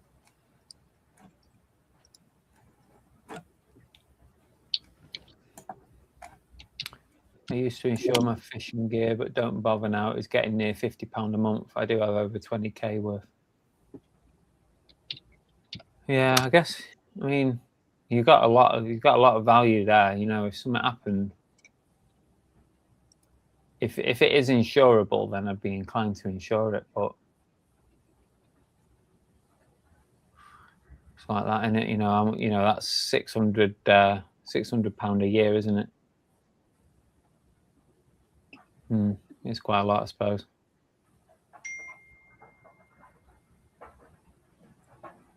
Right.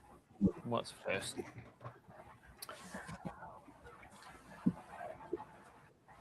Listing monster.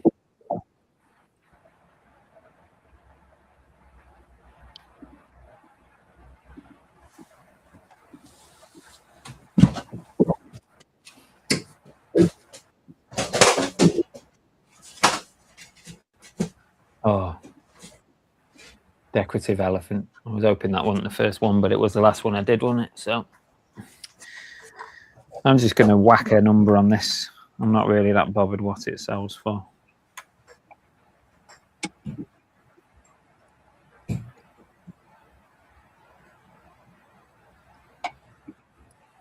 Decorative. This is what Listing Monsters come up with. Decorative elephant quartz mantle clock resin figurine, whimsical design. Whimsical design.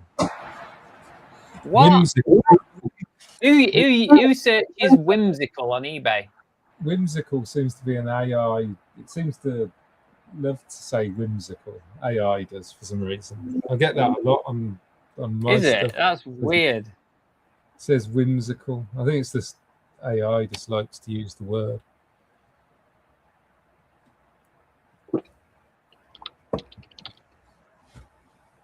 It's got most of it right, but I could do with a few more keywords in that.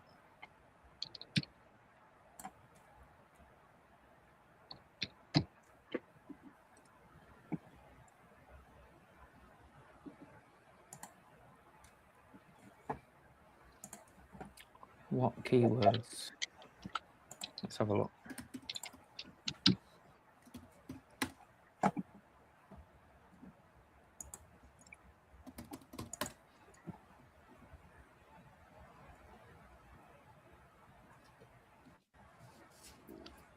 Shelf.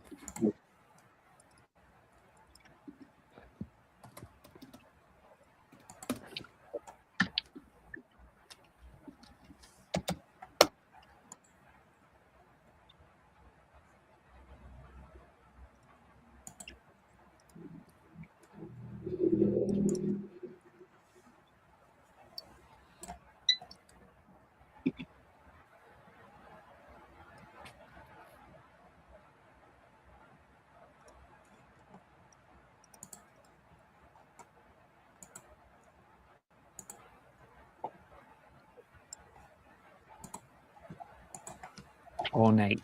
Oh, you know.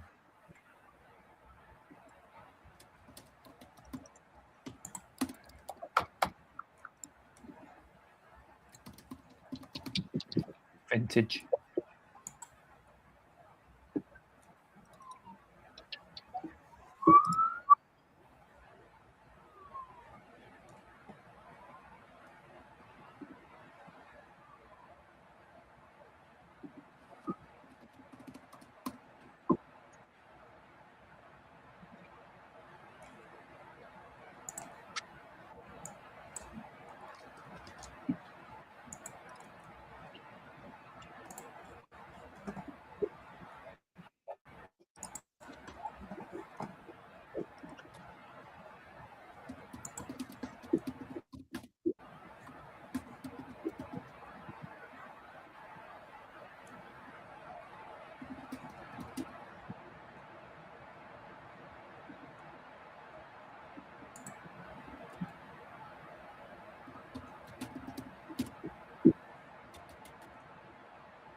$29.99. Yeah. Take it or leave it. Oh, bloody hell.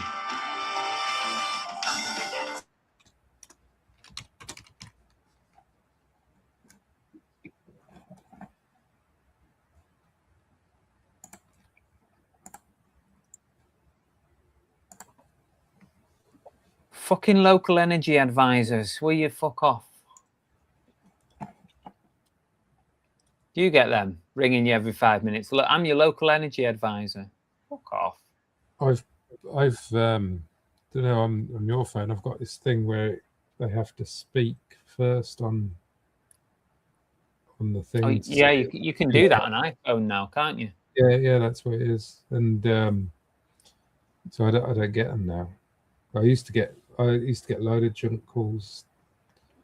I might turn that on, you know. A lot of them are blocked.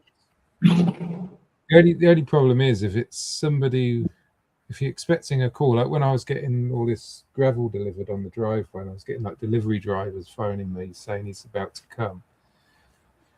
You know, you wonder whether they're going to be able to get through to me and things. Yeah, that's a point. So I did turn it off during that point, but in general, I turn it on. I don't tend to answer my mobile to anybody not in my address book because 99% of the time I don't want to speak to them. You know what I mean? A lot of spam calls and potential scammers that comes up as spam. Yeah. Get a lot of Well, those. I don't think found- it comes on that on the iPhone. I know it comes up on Android, doesn't it? The potential scam. Yeah, I found it after I sold my last house. I'm sure they sold my details Right. to companies. And Yeah. so much like spam phone calls, marketing and stuff coming through. I'm always quite wary when I get my mobile out, but sometimes you just have to, don't you? It's like, yeah, you always end up with a load of crap afterwards. Insurance companies and Just block them now. problem is they ring from a different number, don't they? A slightly different number all the time. Usually it comes up where they are as well. I get loads of them from around by Manchester. I just ignore them if they're from Manchester. So it's always like these ambulance chasing lawyers and stuff.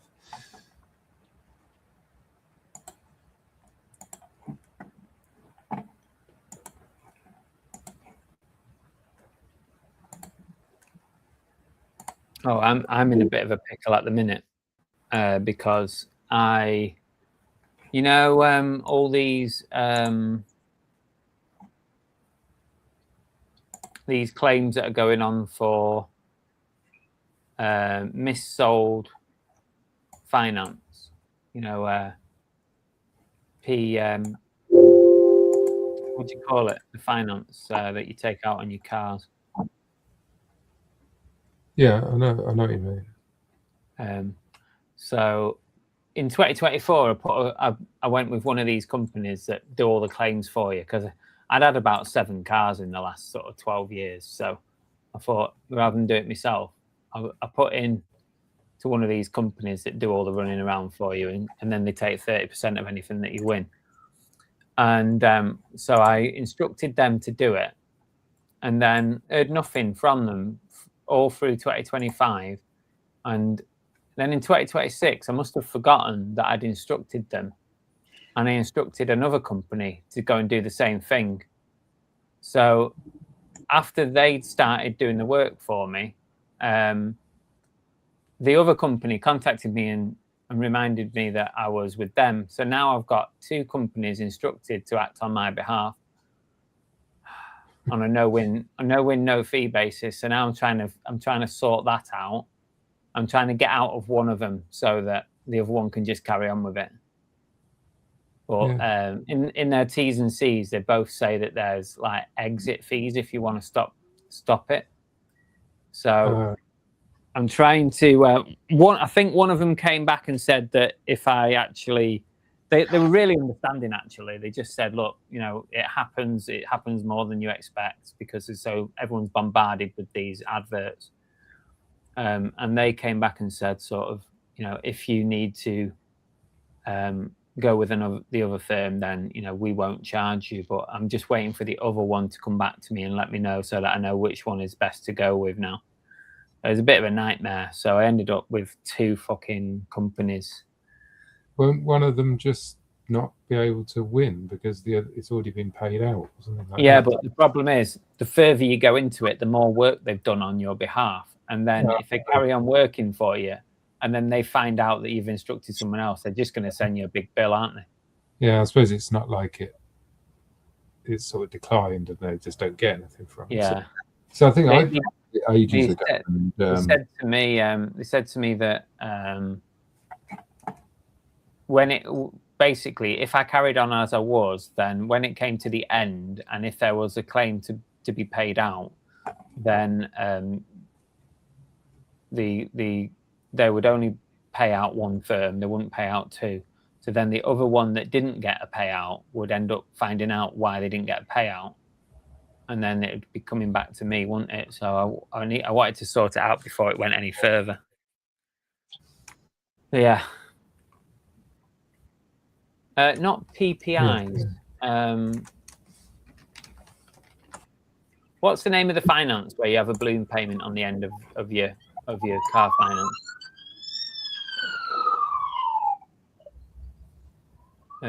Not HP. Police is coming to get. PCP, is it? PCP finance. So yeah, it was that. Was that the police for Richard? Was it? Yes. Probably, yeah. I've got the window open, got the aircon pipe going out. Oh, I've got aircon. Lucky sod. So don't often have it on. Too expensive. I've got an aircon unit up in the loft. I keep on meaning to get it down, but I A was bit late thinking, now. Won't be summer anymore soon. well, I don't need it in the barn. The barn's quite cool in there. Throughout the really hot weather, it was nice coming in the barn. It was fine, and it retains the heat in the winter. With my little radiator. So I think it's really, really good for like the contrast. I think it's that bubble wrap foil. Baking up here in the summer. Yeah, don't need it.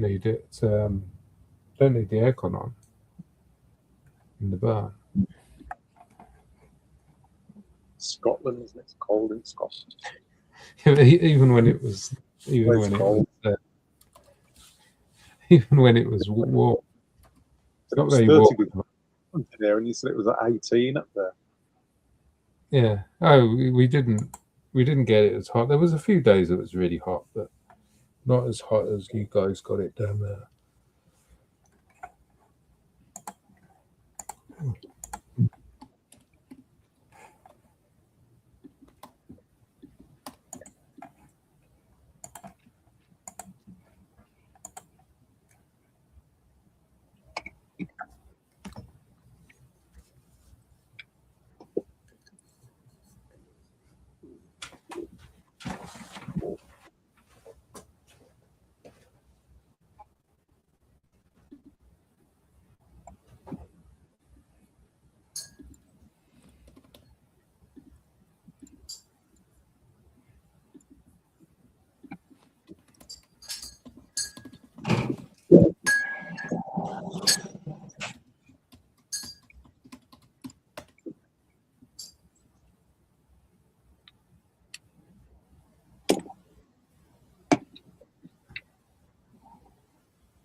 just realised I listed these 2 pots, marmalade and honey pots that we picked up at a jumble trail, and I can't remember. I think Belle might have wanted to keep them, but I've just listed them. She probably forgot about them, so she probably won't even ask. Somebody will remind her of the. No, There, won't they? no. Don't you dare. We will not be friends anymore. What type of bird's that?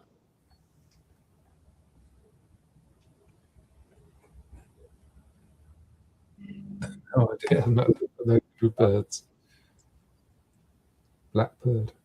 It's not a bloody blackbird. Looks like a blackbird to me. It's tiny. Penguin.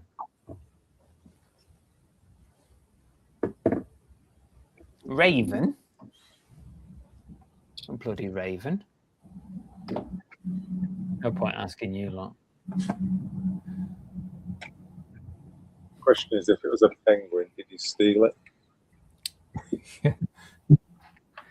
Very good. Thanks for the reminder. 5 inches.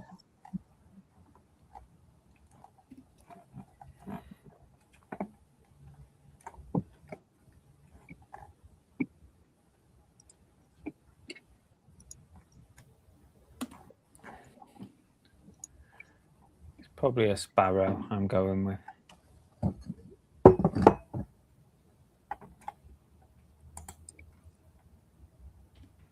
Let's see if ChatGPT knows what bird it is. Probably better than you lot. Even AI is probably better than you. Photos. Oh, fuck off. I'm saying sparrow.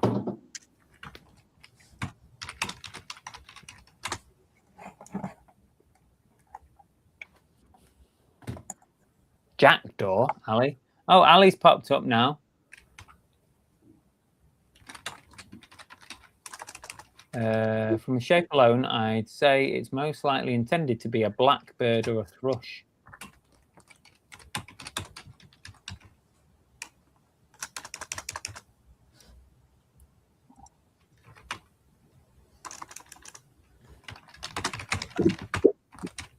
Not an exact representation. Eurasian blackbird, a song thrush, or garden bird, generic garden bird.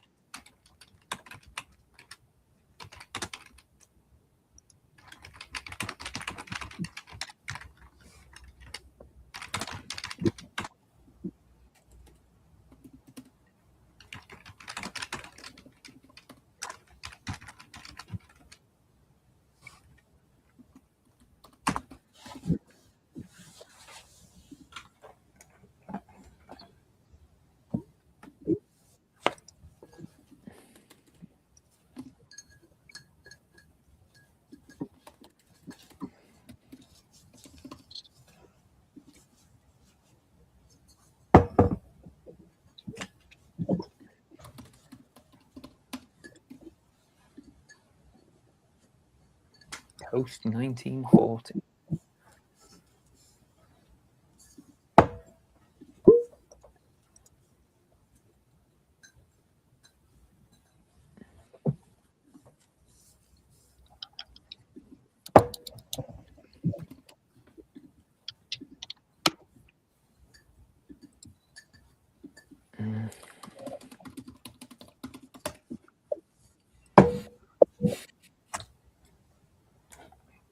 So, how many listings do you think you would have got up if you hadn't gone on a live? I think I To would. be honest with you, probably a similar amount. I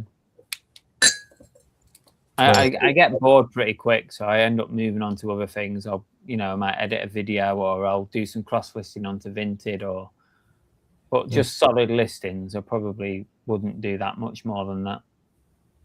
Yeah. It's just taking me longer to do it.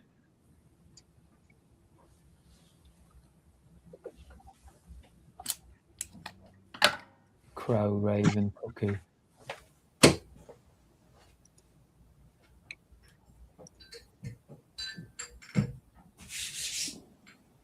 don't know what to price this at. I'll do it 20 quid. Cast iron bird.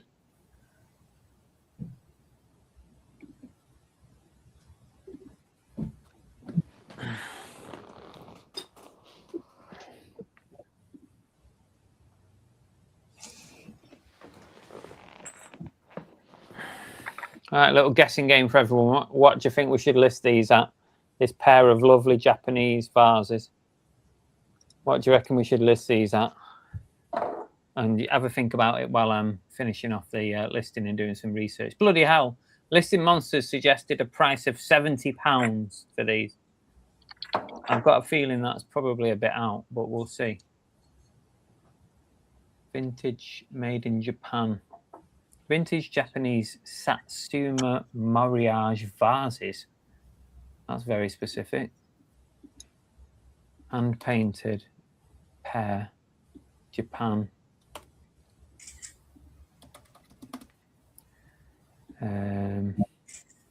Or I put Oriental on here as well.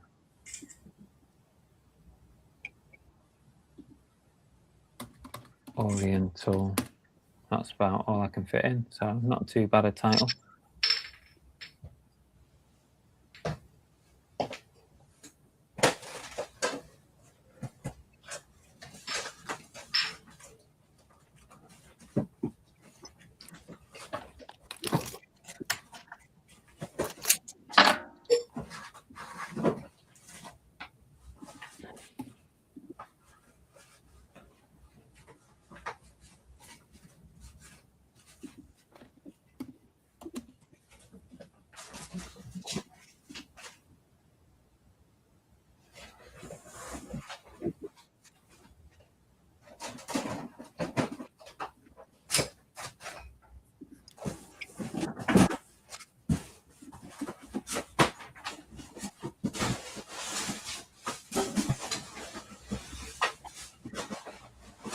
Right, let's see what prices we've got. Listings ready to go. I might see if there's one already up.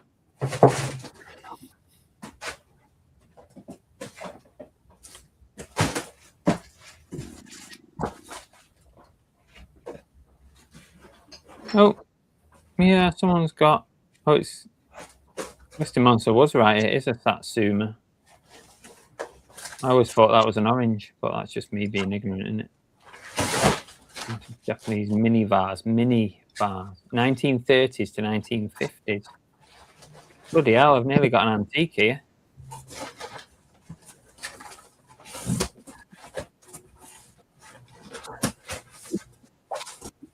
Circa 1930. Someone's got one listed for £104. Are you nuts?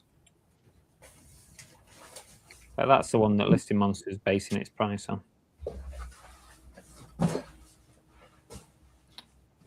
Right. There's one very similar. Yeah, I don't think they're worth £104. I'm just going to make a number up here because these prices are all over the show.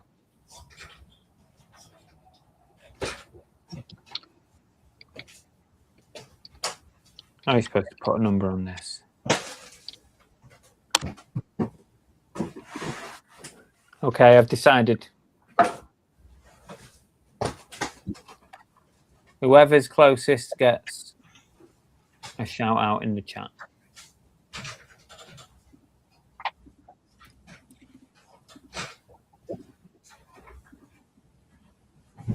Vintage Japanese Satsuma Mariage Oriental 4-inch vases, hand-painted pair, made in Japan.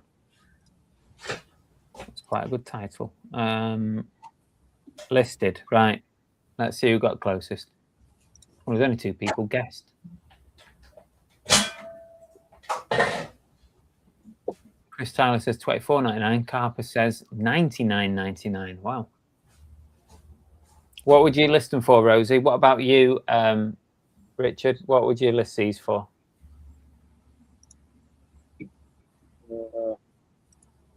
Without research, just if you had to just list a price.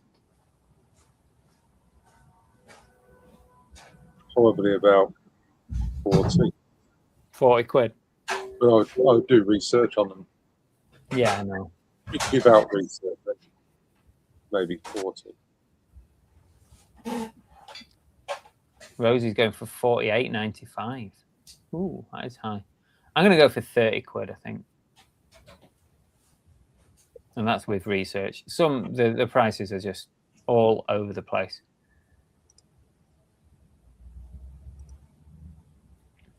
They were only £2, so £1 each. If they sell quick, then I know that I've underdone it.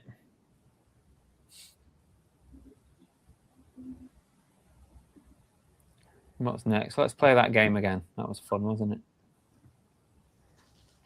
What about this Japanese thing that we don't even know what it is? What would we list that for? What about you two? Without any research, you had to guess and just list it. What would you list it for? 50 quid or thereabouts. 50. Whew. Derek's expensive, isn't he? Well, I'd go with that and then just go down. Yeah, true. It's made in Japan, isn't it? Yeah. You still want to sell it. It only cost £1. Just bear that in mind. See if I can find a picture of this.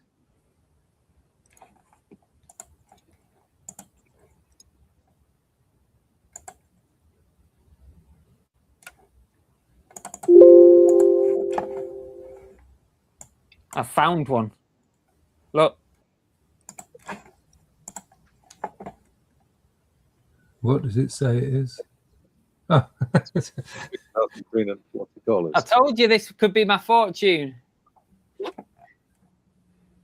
Not quite the same, unfortunately.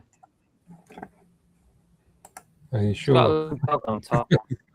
Sell it for like 30 quid or something. It's worth like £3 grand. Yes. Rose is going for 38 on this one. I'm just trying to find one that's the same. There's some very similar ones. Mine's got a dog on the top, so that should be easier to find.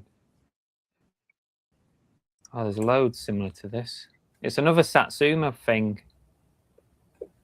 There it is. There's one. Someone's got the exact same one. Did they come?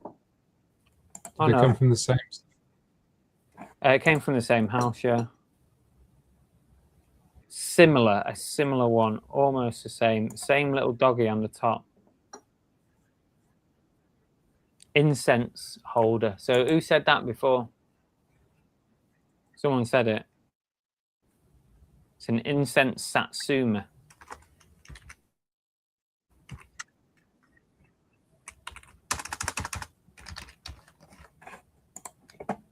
Incense burner. Some of these are going for some good money. If you see any of these around, get them, because it could be one of these that's worth hundreds.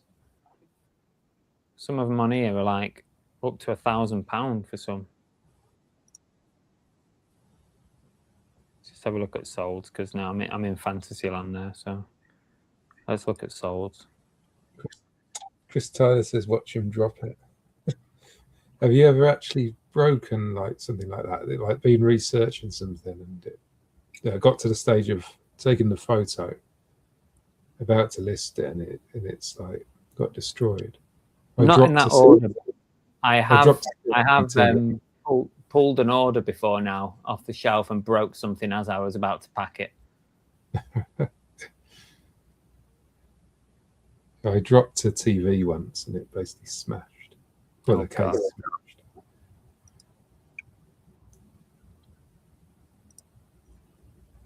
It was a Sony one as well. It was a good one. Oh yeah, that would have been expensive, wasn't it? But it literally, like the case that smashed to smithereens. I sold a vintage computer monitor once, and that posted it. And when it arrived to the buyer, it was literally shattered, almost like glass, the plastic. It must have gone so brittle over time. It disintegrated, the actual plastic casing, and all was left was the monitor and its its glass and stuff. Nightmare.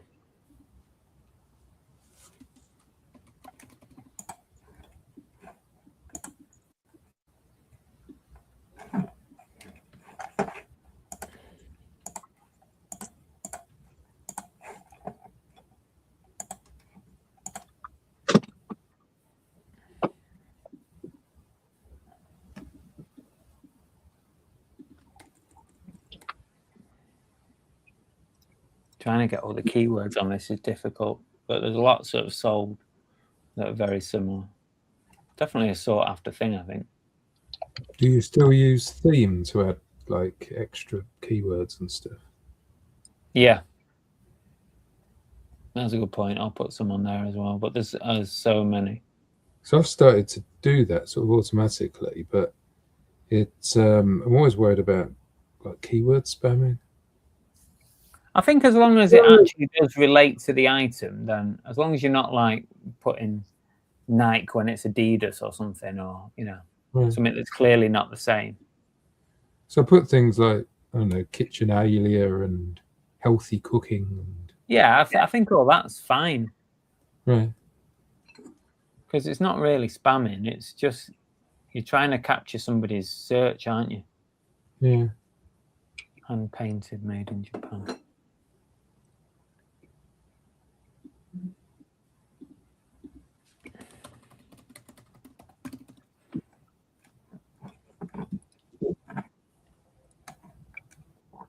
I'm going to tell you in a second what I've listed it for. Just want to make sure I've got all the keywords.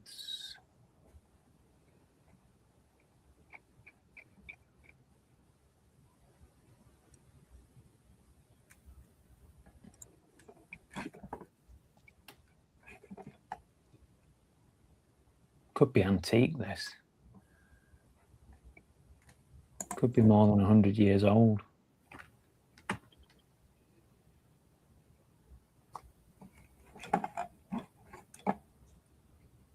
Where's the one that I thought was the same? Balls to it. I'm just going to list it. I've had enough of looking.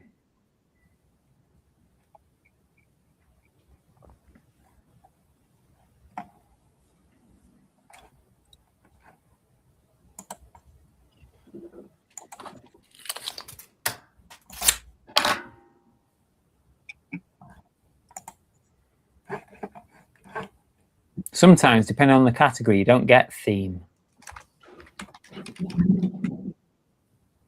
So there's no theme on this particular category.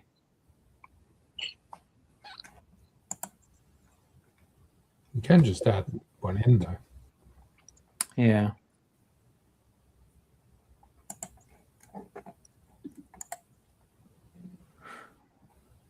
Oh, let's just get it listed. Vintage. Ceramic. Yeah, some categories won't allow more than one theme as well. Yeah. You can't type, you can't.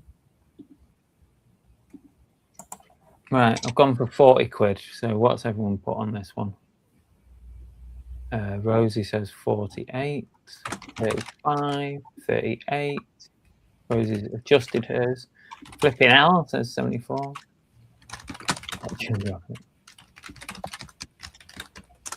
Did what sell, Rosie? Did the... What's that?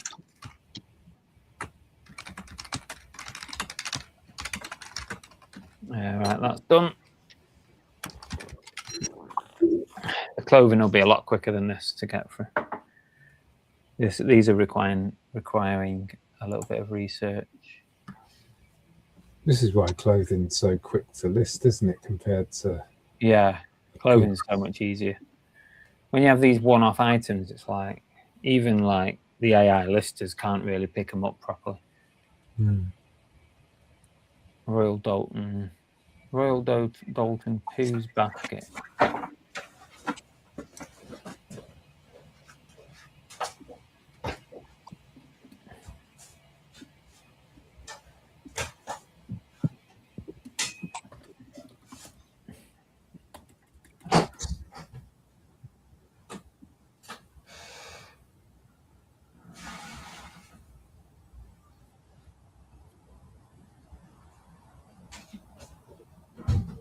I don't know which one you mean, Rosie.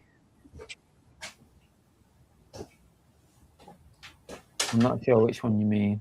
Just explain a bit.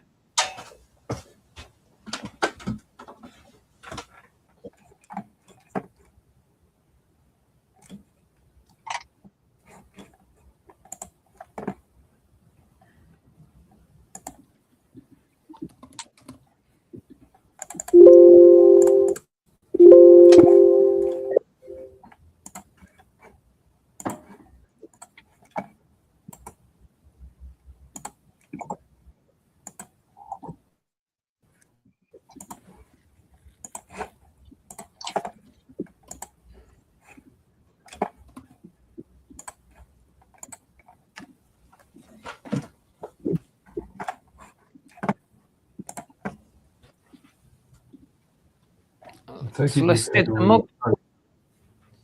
Take it, Richard, you've got all your photos taken because you haven't took any photos since we've been live.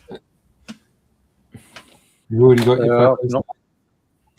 I've done 6 listings. I did take lots of photos earlier. I'm doing tax stuff at the moment. All right. What for the making tax ditches? Yeah, it's got to be done by Friday, isn't it? Yeah. I'm not going to date on it. I keep on putting. I'm hoping that it was pretty simple because everything's already in Sage now. It should just be a case of just clicking something, I think. Yeah, mine's all in there. What I need to do now is go and get phone and internet stuff done. Yeah.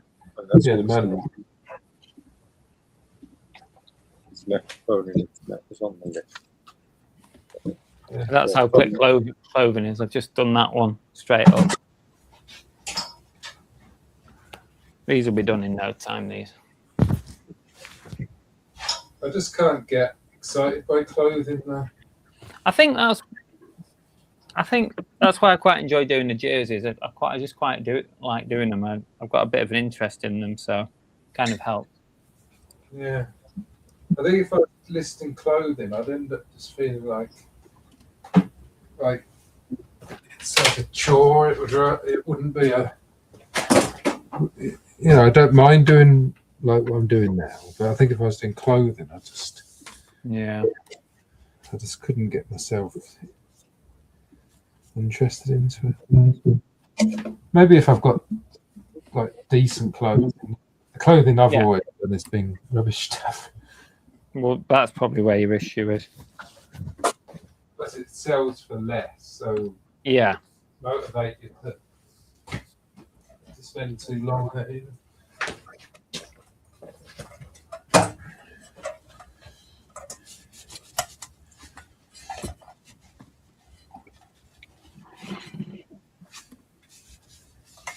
I have got clothing. I've got a rail of clothing over there.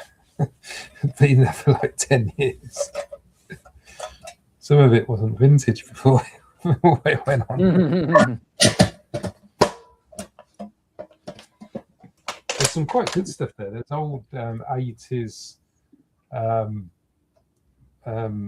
jackets for go-karting that I think are worth a decent amount of money because I sold some of them before. I picked them up during COVID.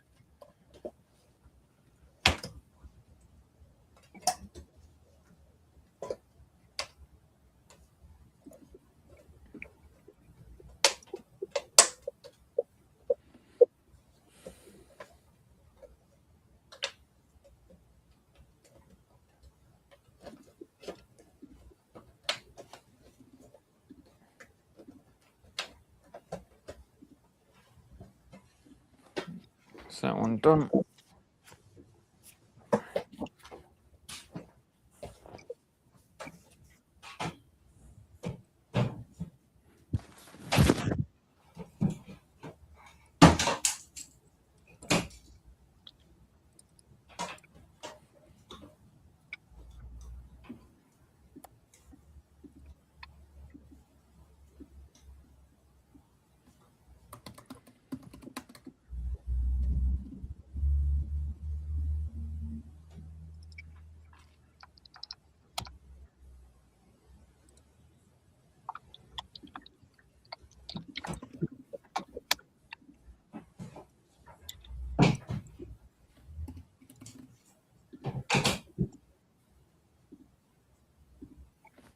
That's that one done.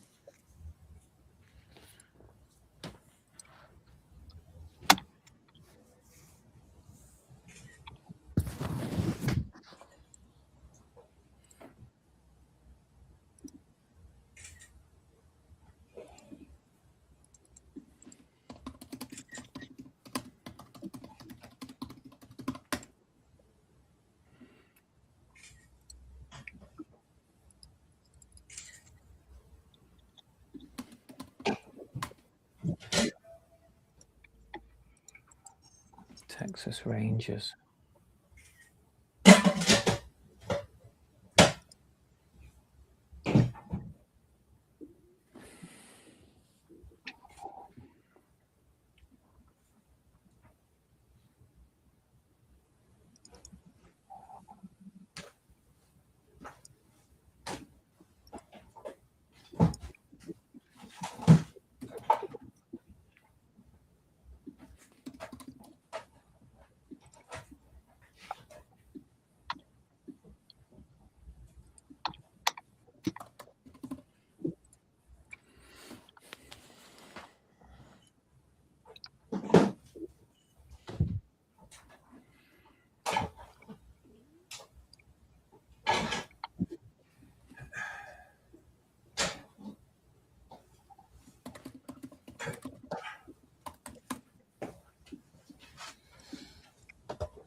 That's done.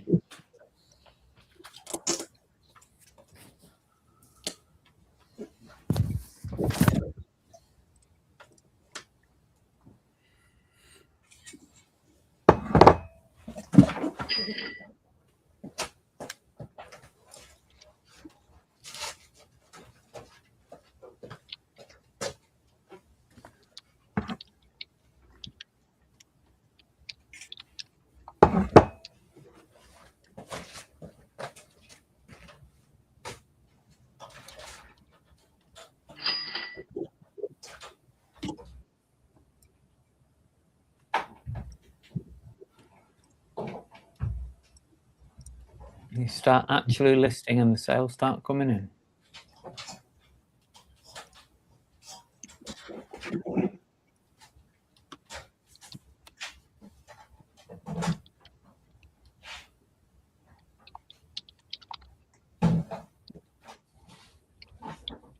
I've had no sales all morning, and then the moment I actually start putting stock on eBay, 2 sales straight away. Do you still subscribe to the green wave thing? Like, Yeah, I totally do. Totally believe that. so I always think that when I get an offer in the morning, I think should I take it? Start. I do think that it's valid what Pete says about that. Yeah, I also do his. I suppose the theme. Back to the theme keyword. I try to keep the Try and same. Repeat them. Yeah. Which I do sort of automatically, and hopefully that will, over time it will keep all the listings sort of together. Yeah. I'm not sure if it really affects me because the stuff I sell is so varied anyway. I think if you're selling the same sort of things, it's probably better.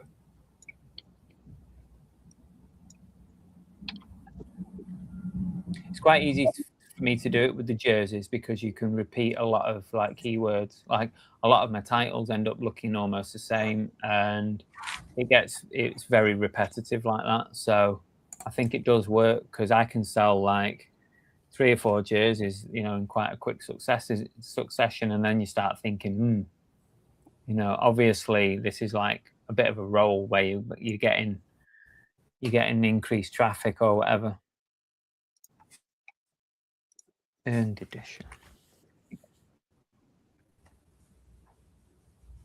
You broke up a bit then, but I got what you're saying.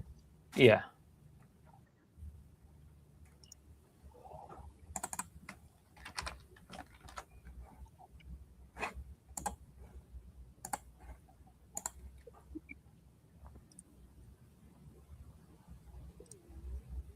North Nike North End edition.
Hi, Peter.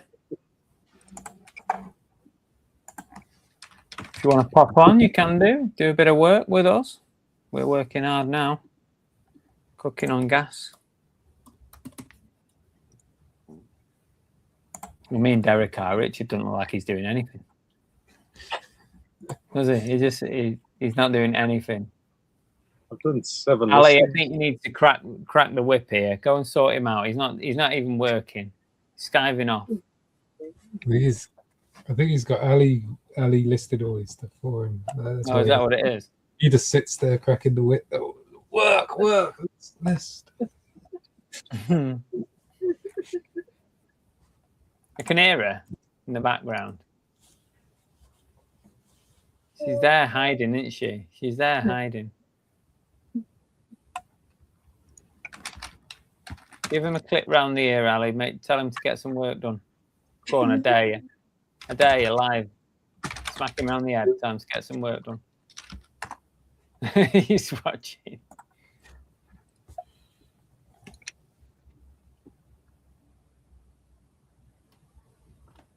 A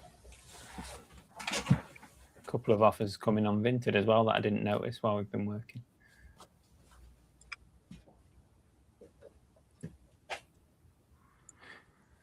Oh, what time are we on? 3 o'clock. We're doing all right. Green wave, flipping out. Green wave.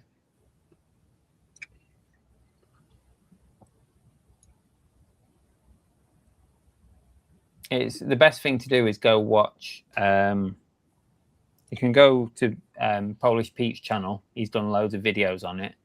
But he did come on with me on a Monday podcast. Or was it just a podcast? Can't remember, but you can find Pete on that one as well, where we talk about the green waves. And it's basically about using similar keywords in your items so that when something sells, eBay basically knows and looks for similar keywords on other items and then presents them to buyers. And the idea is you create a snowball effect where you sell one item, say, like in my case, sell a jersey, and then that sort of, because the keywords are similar in my next lot of jerseys that I've got up, that eBay will present my items because I've just sold a jersey. So it'll present similar items with similar keywords, and it creates this wave of sales. So yeah, Pete tells it better than that, but I think that's about the gist of it. It's worth a watch. Go and find a couple of his videos where he explains it. It's very interesting, actually.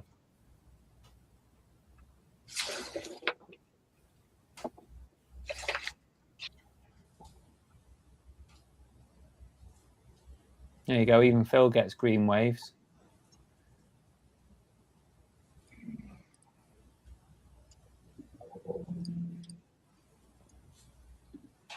But then Phil sells all coins, so probably quite easy to actually ride that wave.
Hi, Nespresso, Angel Delight.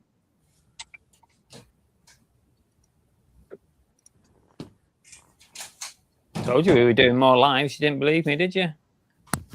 Said we were going to do them.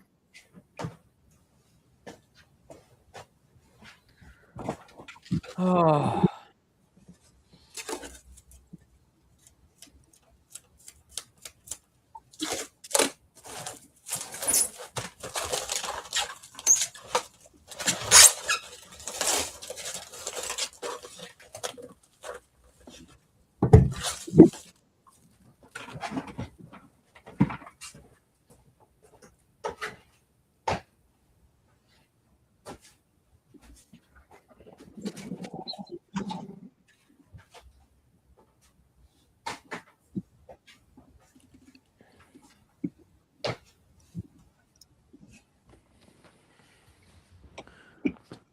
Oh, we're getting to the bottom of this pile now.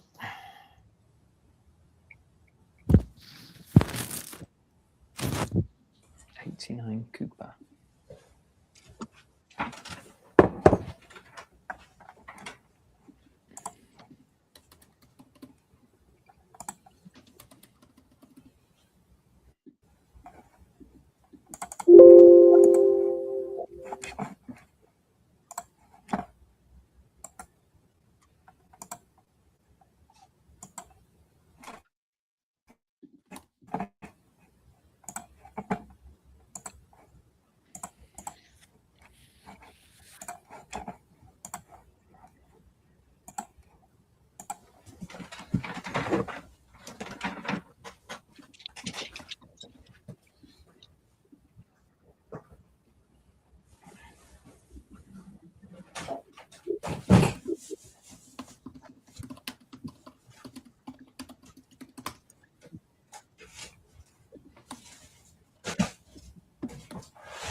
Still here, Jeff.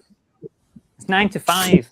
It's not 5 yet, so I'm still here.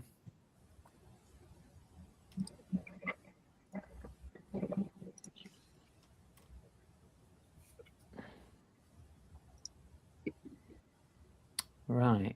Let's see what these hoodies are worth, because I think these are worth a bit. Help if I could read that. Mike Rao. Terex and Wanda.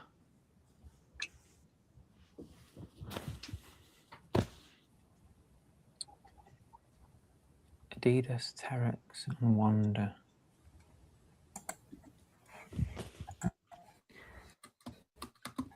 Mike Rao. Hoodie. Men's XL.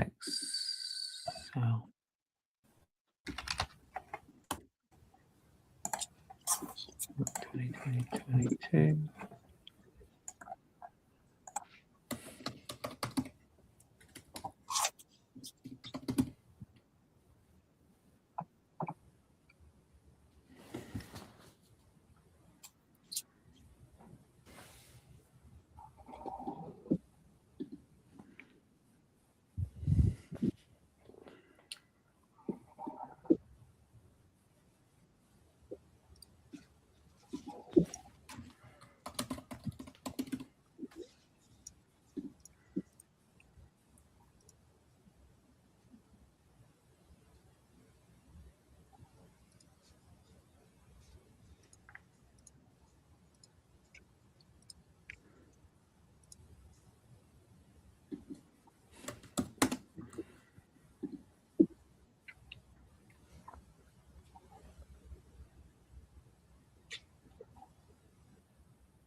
Adidas, Terex and Wanda hoodie.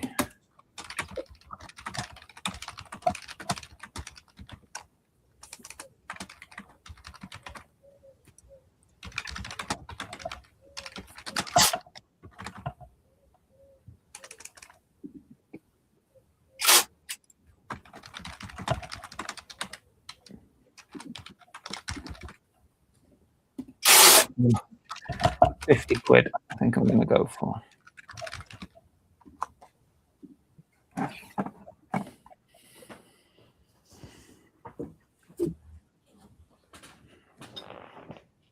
And there's another one. Let's see how that mess came out. Oh, not too bad at all. Might as well copy the title of that one. Copy. Create a mini green wave. I'll put the same title on here. Paste. Woody Men's Excel. Same.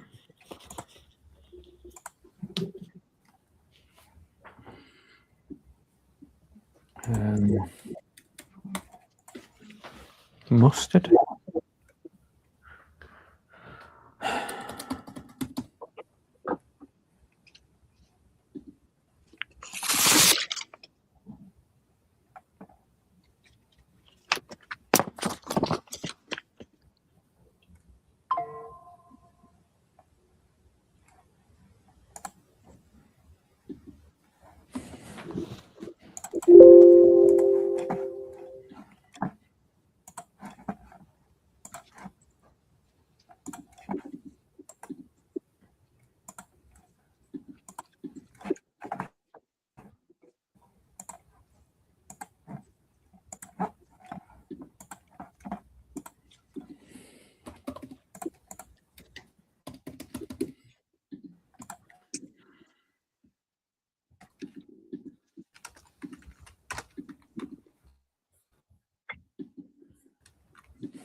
Another one done. I've got one more item to list.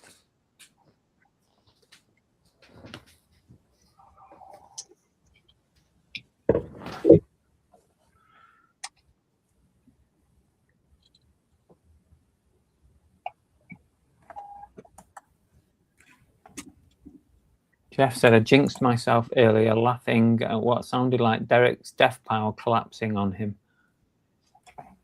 Had my own pile literally topple over on me. It couldn't have been that bad because I only dropped a couple of glasses. It sounded like your whole shelving unit fell down. It was that loud.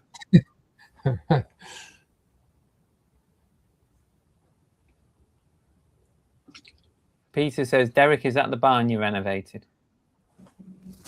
Yeah. Have you not seen the videos?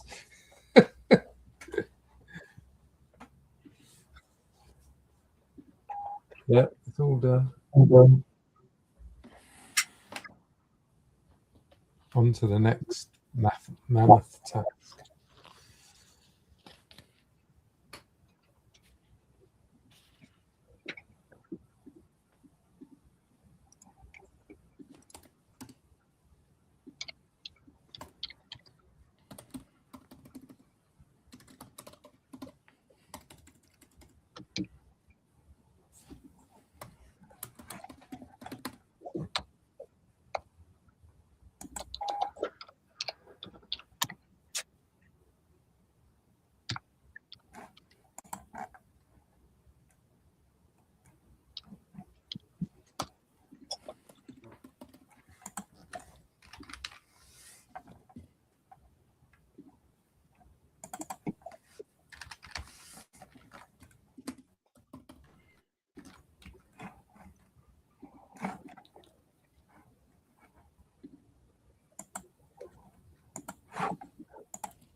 And the barn videos, series of barn videos are not finished yet, Pete.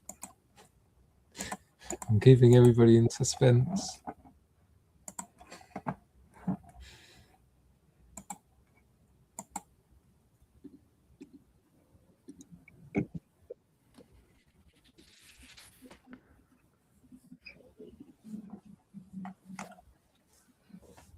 I don't know when it was when I last did a barn video. maybe sort of a year ago. It was quite a while ago, I think. Maybe it was before Christmas time, something like that.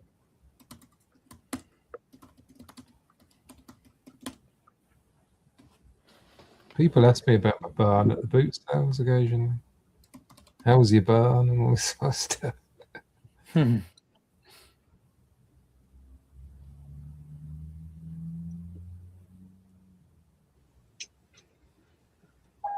was quite interesting to see Flipping Sloth's video about the guy moaning that he'd been recorded. Did you see that one?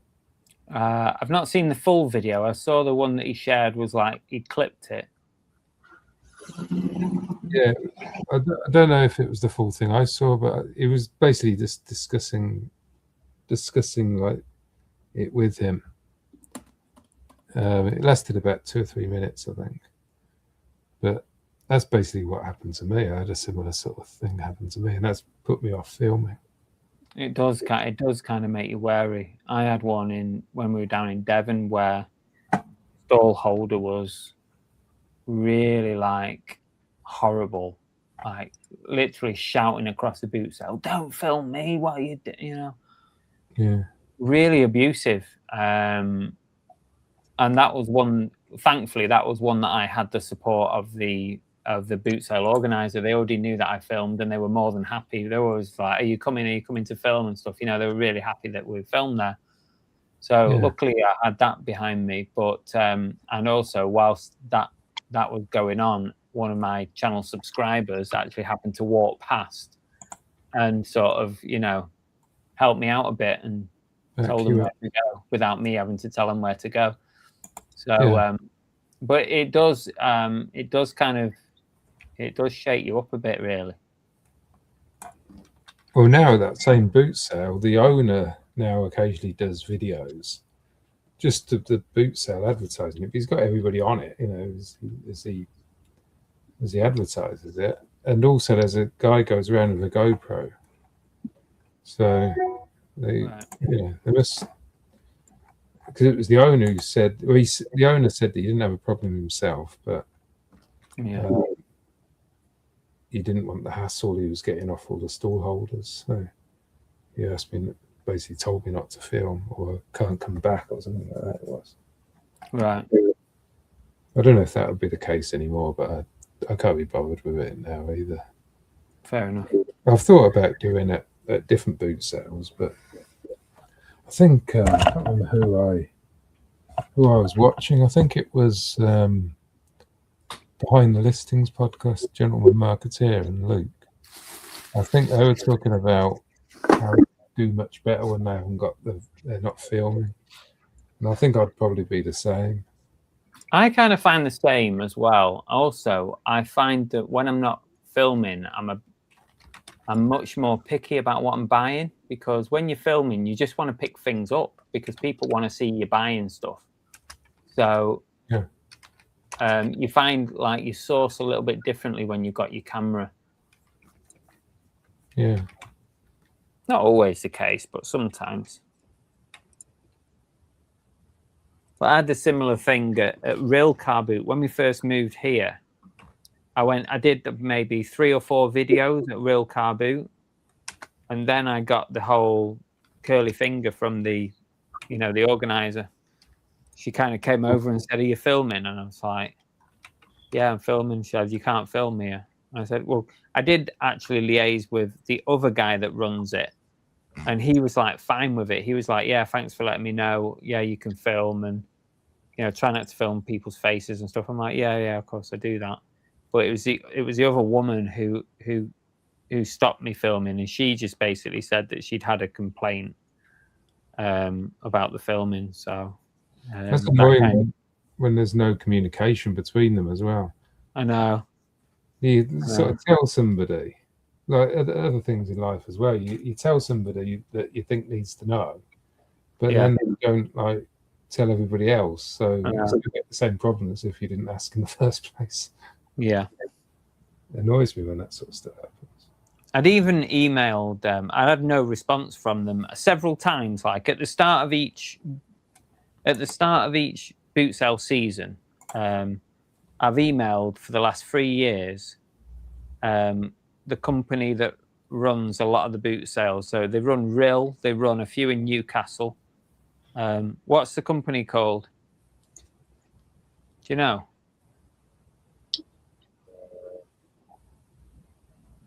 Yeah, I know the name, but I can't think of it though. They've got a Facebook page and a website and everything. You can go on and they run about probably 10 boot sales. And each year at the start of the season, I email them. Like I put a proper email together. Car Boot Chris, I have a channel. I can promote your boot sale for free. I can, you know, thousands of views on videos. I'm very respectful of people. All blah blah blah blah blah. I give it the whole pitch. Like it would be great if I could have your permission to film at your boot sales, because that would be the ideal thing. Head office say it's okay. So then, you know, I could go to any of their boot sales, including Rill, and film there.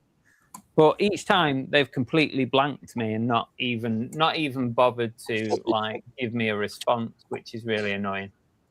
Yeah, that's not good, is it? I wouldn't mind if they just emailed back and said, "Look, we appreciate you, you know, filming and telling us and asking permission, but we don't want you to do it at the moment." At least I know then I would have got a response back. But just to not reply to it at all.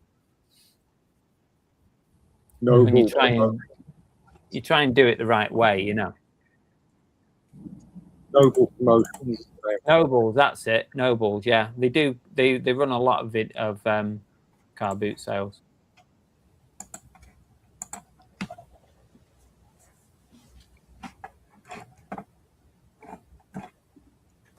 Peter's a big fan of the renovations.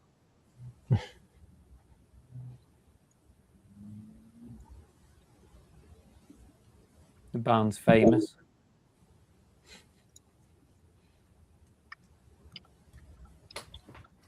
All my 17 are listed now, so I'm happy with that. Now I'm just going to pick which ones I'm going to cross list.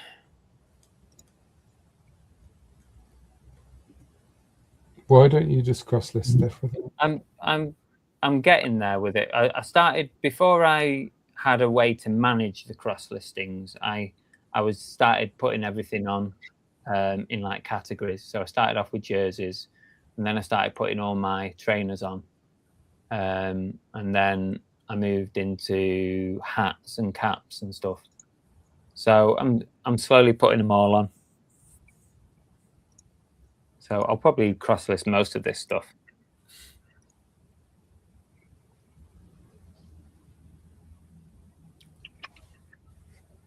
And then that's literally my working day done, really, apart from this evening, because it's a Tuesday. So late this evening, before I go to bed, I'll probably do tomorrow's packing. Do they have any of these sales today to pack anything? Well, I've not got many at the moment. I've got, what have we got on Vinted? 2 on Vinted worth 45 quid. And on eBay, as it stands, 3 on eBay,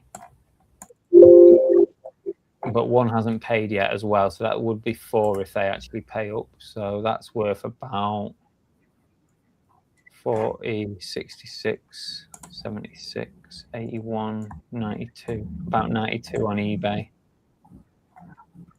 So it's pretty quiet today, really.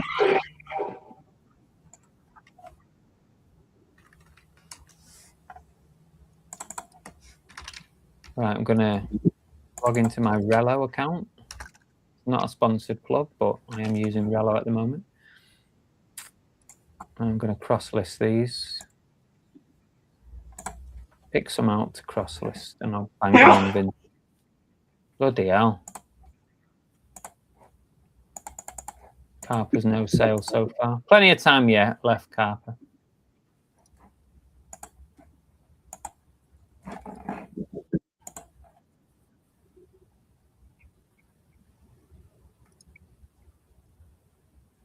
You two could have a channel. You could just do lives. Like, you don't even need to make any pre-recorded content. Just do lives, and that's it. Like when you're both working. And it kills two birds with one stone as well, because then you get to actually speak to each other without just texting and like never like speaking to each other. We do speak to each other.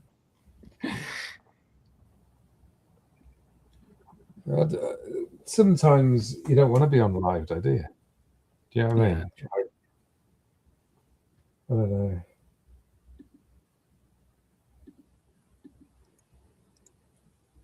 I think I'll probably do a photography live or something. I might try and make some sort of effort and do that. I did quite enjoy doing them as well.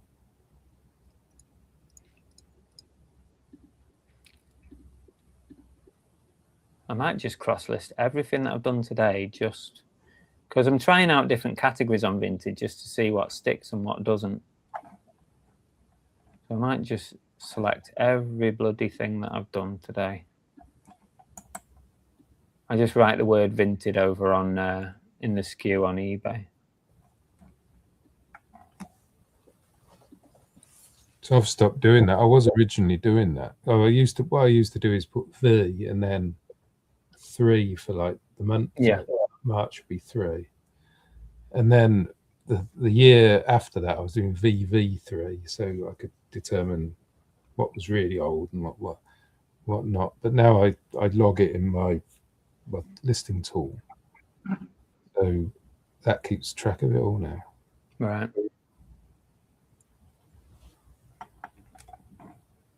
No, I've got a bit of a problem at the moment. I'm trying to list something to Etsy or cross-list something to Etsy, and it's complaining because the category comes up with it's got a strange field that isn't catered for. So I've got to add that into it.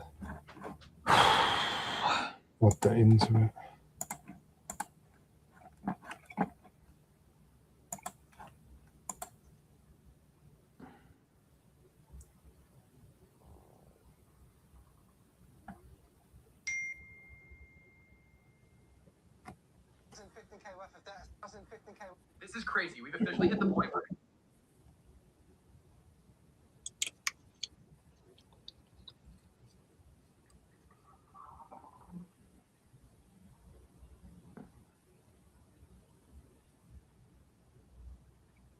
where I had a problem with a V return probably about 3 weeks ago. The buyer bought a TV from me. It was basically change of mind, but it took him about 2 months to return it. But on Etsy, they can basically return it whenever because Etsy will just refund them.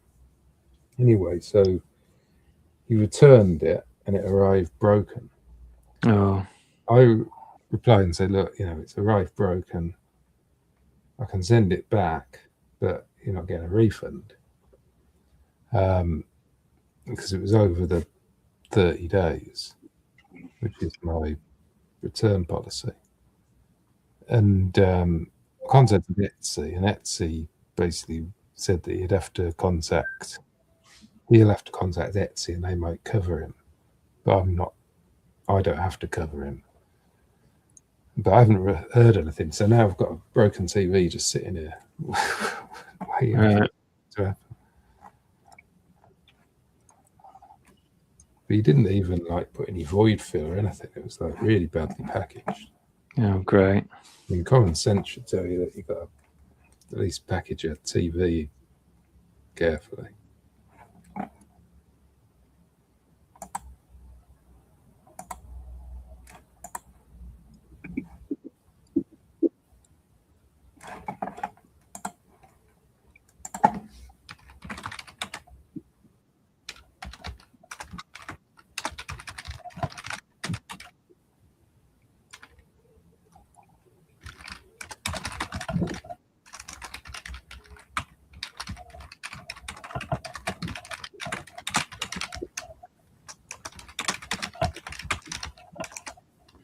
Talking about eBay Open, I've had an email from them. Get your ticket for eBay Open. Tickets are going fast. You just can't be bothered to go. Or can't go. Yeah. I just can't be bothered to go. It's Birmingham, isn't it? Yeah. I just can't be bothered, I don't think.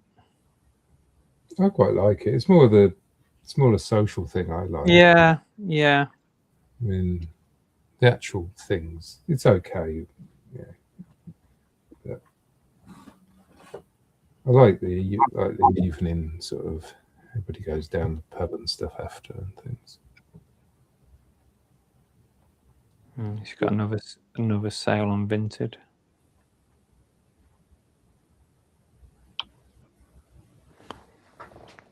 Right, I'm going to just go let the dog out.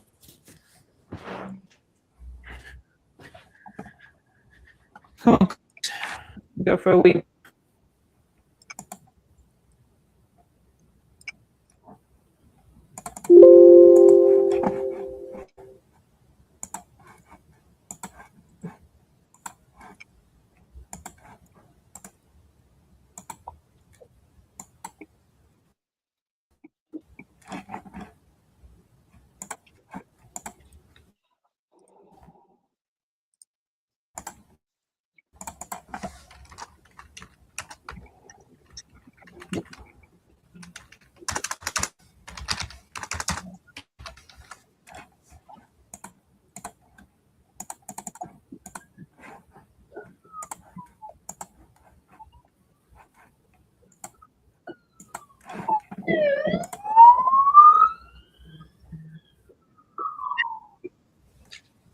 Police are coming back for Richard here.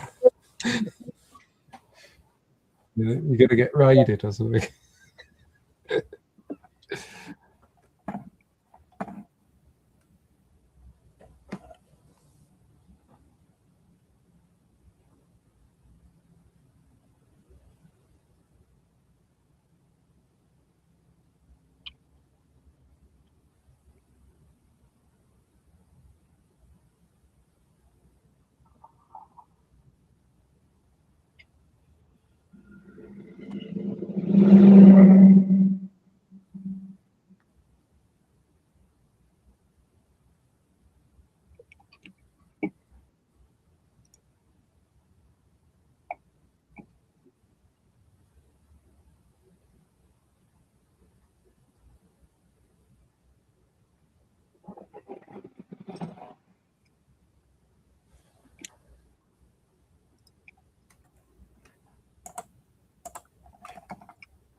How's your sales, Richard? Sorry? How have your sales been? Because mine's been terrible over the last few weeks.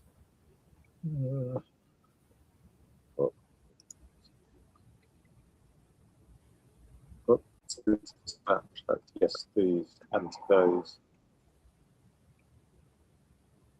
Yeah, it hasn't been as good as it has been. Definitely slower than it's been previously.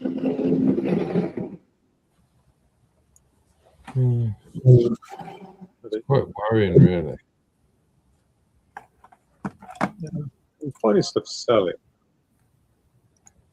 I'm not at the stage where I'm sort of worried about it. But, you know, when you charts up and down, one day you'll sell £200-300 worth, the next day it'll be 50. Yeah, I think it just comes down to the amount listed, because I haven't been listing that much. As soon as I start listing some stuff, some of that sells. Whereas if I hadn't listed it, it wouldn't have sold. So you can see why listing's important. Yeah. I sold a car radio yesterday that I wouldn't have had the sale if I hadn't listed it. It was listed like 2 days before. Yeah. 30, I think it was. I wouldn't have had that sale. That's been sitting on the desk file for 2 years. We decided to list it, and it sold in a few days. Yeah.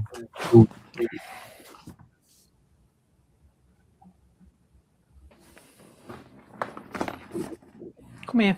What? Come here. Come on.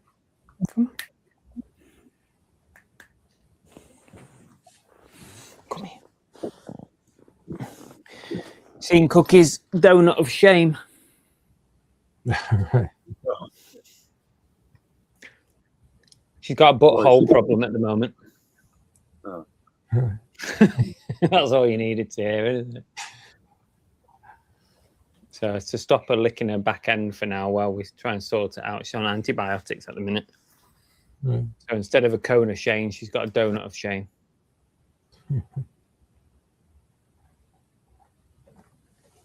Hey, stop licking your butthole. And you wouldn't have to wear this, would you? You're looking at the camera. There, look. You see the camera? Look at that up there. Oh. There it is.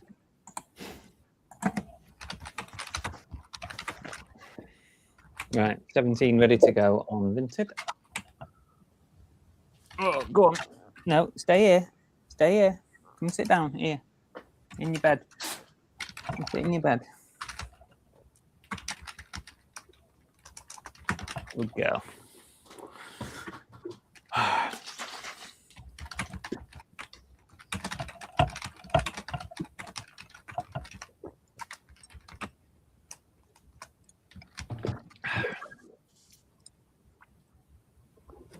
What time are we on anyway? Nearly 4 o'clock. A while there, haven't we?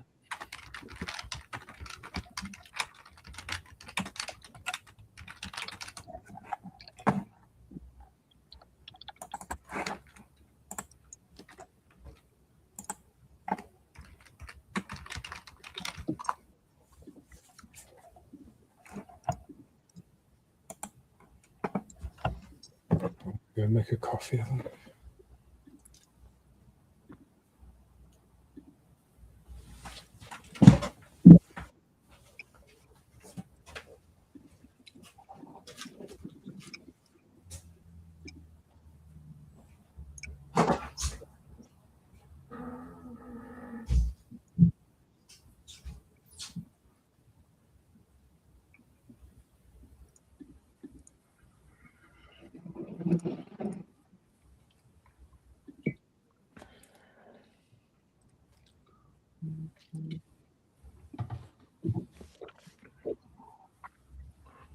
Where's everyone getting their boxes from?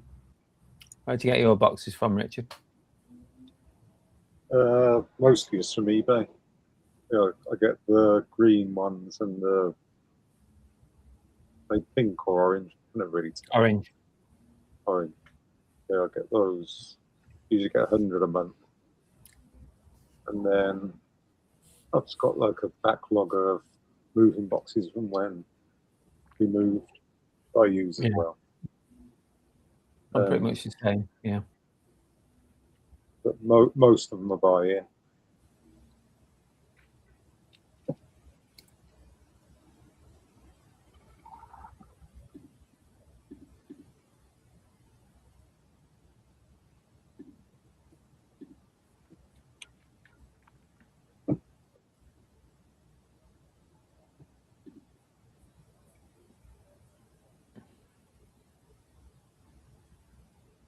Need to order some boxes actually. So should have the new packaging voucher. Yeah, I've done mine. I tend to alternate. I go between the orange ones and the green ones. This time, actually, I ordered bags, poly bags, because I've just got tons of those boxes at the moment. So I thought, oh, I'll do some poly bags this time. But then for the next few months, I'll probably just alternate between green and orange. I buy those cube ones now and again as well. Yeah. The cube shaped orange one. The orange cubes. Yeah.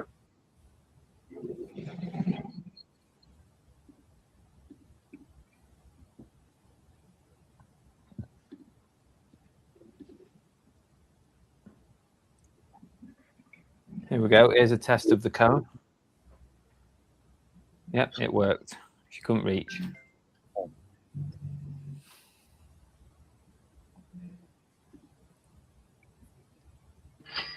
Oh, here we go. You see? We're on it. Listing sales.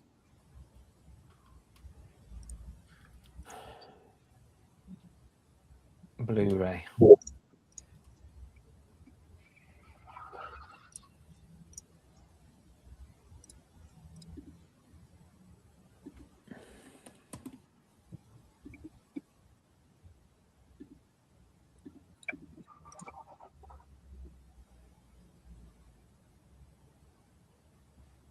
Well, that's a new one. I've never seen that pop up on Vinted. When you're listing something, instead of saying small, medium, large, it now says 5 kilogram, 10 kilogram, and 20 kilogram. Maybe they're trying to go more by weight then, Yeah.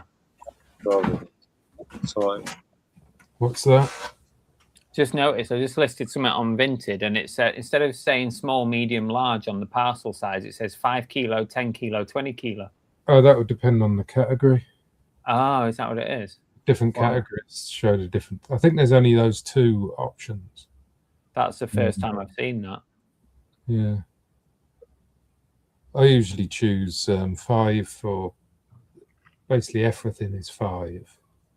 And then if it's my really heavy sort of postage policy, I choose the 20 because that's generally things that are over 10. Yeah. And I don't think it really matters, to be honest with you, with Vinted, because I've sent things sort of bigger and heavier than what the post. I think they just have a deal with them, don't they? And they just, Yeah. I I think don't sometimes it can matter if they choose Royal Mail and you've got the size completely wrong. If the post office are a bit finicky, they will pull you up on it. But yeah, I think, like you say, most of the time they just have a deal to yeah. get it through. I mean, I never go to the post office now, so I just go to my local shop because he does everything. Right. He does Royal Mail as well, which is really good. The only thing he doesn't do is, well, he does do Parcel Force, but the driver for Parcel Force moans about the TVs I send. Oh, They're too big. But DPD, well, he moaned as well originally, but he's okay now. So I send them all DPD now. well.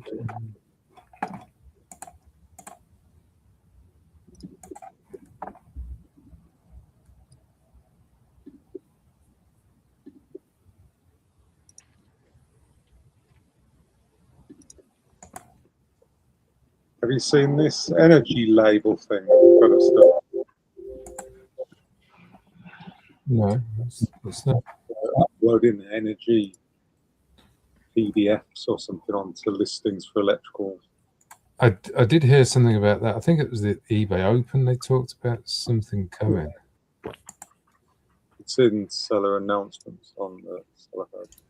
All right. Even for like second-hand stuff. I believe so. What if you don't know what it is? Unclear. It's secondhand. Yeah, because if I've got like a video recorder, I know how energy efficient that is.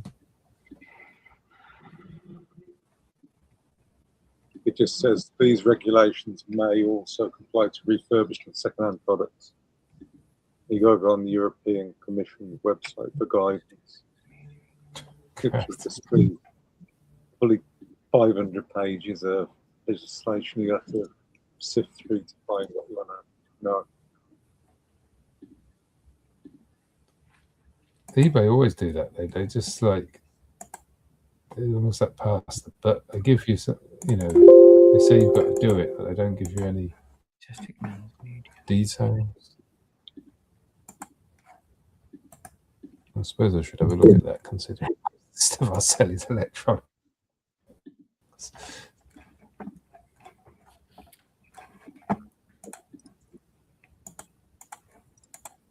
So I think it's that sort of thing that could cause problems for my business rather than like using or anything. It will be something like that that stop me selling the stuff I sell. You know, and going on into the future. It's a bit like when you hear about like clothing manufacturers not allowing resale of their brands and stuff. Eventually, they're resale of it. Yeah, That's going to be the problems for us in the future, I think, rather than I agree. die.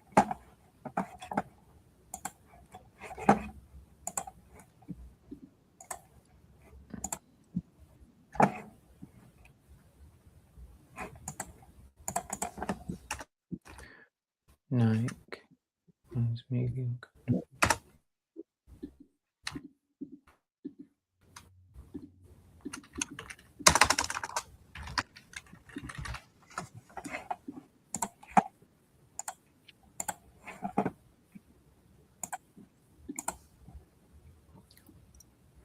Leave up men's large.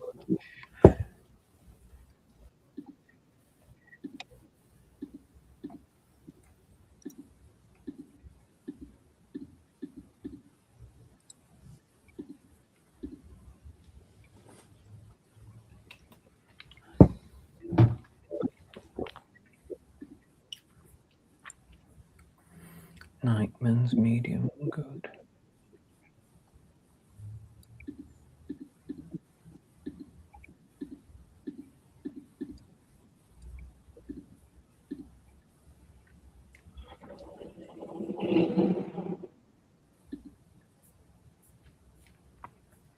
Nike Men's Large, good.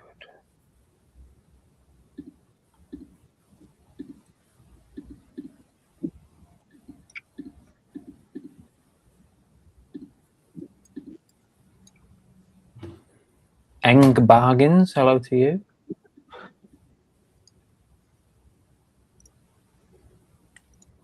What's ENG? What's the Eng Bargains? England Bargains? English Bargains?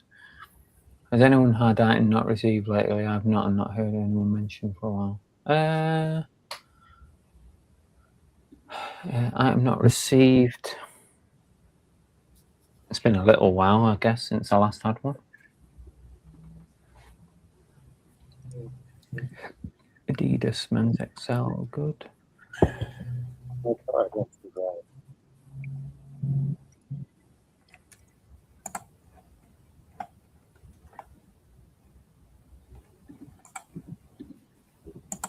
Adidas XL, good.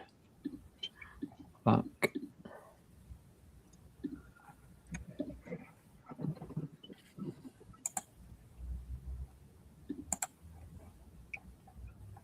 Adidas XL.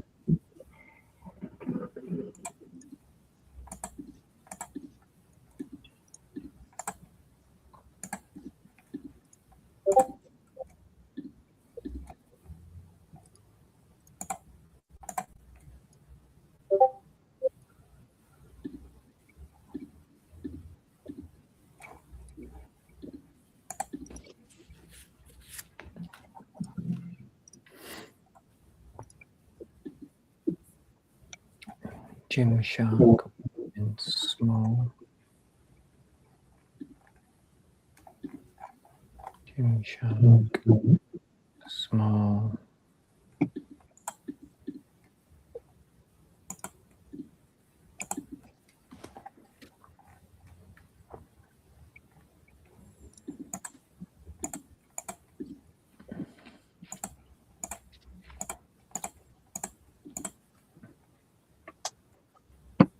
Five, 10, 15, 16, 17. That's 17 done on Vinted. That's my listing done.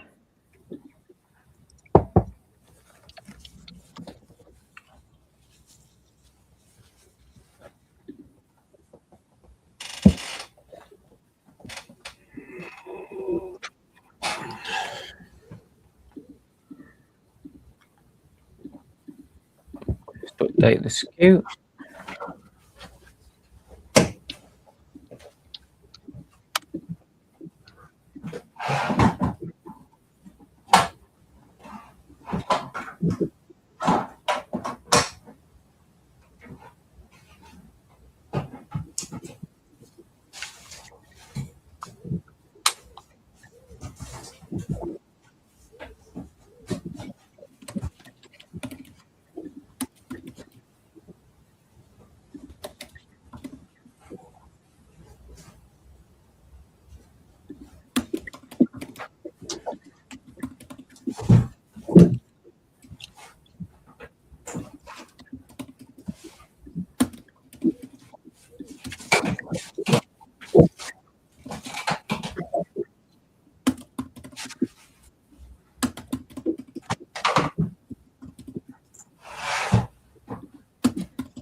Shelf.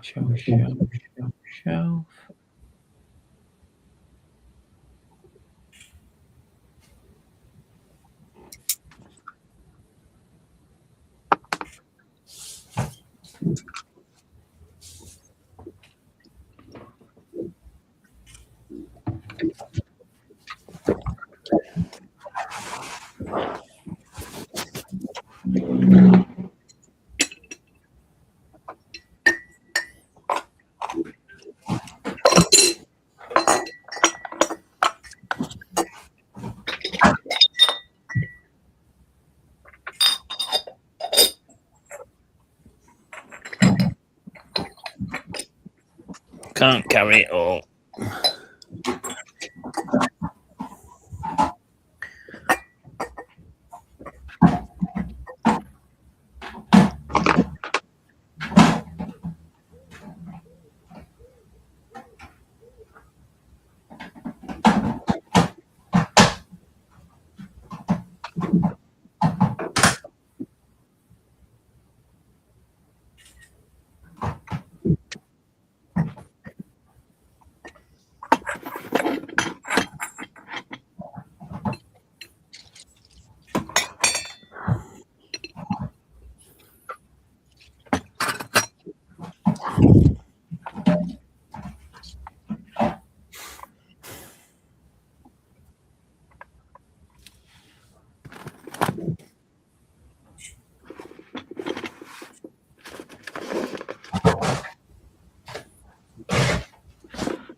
A19.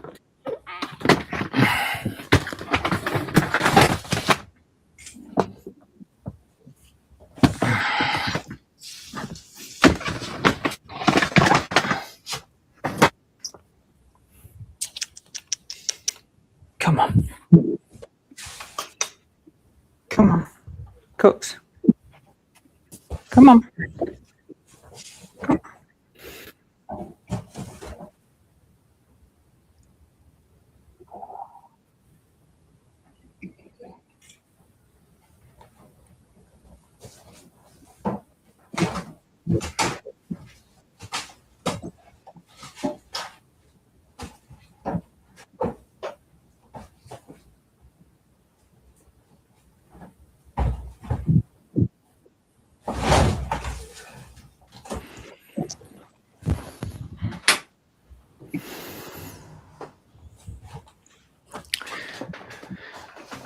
A19. just put everything back into stock now that it's done. And I've just got to label it all.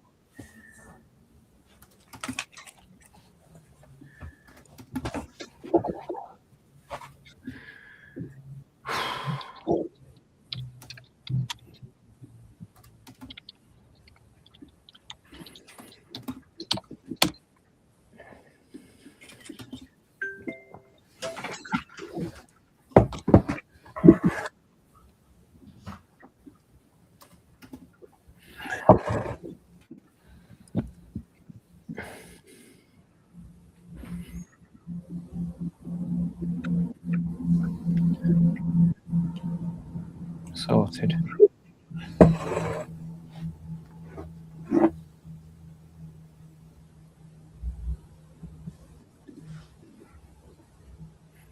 Hi, Peter.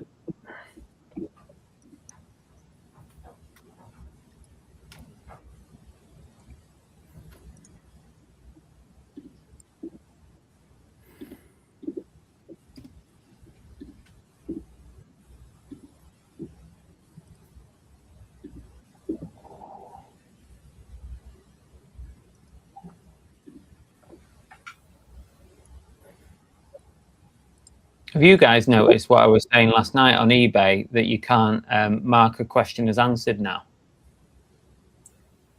No, I didn't think so.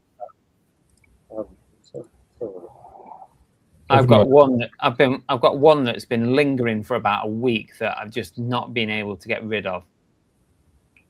Well, the whole thing's quite glitchy because I've got an iPhone. I've got the iPhone app, and if I go to open the app, I'll close it down, go to open it.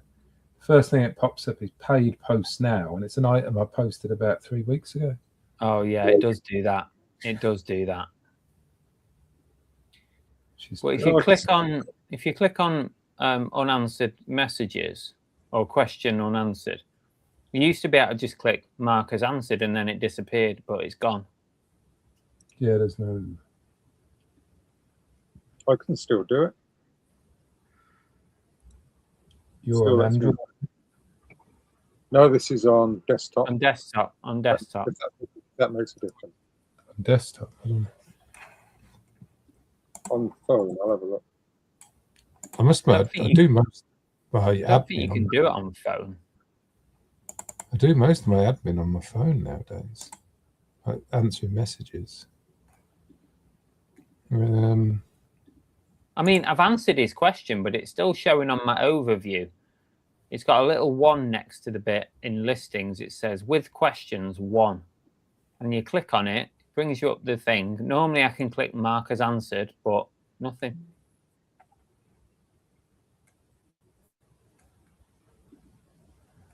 Yes, I can do it on my phone as well. Yeah, I can't see.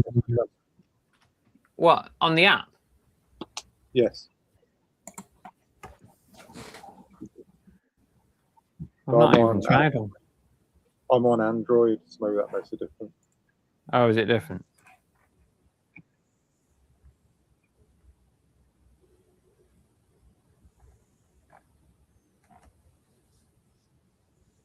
Yeah, if I click on it.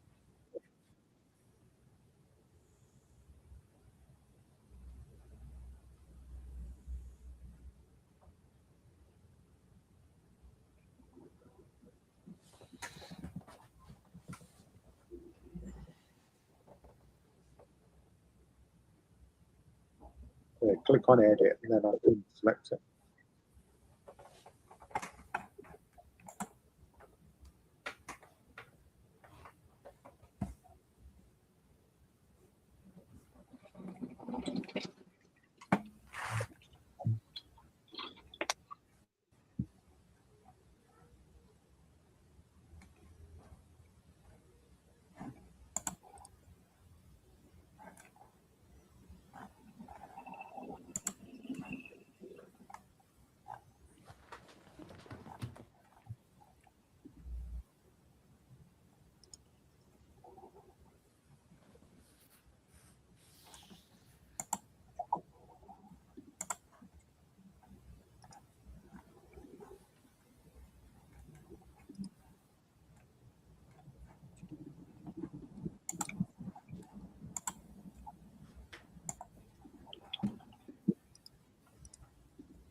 Right, we've got an hour left, guys. So if anyone wants to come in for the last hour and have a chat with us all, feel free.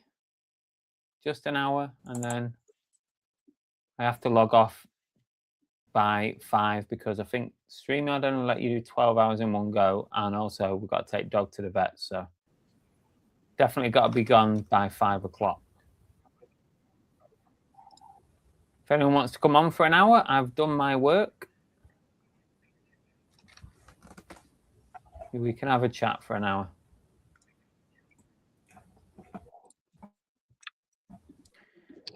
Peter says 2 sales on Vinted today and none on eBay. Can't rely on Vinted so much because people are getting silly bans.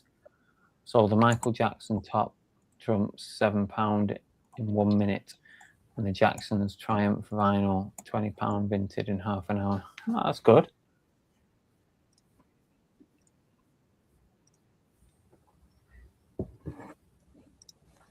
I am sure I don't think I've eBay had a saved ban for a long 2 time. Oh, sorry, Derek. So I don't think I've had a ban for a long time. I had a 3-day ban probably about a couple of months ago. I had a because 3-day. I think I listed something the same as what was already on there. That's what I got. I think I've found a way around that now.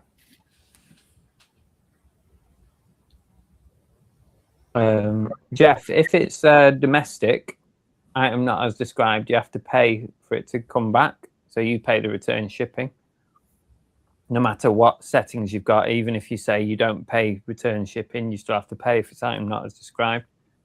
But with the new eBay system, with the EIS, so you already have EIS in America. So if you've sold something item not as described and it's gone EIS, then you won't have to pay for it to come back.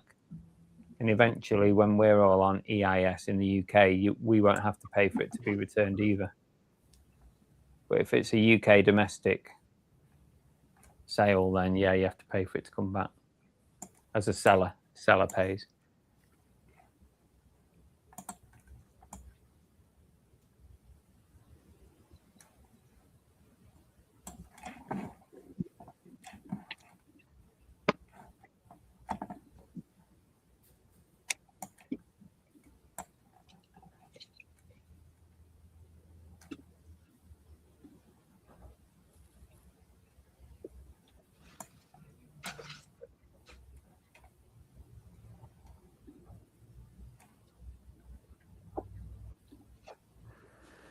Yeah, but eBay will eat it when it's the international. But ultimately, they're only going to ship it back internally within the country that it's being returned from. They're not going to ship it international. It's gonna, all the returns from international shipping will go to a local like returns place that will end up selling them off. You know, like liquidation companies and stuff where parcels go to be sold off in bulk, probably. So eBay are going to pay for the return, but they're not going to pay the international leg for it. We'll never get it back, but we get to keep the money, so it doesn't matter, I guess. If you're lucky, you might be able to rebuy it at an auction somewhere. That's it, yeah.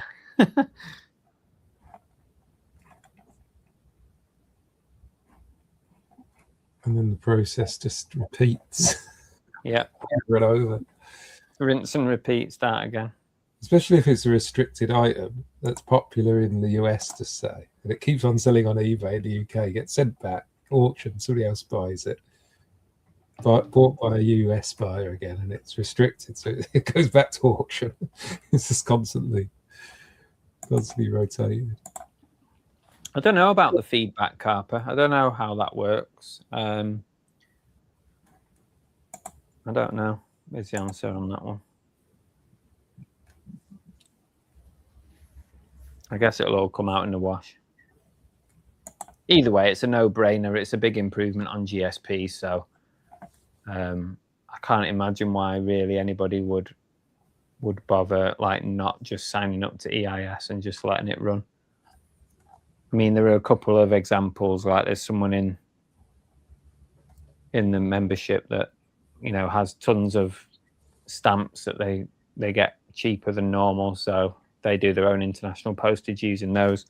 So I guess that's fine, you know, if you've got a specific reason. But other than that, if they're going to make international shipping cheaper, more competitive with what it actually is to ship, and they're going to cover you for every eventuality, it's a no-brainer.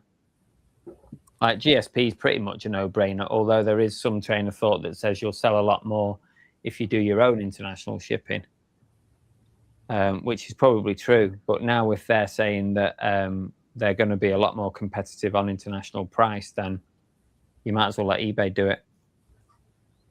I wish Etsy would do something similar, because I think a lot of the stuff is quite popular over abroad on Etsy, but I just can't be asked to do the international shipping, like manually doing it.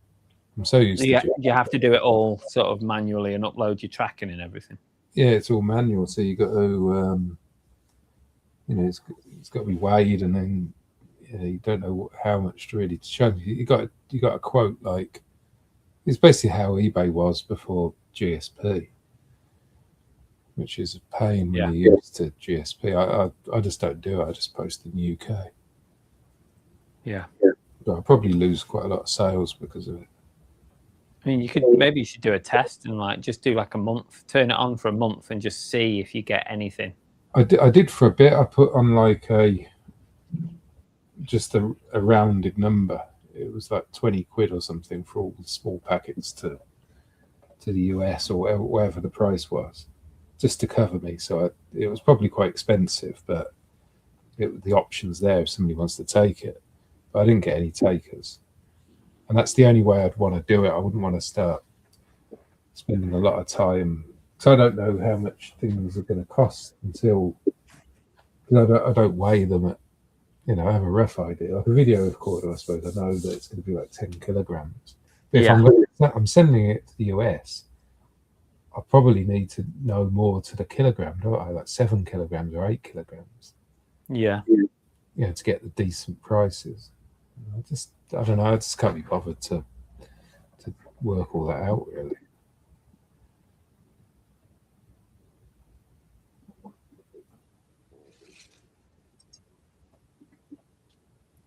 Domestic returns get shipping paid for by the seller, regardless of seller's stated policies, then, assuming there's a defect or item not as described. Yeah, if it's item not as described, or it's damaged or defect or whatever like that, then it doesn't matter what policies you've got set up.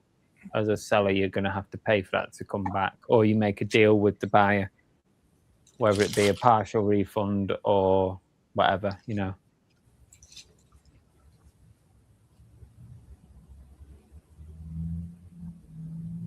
Sharon, I've listed 16 items today and had 5 sales on Vinted, 1 pickup on Facebook, just about to get parcels ready to do the parcel run. Thanks for the work along. No problem, Sharon. I'm glad you enjoyed it. We're going to do more in future, definitely. And I said before it's 12 hours. It isn't. It's 8 hours, isn't it? I was thinking it was 12, but it wasn't. It's 8 hours. Just looked at the clock and I thought, oh, how can it be 12 hours? It's not, is it? It's stupid.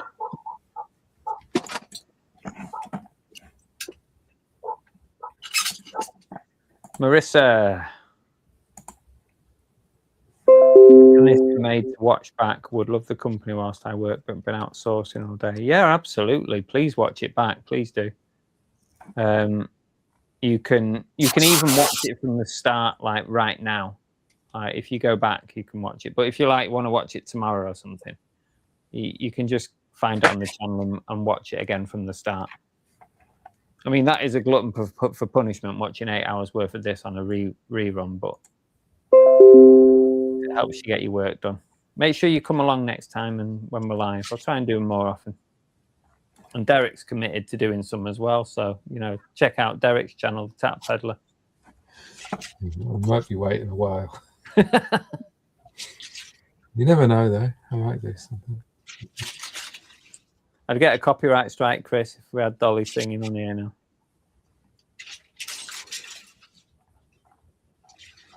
I'll tell you what I do need to do. I need to put a scan code in the corner for members to join, make it easier for members to join. Might do that now while I'm fannying about. All I need to do is find the actual link for that.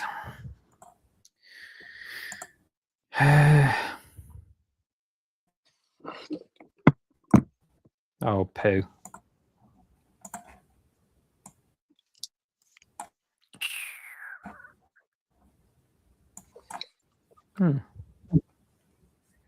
Channel membership, that's it there, isn't it?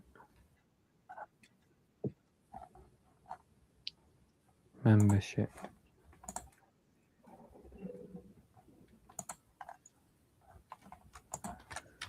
Edit channel.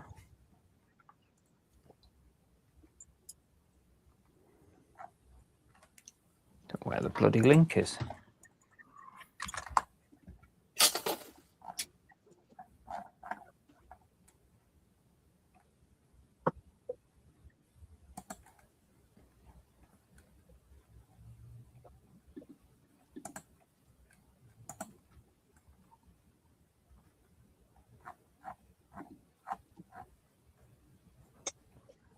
Why is... Oh. Dave Keefe says here, live with Car Boot Chris.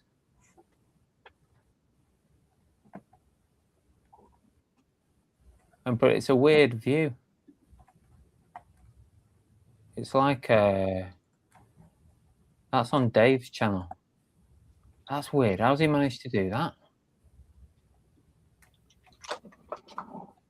I better make sure mine's right. Don't tell me we've been broadcasting in the wrong fucking thing.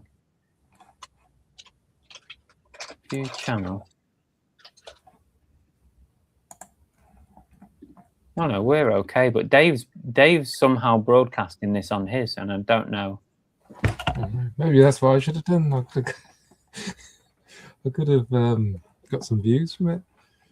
I know, yeah, it's weird. On his channel, it's got the thing. I don't know how he's done that. Is it on mine? I wonder if it's detected automatically or something. Yeah, go and have a look at yours. But his is like almost like its mobile version. You know, the opposite way round. Right. Is it on yours?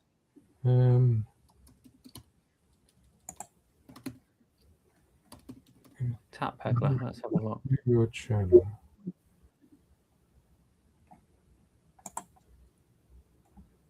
The first video that came up on yours for me was buyer returns shit-stained bed sheets. Yeah, that is the last. No, it's not the last video I did. It's not on yours, but he must have shared it somehow. That's weird, isn't it? It's the way he joined the stream. Yeah, maybe the way he joined. I don't know. Yeah. Because I don't think I didn't join through my channel. I just clicked the StreamYard thing. I think I'm linked. Now, apart from it saying, I think it only says Tap Peddler on that name because I typed it in. I don't think it's got anything to do with a channel. Yeah. But I know if I click join the chat, I've got to sign into YouTube, I think. Ah. I'm sort of logged in or anything. So maybe it's something to do with that. Maybe. I could try it now, actually. Subscribe, no. VIP membership.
Anyone watching in the chat? Did you get any videos pop up while you've been watching? Just out of interest, because I had it set to low so that there wouldn't be too many videos on this. Let me know in the chat. Have you seen any videos popping up while you've been watching today?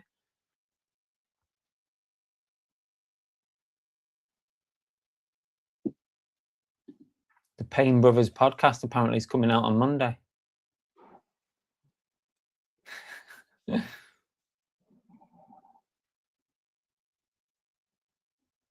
Derek spoke about doing that.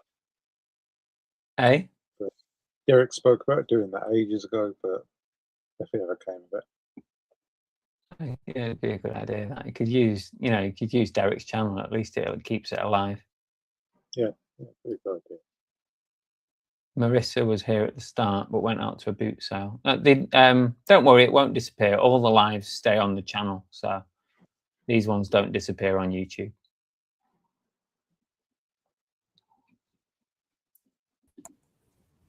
Here's Derek back again. It kicked me out, and I was trying to figure out. Which has been promoted up a level now.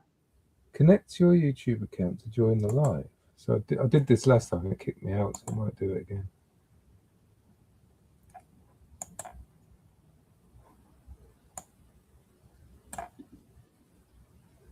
Yeah, Jeff, he's definitely, if you go over to Dave's channel, he's somehow streaming this over on his channel. I haven't got a clue how he's doing it, but he's the opposite way around. So instead of landscape, it's all portrait 16:9 or 9:16, whatever you call it. It's weird. I don't know how he's done that. I think there's a button on my StreamYard. Oh. I'll create a thing live on Carboot Chris channel.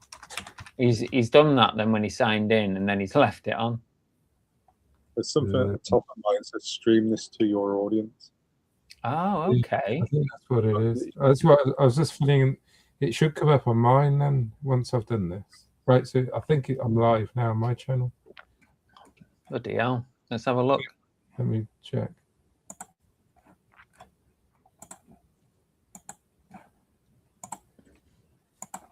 There's only one watching on Dave's. You're not going to get any, it says one watching on Dave's channel. You're not going to get any there. Subscribers from mine go live on mine either.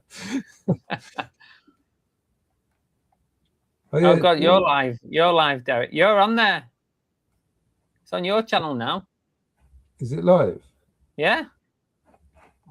I didn't even know this was a thing. This is brilliant. This right. Next time I do this, everyone has to share it to their channels.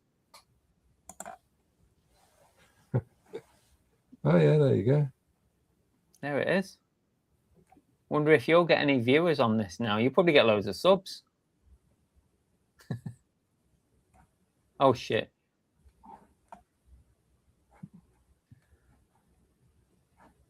Ali Evans has gone over there. Good afternoon, Tap Peddler.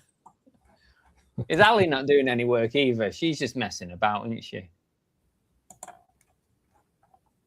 Drop a thumbs up. You've got 4 comments on there, Derek. You better go and tend to your comments. It's probably going to give feedback when I click on it as well. Oh no, I'm muted, I think.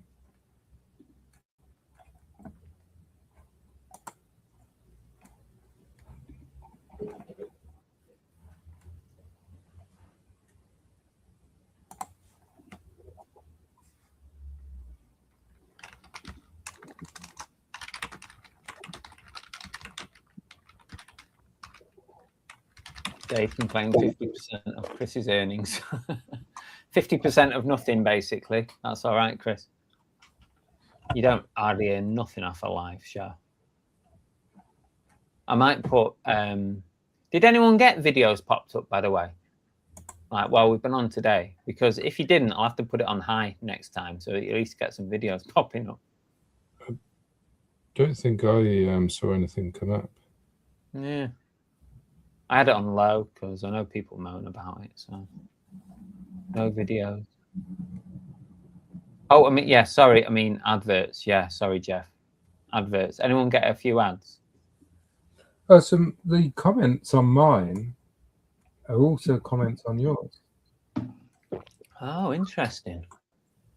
So the same comments that are now on my channel are also in the stream. They're on the StreamYard anyway here, but whether they're on your channel as well, I don't know. They must be.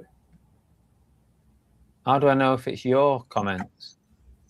Is there anything to distinguish? Because I've typed in here, "Hi all, please subscribe for more great streams." I typed that in my live comments. Okay, I'll have a look, see if it comes up on here. But that appears on your StreamYard comments. Okay, so it might be coming through StreamYard, but not on YouTube comments.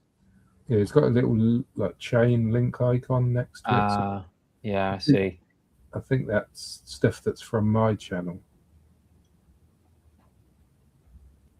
Right, I get you.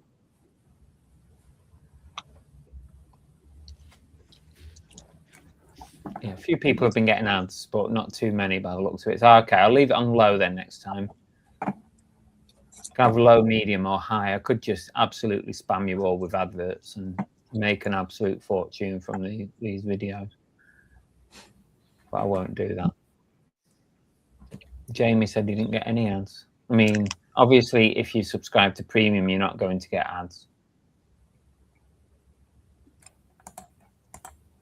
No ads for the premium. Yeah, I'm on premium.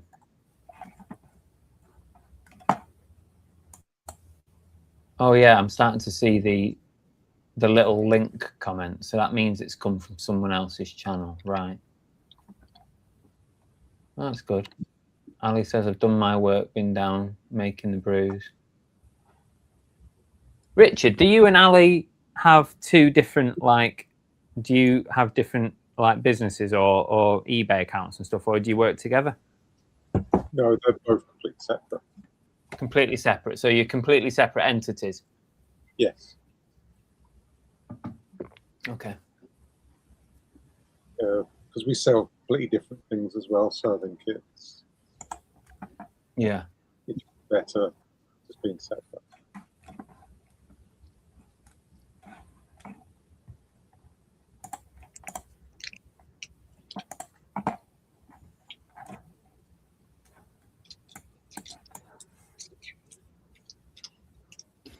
The ads were to watch the Cat Peddler. Where's this Cat Peddler thing come from? I think it originated from Andrew, like most things do. I think he called me the Cat Peddler, and I've got these feral cats. Okay. What, you've got feral cats, what, that live with you in the garden or something? Yeah, they're they live outside.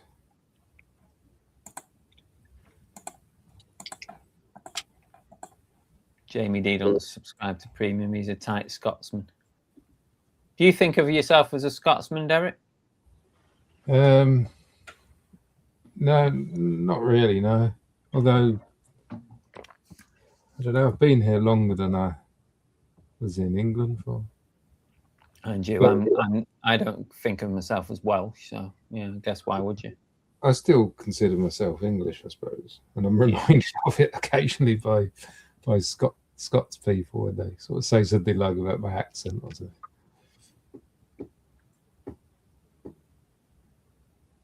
Secret Carpet says, put it on high if it makes you more money. I don't mind. I won't put it on high. I might test medium and see what happens next time, but if anything, I'll leave it on low. And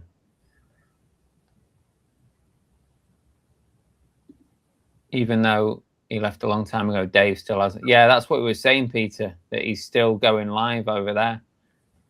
I can only assume he did what Derek's just tested, and there's a button in StreamYard for you to share it to your, like, YouTube or whatever, your social media channels. I assume he did that when he came on, and then he's gone off for the day or whatever, and left it running. Yeah, his window's probably still open, maybe. Yeah, maybe he's just Maybe unless he signs out of it or something, that it just carries on until the stream ends. Or something. Yeah. My hubby's Scottish, although lost his accent, but gets asked what he's doing in Scotland when we go up. It'd be hard to lose a Scottish accent. It's quite strong, isn't it, normally? Yeah, it can be. A way of getting watch hours, says Peter. Who gets the watch hours then? Will it? I guess it would be on his channel. Or maybe because it's a shared video, maybe you don't get any watch hours.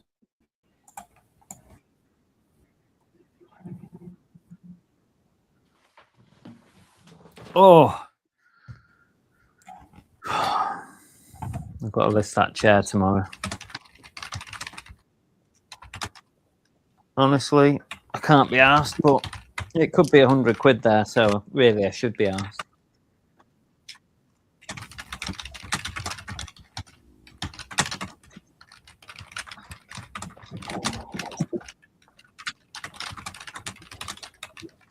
Oh, I've sold some on Vinted. What have we sold? A hat, a Lacoste hat, £12. I need to make sure that that goes off on eBay.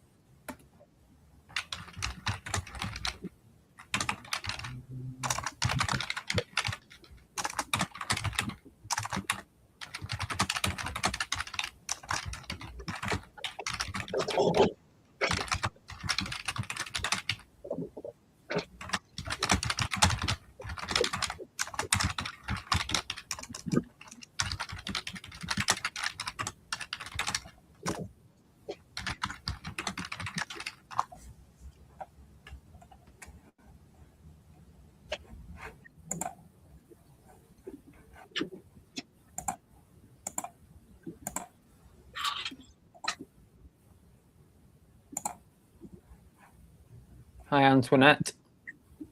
You're a bit late to the party. We've been going since 9 o'clock this morning. Yeah, someone else said it's a birthing chair as well. And when I did a little bit of checking on eBay, I think a lot of the chairs, because there are quite a few like that, were coming up as birthing chairs. So yeah, I think it is something to do with that.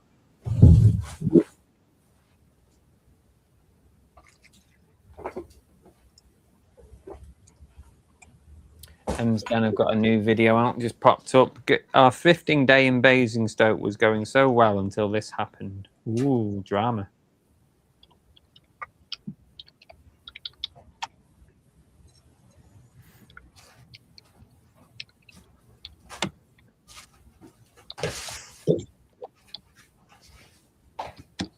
This boombox here. What's the guesses whether the tape player is going to work on it? I'm going yes. Yes, it's got a tape. Yeah. Which is sometimes it's, I think the belt's going to be gone. I should find out. Actually, we might not find out because this takes a 9-volt adapter, which we might not have.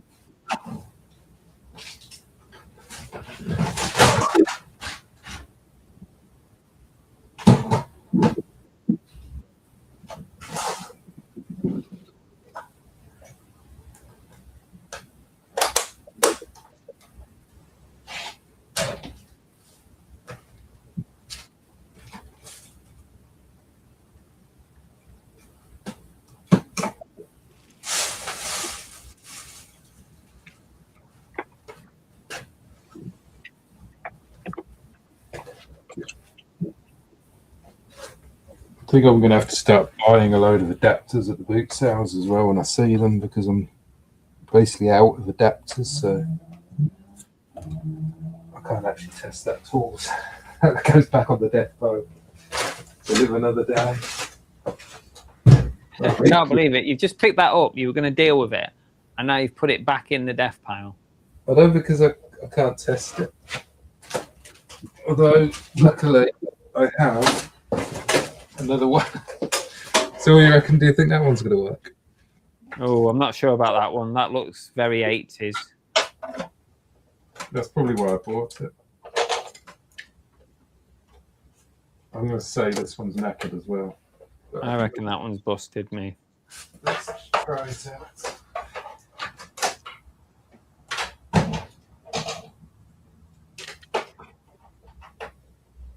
Antoinette's been out sourcing today, kicking myself. I missed the live. Oh, don't worry, Antoinette. If you were totally bored tomorrow, you could watch it back, or just wait until we go again another time.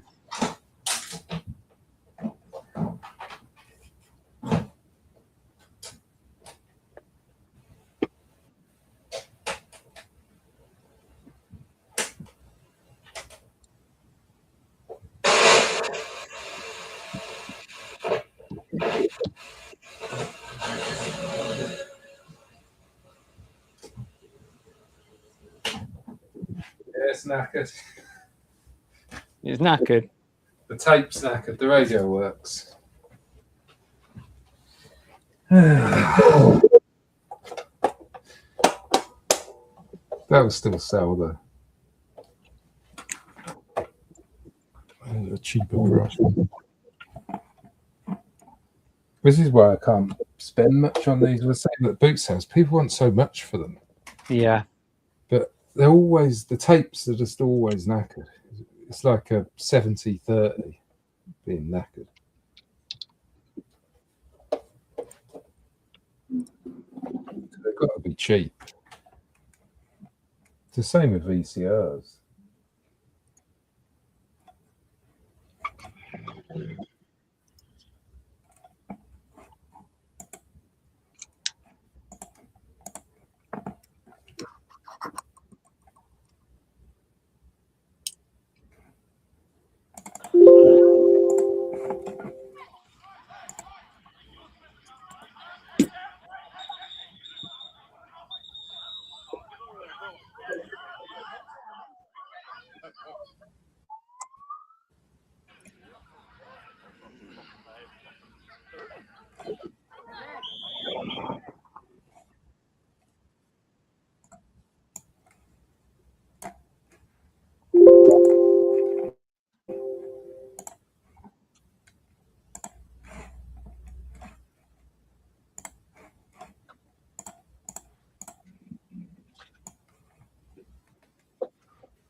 I know what you mean by if you pick up an item to list, you should really do something with it rather than put it back on the death pile. Yeah. But if I haven't got the power supply, I need to buy a big box of them. I think next time I see somebody with a big crate of them, I'll offer them to buy the lot or something.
See you, Jeff. Thanks for popping by today. Have a good trip.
I'll tell you what I could do in the last 20 minutes, save me wasting time. I can do my payout for this week.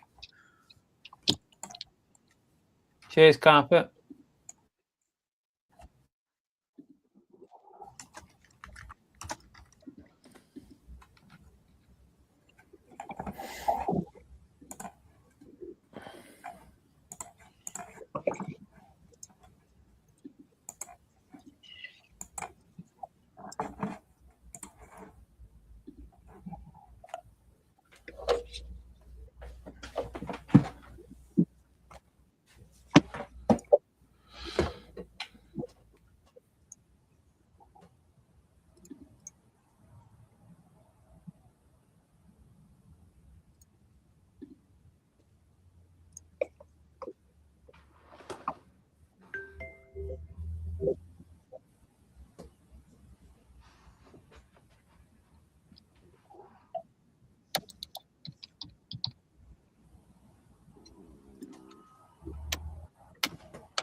Jamie, in case I forgot to say before the end of today, it's been a good watch and listen as I work. I'm sure others will agree. Hope you do lots more in the future. Yeah, thanks, Jamie. Appreciate that. And hopefully we'll do some more.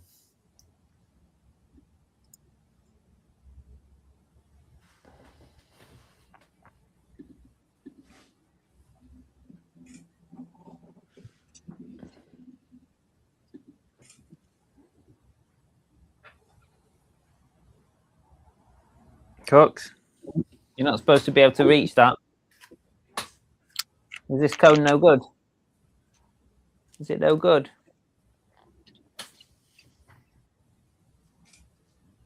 She's figured out a way.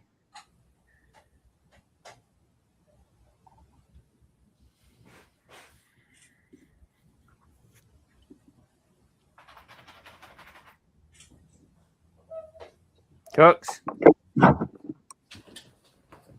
Hey, stop it. How have you figured that out?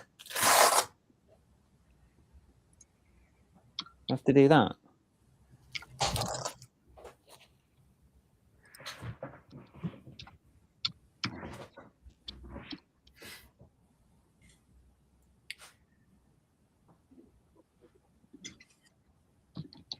Whoopsie daisy. Oh, balls. I've messed that up. Balls, balls, balls.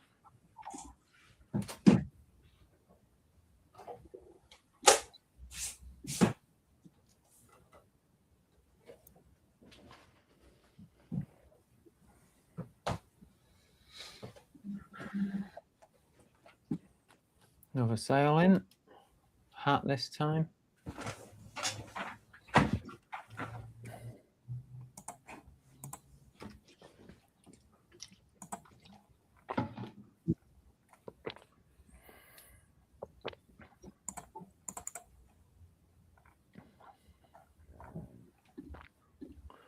Yeah, Sharon, it's like when you drop your parcels off, it's like you've been cleansed, isn't it?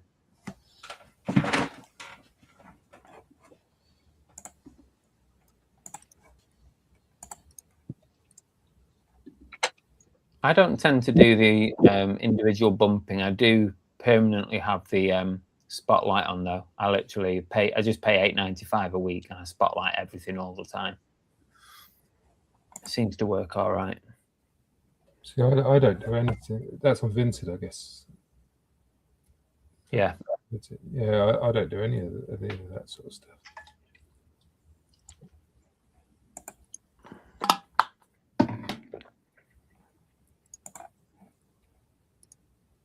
I don't promote at all now on eBay either.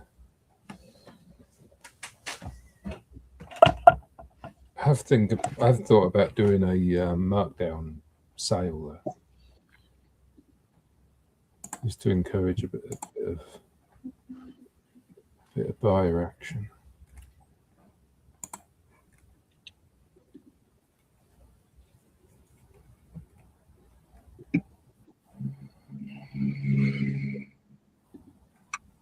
Always worth trying, Sharon. You never know.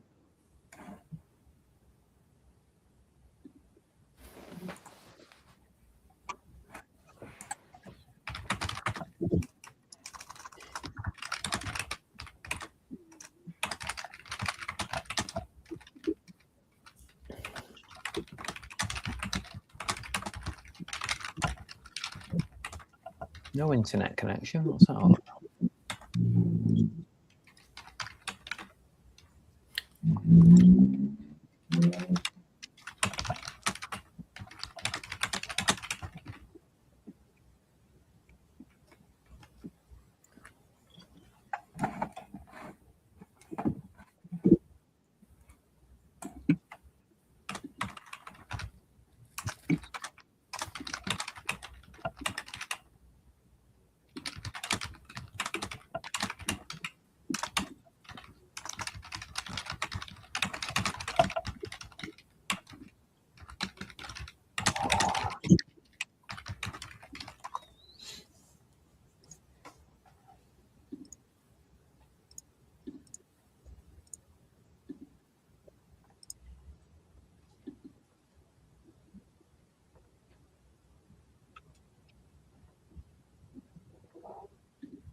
That's my payout done from this week. So I've figured out my uplift, sales uplift, and the fees from eBay.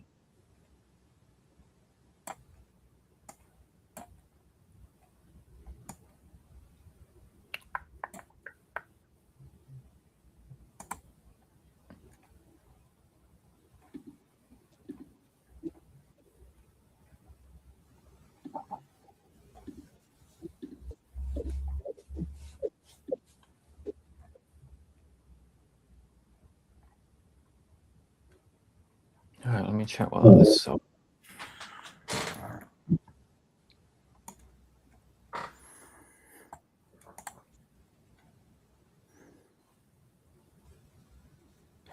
Headgear Classics.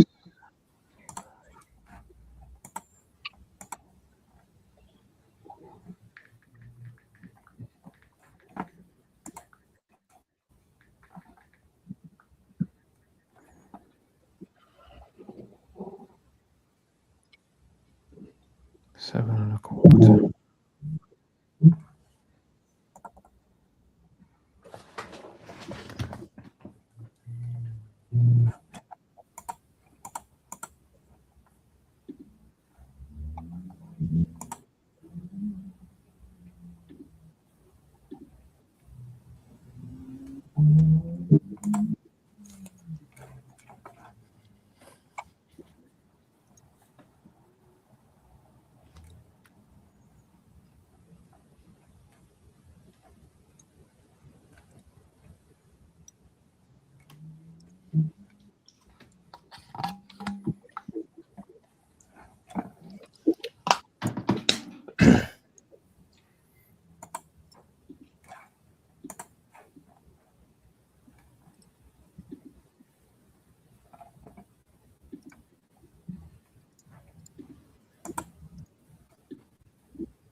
Hey, baby. You alright? You alright?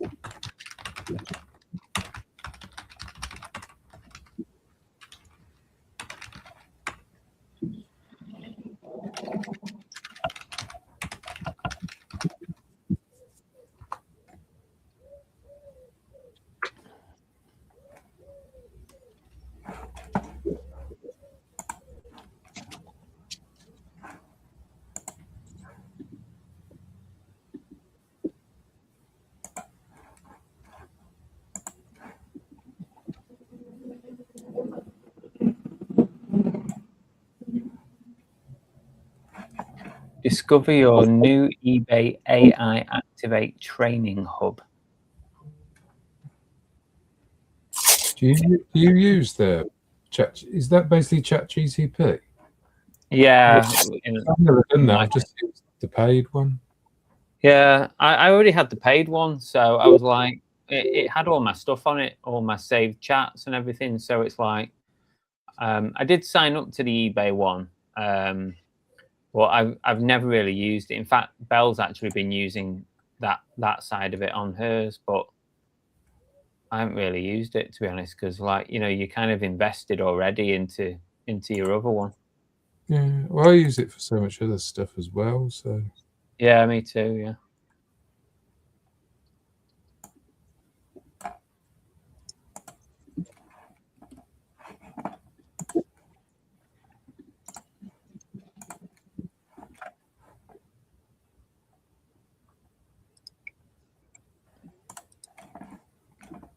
That year must be coming up on that Activate thing because it was only for a year, wasn't it? Yeah, well, that's another reason why I thought it's no good, because after the year, how much is it going to be? Exactly, yeah. And it's like you'll end up having all your workflows and stuff on there that you need saving, and then all of a sudden they'll say, "Oh, if you want to carry on, you'll have to start paying whatever." Yeah. I do quite a lot on ChatGPT, so I have all kinds of different workflows and pinned messages that I go in and out of all the time. Yeah, I use it. I don't use it that much, I suppose, but I do use it quite a bit. Probably use it every day in some way. Yeah, I would say I use mine every day. Even emptying my car from the boot sale, I read out when I'm emptying the car. I read out the items, and it creates a list for me That's good, yeah. with the prices, and then I get it to output it into a CSV. So then I paste it into my Google Sheets. Yeah, that's good. Good way of good use of it. That.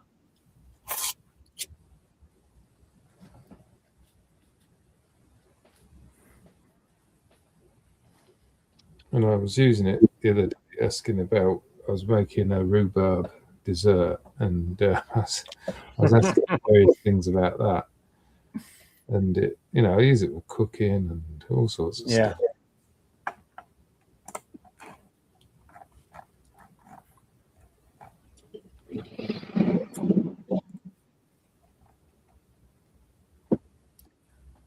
I very rarely use it for eBay, really. Certainly, I don't use it for eBay listings. Very rarely, if I do. I use it sometimes to identify some unusual items, but I find most of the time Google Image Search is slightly better at identifying stuff.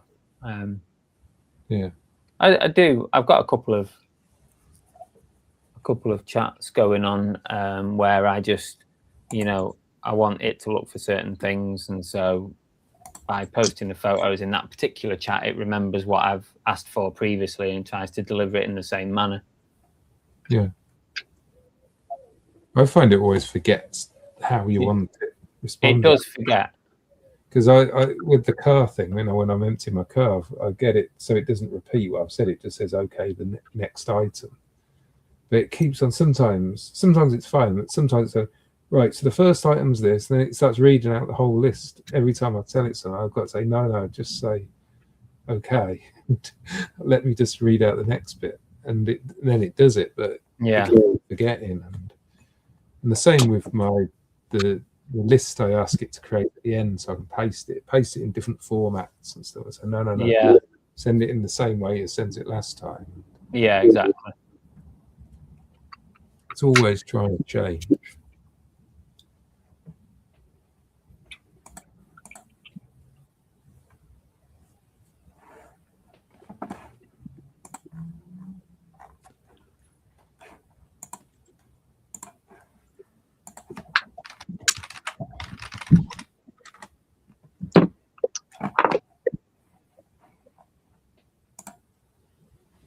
Rosie, I've bumped a few.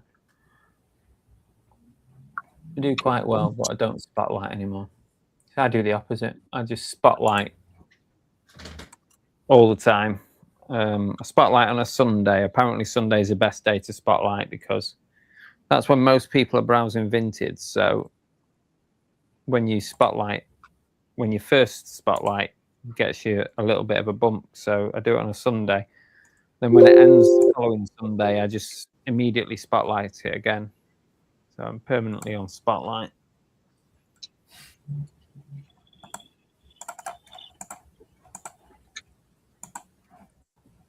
I think it makes a difference if you're using Pro or normal, because obviously if you're using Pro, then your items appear quite a bit lower in search than normal. So I think it does make a difference. I think if you do like spotlight or bump stuff, it does help. But if you're on normal, you may not need it.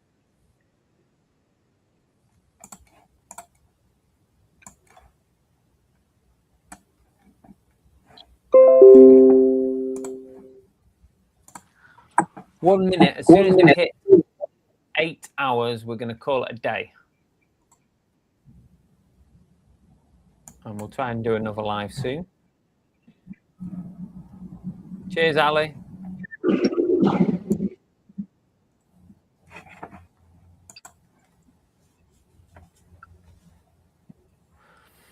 Big thank you to Dave ABL, Ems Den, Derek the Cat Peddler, and Richard for coming on and joining us and keeping us company. Thank you all. It's okay, been good. Not sure if I did as many listings as I would have done if I Probably not. Probably No. not. That's always the case. As long as you've done some. I've probably I think done more because I wasn't planning on doing this thing today. I probably ended up doing more. I think it's going to rain all week, so I'll probably be listing all week anyway. So hopefully get loads up. Yeah, I've still got the tax hanging over my head at the moment to get that done. Yeah, I've got to do mine actually.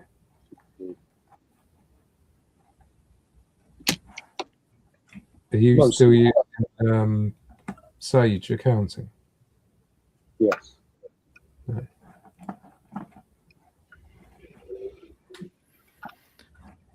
Right, we're on 8 hours. Thanks, guys. Thank you, everyone, for watching.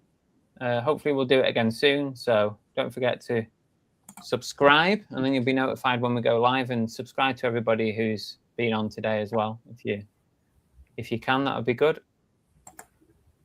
Thanks all. Yep. See you soon. See you later. See you later. CBC Live. Beep, beep, CBC Live. Beep. CBC Live. Beep, CBC Live.